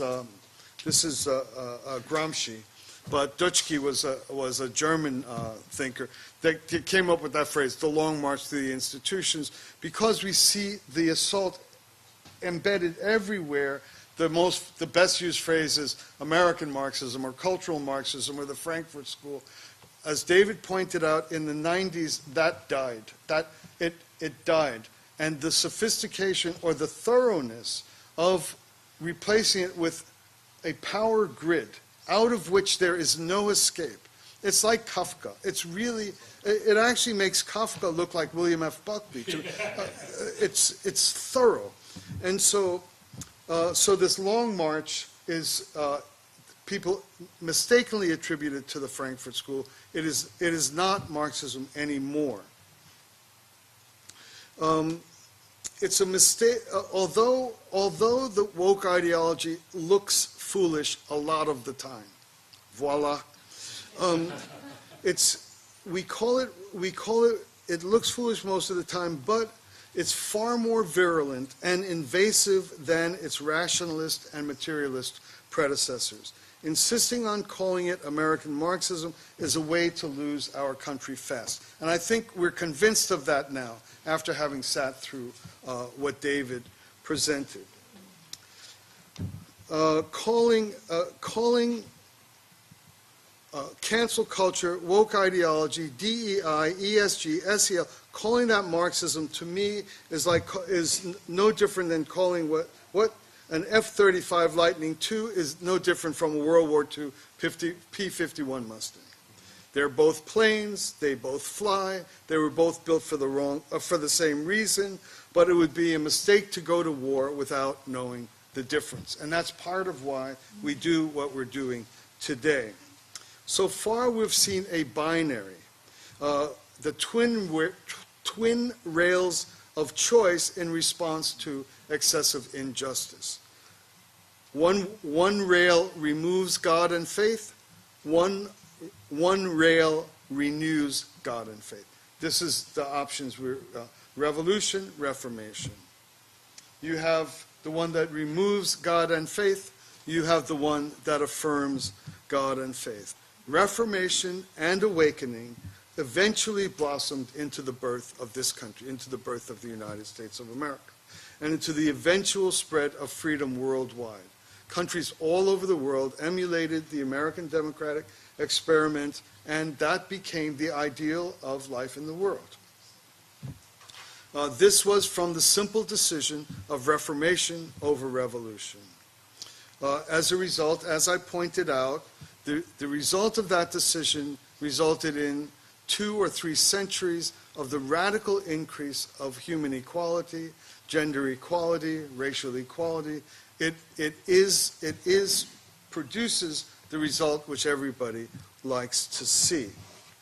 Faith in free societies eventually collapsed, international collapsed, both in theory and politically. The new attack from the progressive left is now more complete and more serious than earlier revolutions. What is now removed is not God, and as we've heard, but rather meaning, order, even language itself. These have been removed. David has accurately referred to it as post-atheist. Total race and gender hatred and confusion is now everywhere all the time. Meet Miss America. Here's Miss America. Born male. The progressive left is not against the rich, it is against thinking and speaking. It forbids dissent, as David indicated. It removes your right as an individual, it removes your rights, your constitutional rights, but it removes your God-given status as even being able to declare what you see with your own eyes. It removes you. The current conservative habit of, I've already mentioned that. So there's that mostly peaceful riot. The progressive left follows a long-range, carefully crafted strategy that removes the possibility of justice or honor in this country. It offers nothing to improve human life. It is perfect only at destroying. The only thing it does is divide, deny, undo, break things, and disallow speech. That is the nature of the progressive left. As I said in my earlier lecture, pointing out its hypocrisy is a loss of time, is a waste of time.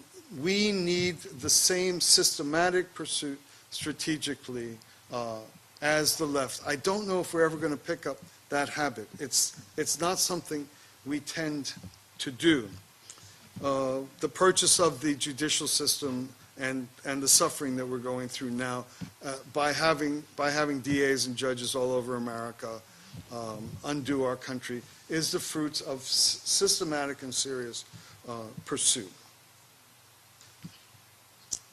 Censorship. Pure wokeism began in a tiny house of mirrors created by language philosophers. It created pure relativism, no shared basis of being, no shared basis of speaking. It creates perfect isolation and alienation.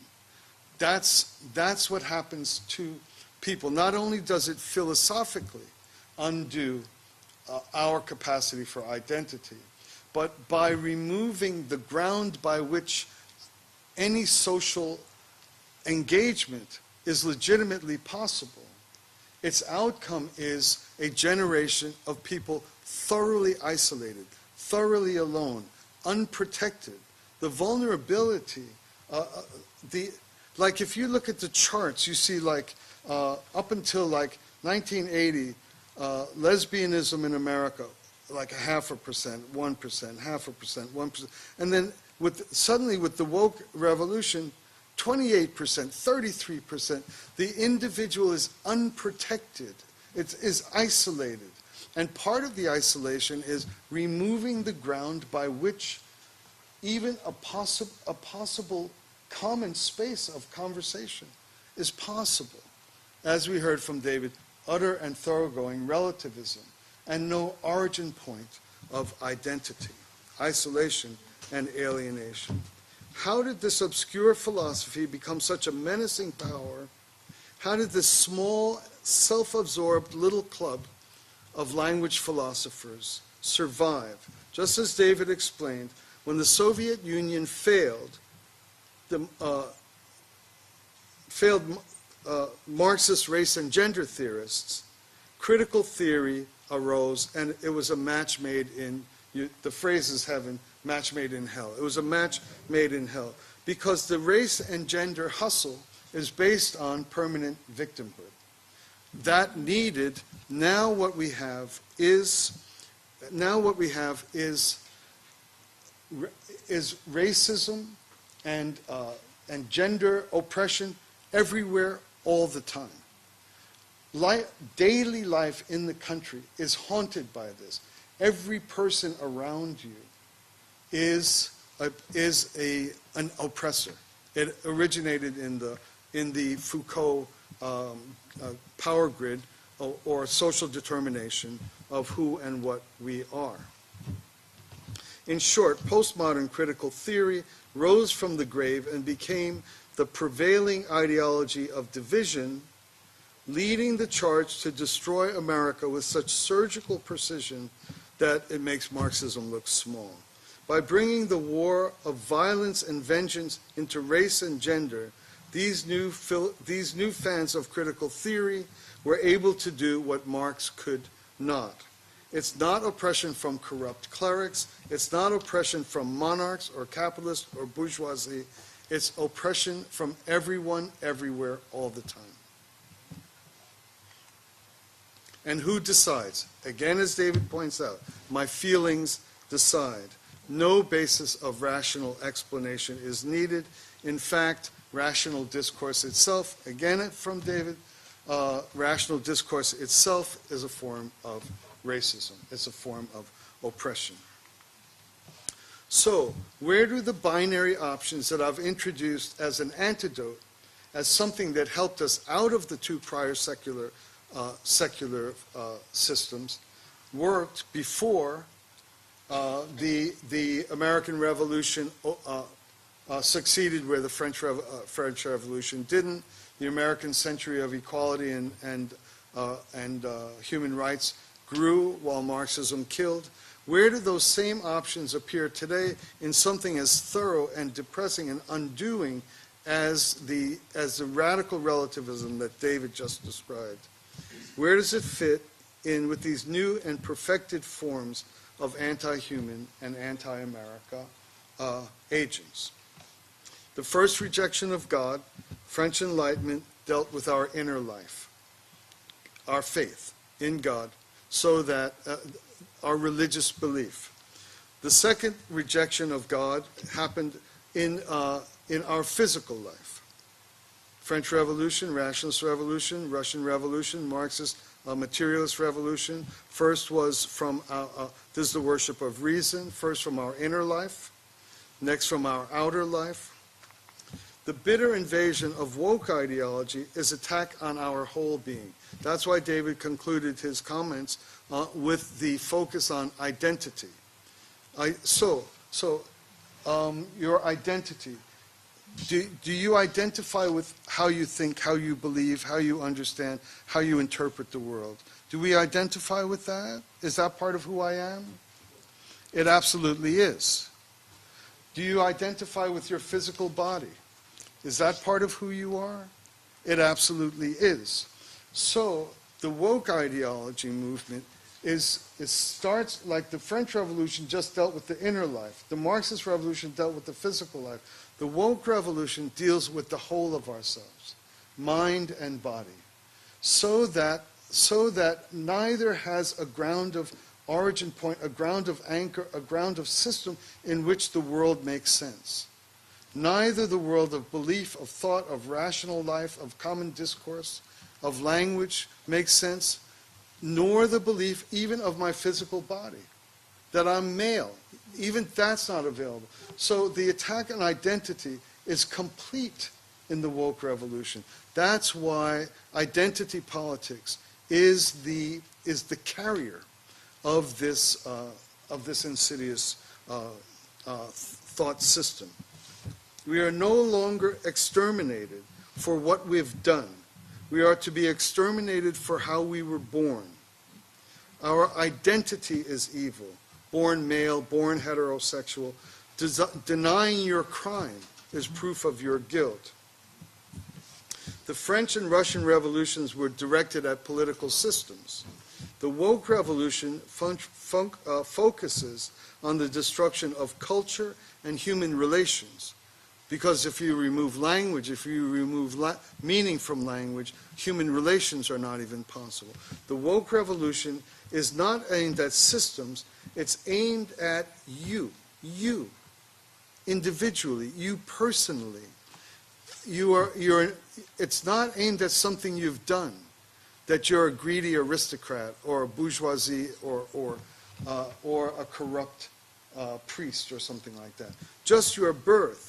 The source of evil in this world is your existence, your identity, not what you've done. This is what we're facing today. And so the question is, are there any of the earlier options that I was describing available in response to something as complete and totally relativizing and totally dehumanizing and complete in its opposition to our being, not anything we've done?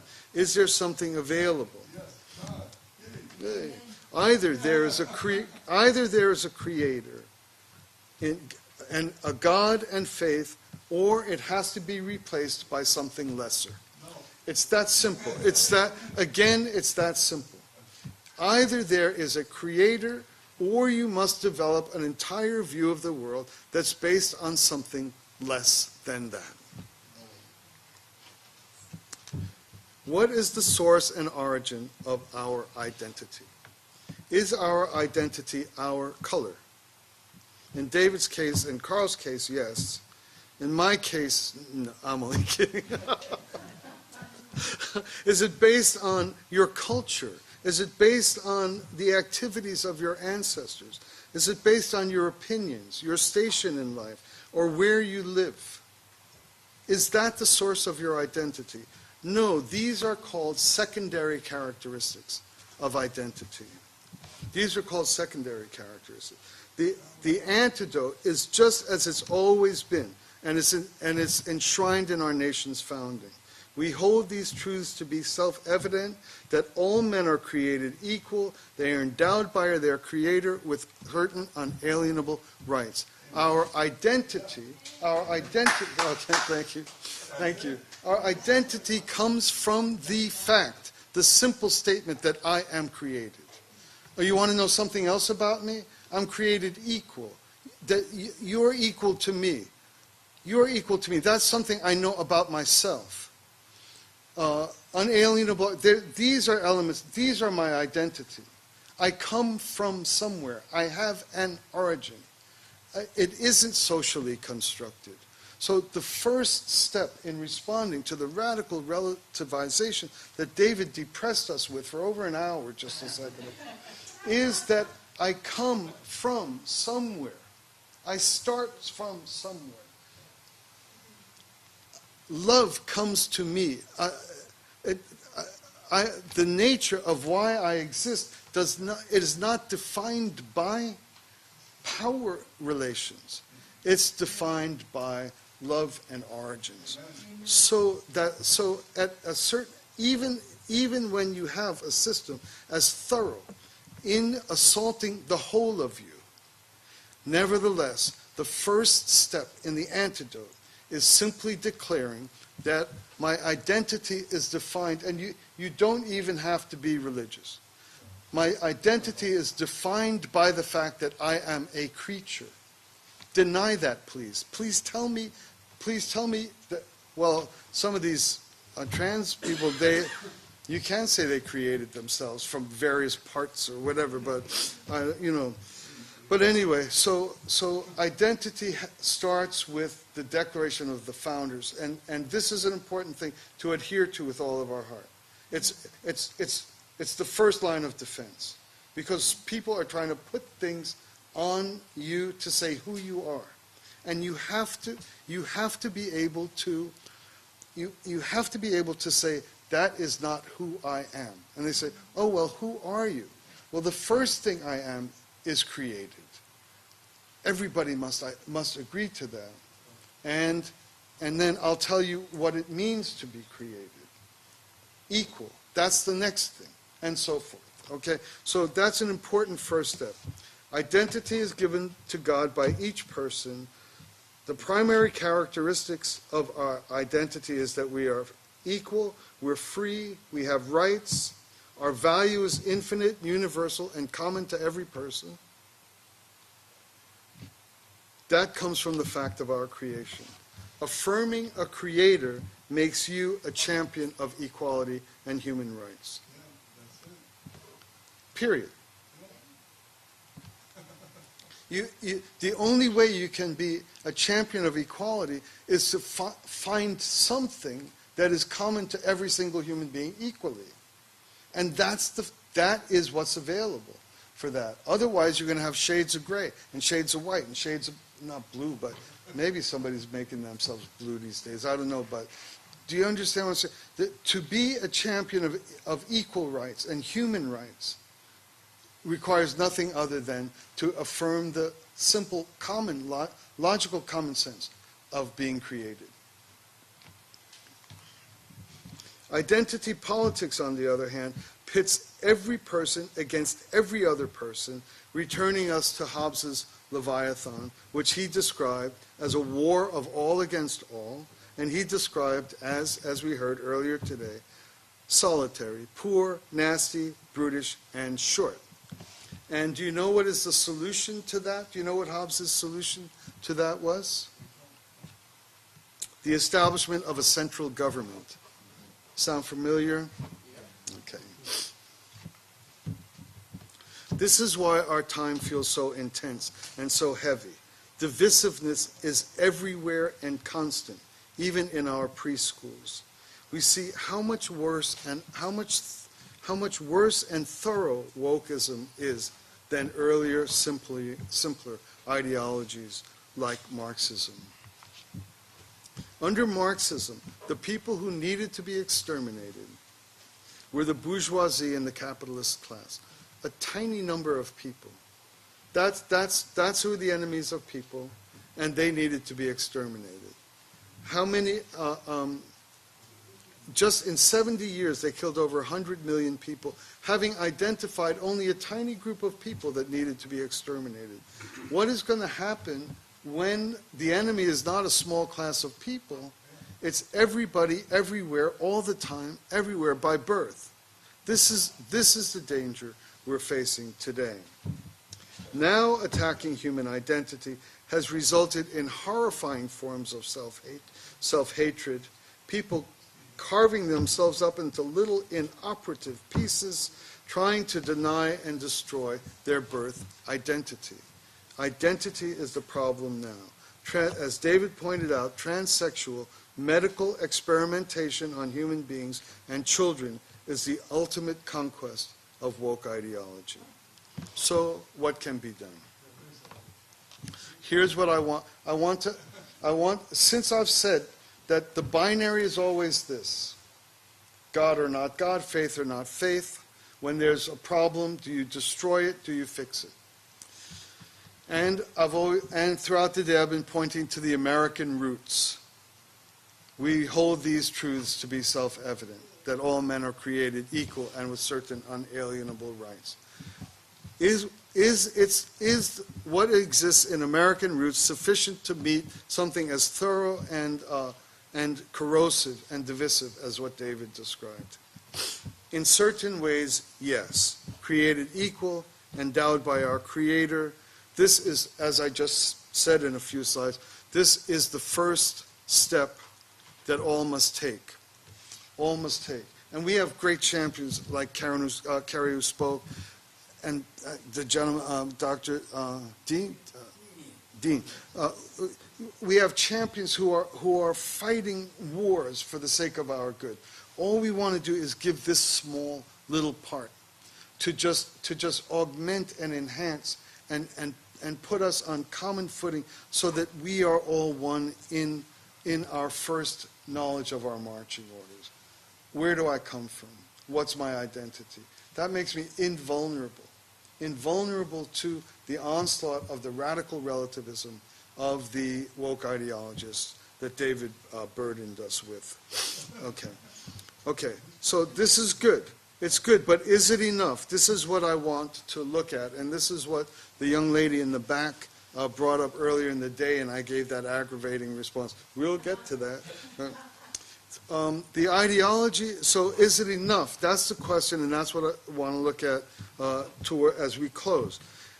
The ideology working against us is more pernicious and more diabolical than anything we've ever faced. I think that David made that clear, right? Didn't it feel checkmate? Didn't it feel checkmate? Okay, that's a big thing we have to face. Secondly, national sovereignty is harder to declare as a simple matter of a posture. We must, but it's in the face of global interdependence. There's a new global political reality in which we must affirm national sovereignty when it's far more difficult to do so, because global interdependence makes it very hard, very subtle, very difficult, very challenging to create those boundaries when every hiccup is an attack on the market, a supply chain, or your medicine, your arthritis medicine out of Beijing, or it's a more difficult, more complex reality we face. Privacy and personal sovereignty in the face of both state and private behemoth of total surveillance and control. Our privacy is constitutionally guaranteed. Our sovereignty, the consent of the governed, as Carrie described earlier, it's constitutionally guaranteed, but we live in an almost irreversible behemoth of state and corporate collusion into total surveillance. I don't think there's anybody in the room who does not feel surveilled. You put VPN on your phone, and okay, it'll block out like 0.01% of Google's knowing everything about, whether you scratched your ear a minute ago. But it also prevents you from calling your mom because you got your VPN. I mean, there's no way around it. And this is also a challenge to our capacity to stand for our rights as citizens. And here's the question that was raised in the back. AI, social media, transhuman medical technology is another, it's a technological, it's a material assault on our identity. Not only the philosophical assault that David described, but it's a view of being human that regards matter or technological, like implanting chips and things like that, or enhancement of intelligence and things like that. AI was raised as superior to human beings. It's not. It's not. But what part of being human do we stand in to guarantee our resistance to? It's like Marxism on steroids. It's like matter on steroids. It's this idea of science and technology answering everything rather than the virtues needed that come from the affirmation of the divine. All right. So, what is sufficient in our foundation? The affirmation that God is the source of my identity and the purpose of my nation. National sovereignty, privacy, property, personal sovereignty, and our identity must stand against. Those are already in our founding documents, the work of the framers, the work of the Constitution, work of the Declaration. They're there already. That's sufficient. It's necessary. We have to ground ourselves in that.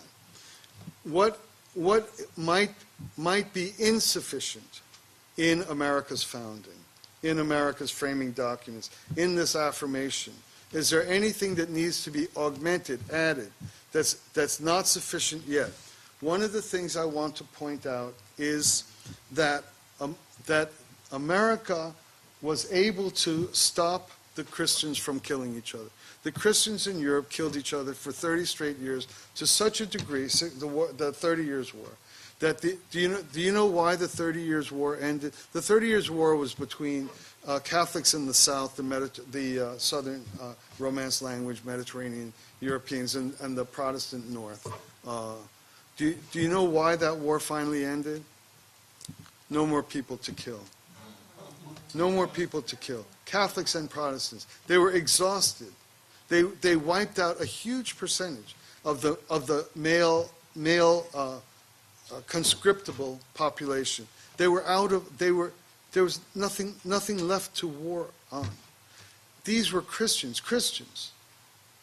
And in America, the American ideal was able to bring harmony to religious believers and create a oneness as the foundation of our country.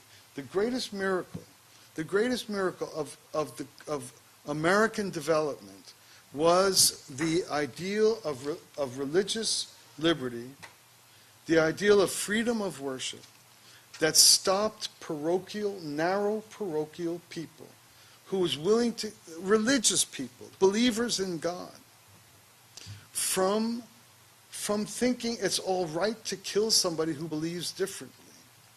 America became greater than that and harmonized what Europe could not do. That was the American Revolution. That's what brought the colonies together. That's why they originally were colonies. They were separated. They would not have been able to form our country if they hadn't overcome their separation and their differences. It was the unity of Americans across political, religious division that allowed the country to become the United States. The United States. And so this was the founding of America. But in the interim, since the wars of independence, we've had 200 or 300 years in which now it's no longer Christians coming into America. It's hundreds of years of every single religious person, every single culture, the whole world is in America right now. And what what is needed now is for America to do that one more time. They did it among Christians who in Europe had killed each other to extinction, almost extinction. Now we have to recognize our allies in every faith tradition. Do African traditionalists, do they have good respect for their ancestors and their elders? Yes, African traditionalists. Some people might think that's a low form of religion. I don't care. Be as low form as you like. Do you love your mom and dad? Good enough for me right now. Good enough for me right now. Because if you love your mom and dad, you're inside of a family. And if you're inside of a family, you're not isolated and alienated. And you don't have some sick New York language held in my mouth. I did it, you know. Telling my child that they're confused and that they should see the therapist and see the counselor and take these puberty blockers. They're not isolated. They come home to their mom and dad. And so I don't care what your religion says. I don't know if you're saved and washed in the blood. For a moment, I don't care. I just want to know. Do you have faith in an Almighty of some sort or another? Does your faith tell you to be conscientious, to be hardworking, to be forgiving, to be serving, to respect your parents? If so, it's enough for me. This is what I'd like to say: a new American war of liberation. The same thing we did to found our country once. We need to do it again to found our country again. We need every ally in every tradition. And all religions have their wrong sides. George, during lunch, was talking about the jihadi. Make a distinction there. And of course, the bad parts of religions bleed out into the common believers. These are problems we have to face. But we have to, if division, if separation, if alienation is what's causing us the problem, we have to not do it, not do that. Okay, is that all right? That's all right? So what's needed, it's nothing new, it's nothing different, it's something greater, it's something broader, it's something better. It's doing it again. It's not easy, but we have no choice now. Okay. The second thing that I'd like to say is one additional more thing, is that the affirmation of human freedom that is declared by our founders and framers. All men are created equal. We have freedoms guaranteed in the Constitution. It's individual freedom. It happened in an era and a culture of religious culture, of family culture. America was able to survive with the guarantee of individual freedom during the period of time when the responsibilities which come with individual freedom were protected by family and by church. Both of those were eroded. With the scientific challenge, religion was made marginal, and the family was left exposed. Religions, in the middle of the 20th century, religions failed to protect the nuclear family. It became relativized on family and left it exposed. And by the time the woke revolution has, the family gets broken down, and now the individual is exposed. So that's how it went. And so individual freedom guaranteed by our framers and founders. Why? It says we hold these truths to be self-evident, that all men are created equal, and our freedoms are certain inalienable rights, including the right to speech, right to assembly, right to freedom of religion, so forth. Why is it that God created human beings free? Why? Love. Explain. Okay, I'll explain. Love is freedom. You can't love unless you're free. Yes. You can do lots of great things, but in order to love, you have to be able to choose not to. If you like me and you have no choice, what do I know? What do I really know? Or you're afraid of getting fired. I don't know if you love me or not. Okay, so individual freedom is given so that human beings have the capacity to love and to feel love and to be loved. Without freedom, this is not possible. Love produces, what happens, what does love do? It ends up in families. Love ends up in families. There's some cute little girl in your math class. It ends up with a wife and kids. You know, love happens and produces families. So the individual freedom is meant to manifest constantly and consistently in each natural outcome of what it does. This is what it does. So what the founders and framers identified as freedom, as our God-given rights, what they identified was our identity and our purpose. We're trapped in that purpose. We're trapped in that purpose. We want to love. We want to feel love that will end up in a family. The fact that we exist at all, it comes from family. And so that freedom naturally produces families. It's this that should produce a country. Not individuals inventing a political system. It's what love does. Yeah. What love does produces a nation. When you get bigger, then you have to start building guidelines. You have to start building political systems. And ours is the best political system ever developed. But it isn't developed because individuals are free.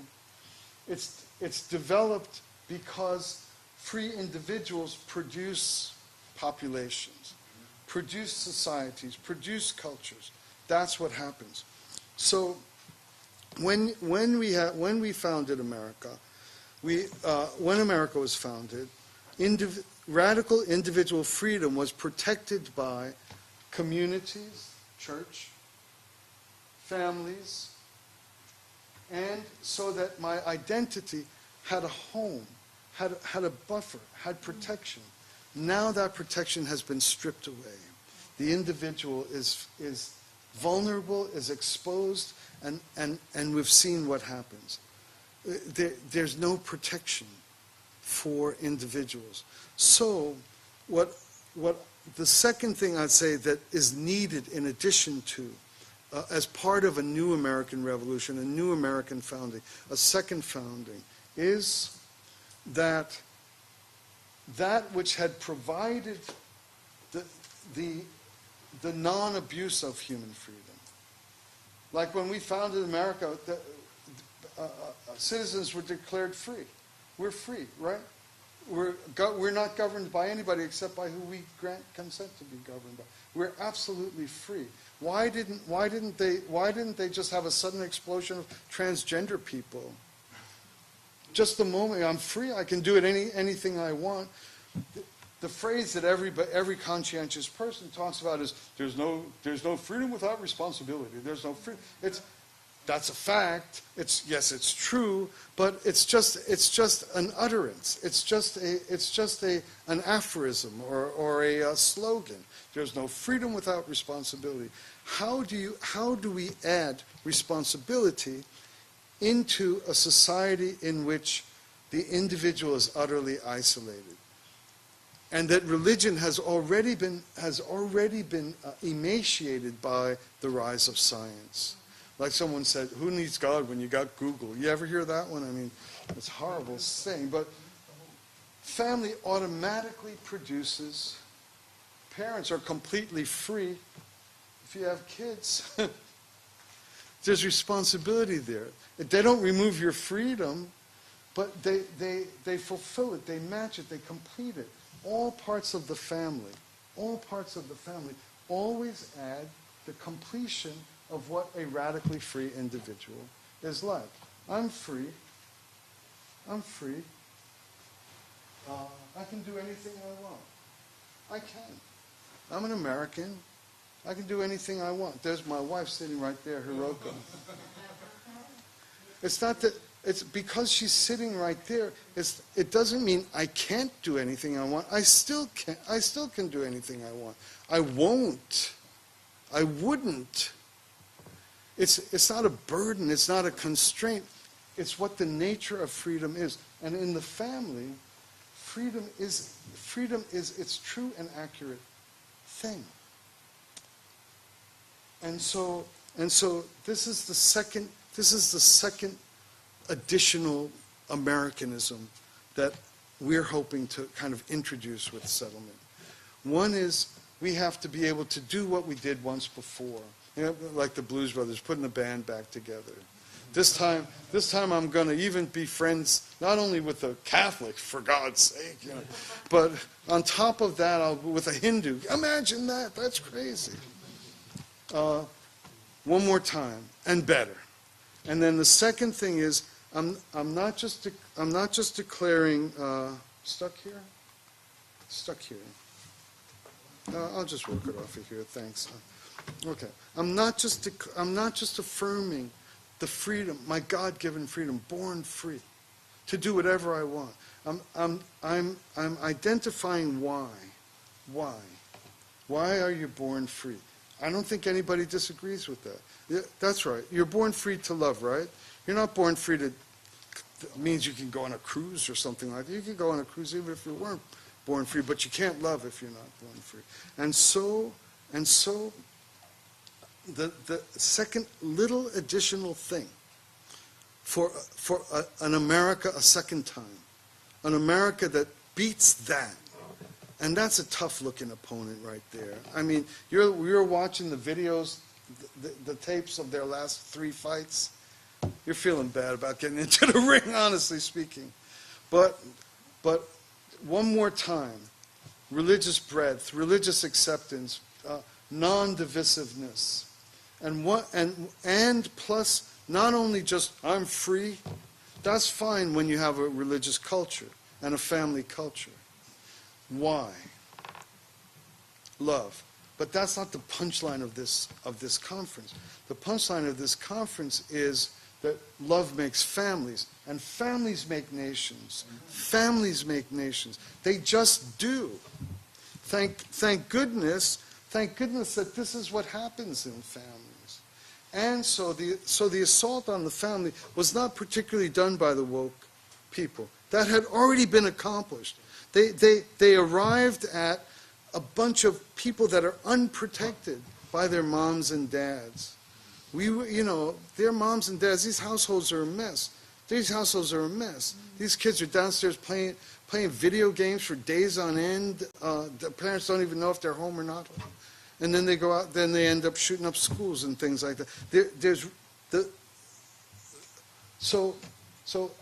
It's too hard to rebuild. It's too hard to rebuild religion in an age of science and technology. The faithful are the faithful. No. That comes through the family. It comes through the family. And the family already provides the safety mechanism so that individual freedom does not falsely mean free to do whatever I want. This is natural. This is automatic. It's what love does. We just have to affirm this, and then the design. Then the design happens on its own. So to conclude, then, an America one more time, bigger, broader, that love which we pulled off in 1776 to get the colonies together, to get the Christians who had killed each other to death for decades on end, we did it. We made a union. We can make a greater union, a greater union. And the second thing is not only my identity as free, but my purpose as free. My purpose as free. And once we know this system, then I already have the model. So there's Ben, he's like my brother, or Dave is like my brother, or Marx is like my brother. I know what that's like. I know what the kind of responsibility goes with having a brother. It's not a burden, it's natural life. And then the individuals are protected. It's like, how about some big elder brother, instead of like these poor moms at school boards, how about some big elder brother kind of marching into some grade school? Say, you're doing this to my little sister? Something like that, I mean, I think a re-protective cover around the individuals to protect them from their isolation and their alienation is what has to be added into the American self-description, self-identification. The patriots, the warriors, the people who are fighting the fights. If we can add these couple of little insights into what we're doing, and recognize allies everywhere in the country and everywhere in the world that have these values, I think we have a chance. So that's the conclusion of my lecture in response as a counterproposal to the World Trade.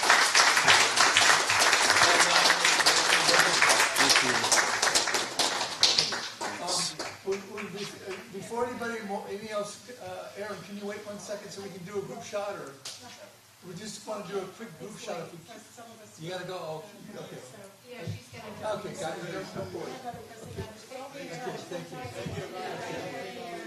Okay. Thank you. Okay, anyway, we would want to do a Q&A session, but we'd also like to get a group photo together before anyone else leaves, if we can. So, Carl, we're all in touch. Okay. Okay. Please stay in touch. Please help this work. Tell us how we can help you.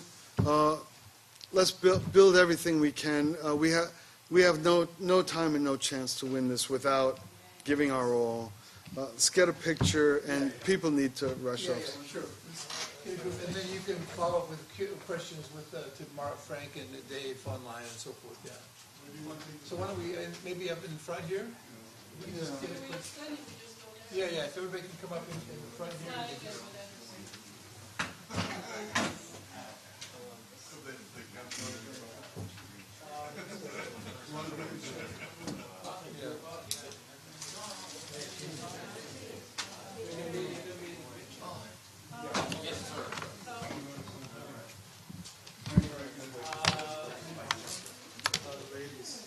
Let's get put some chairs up for the ladies.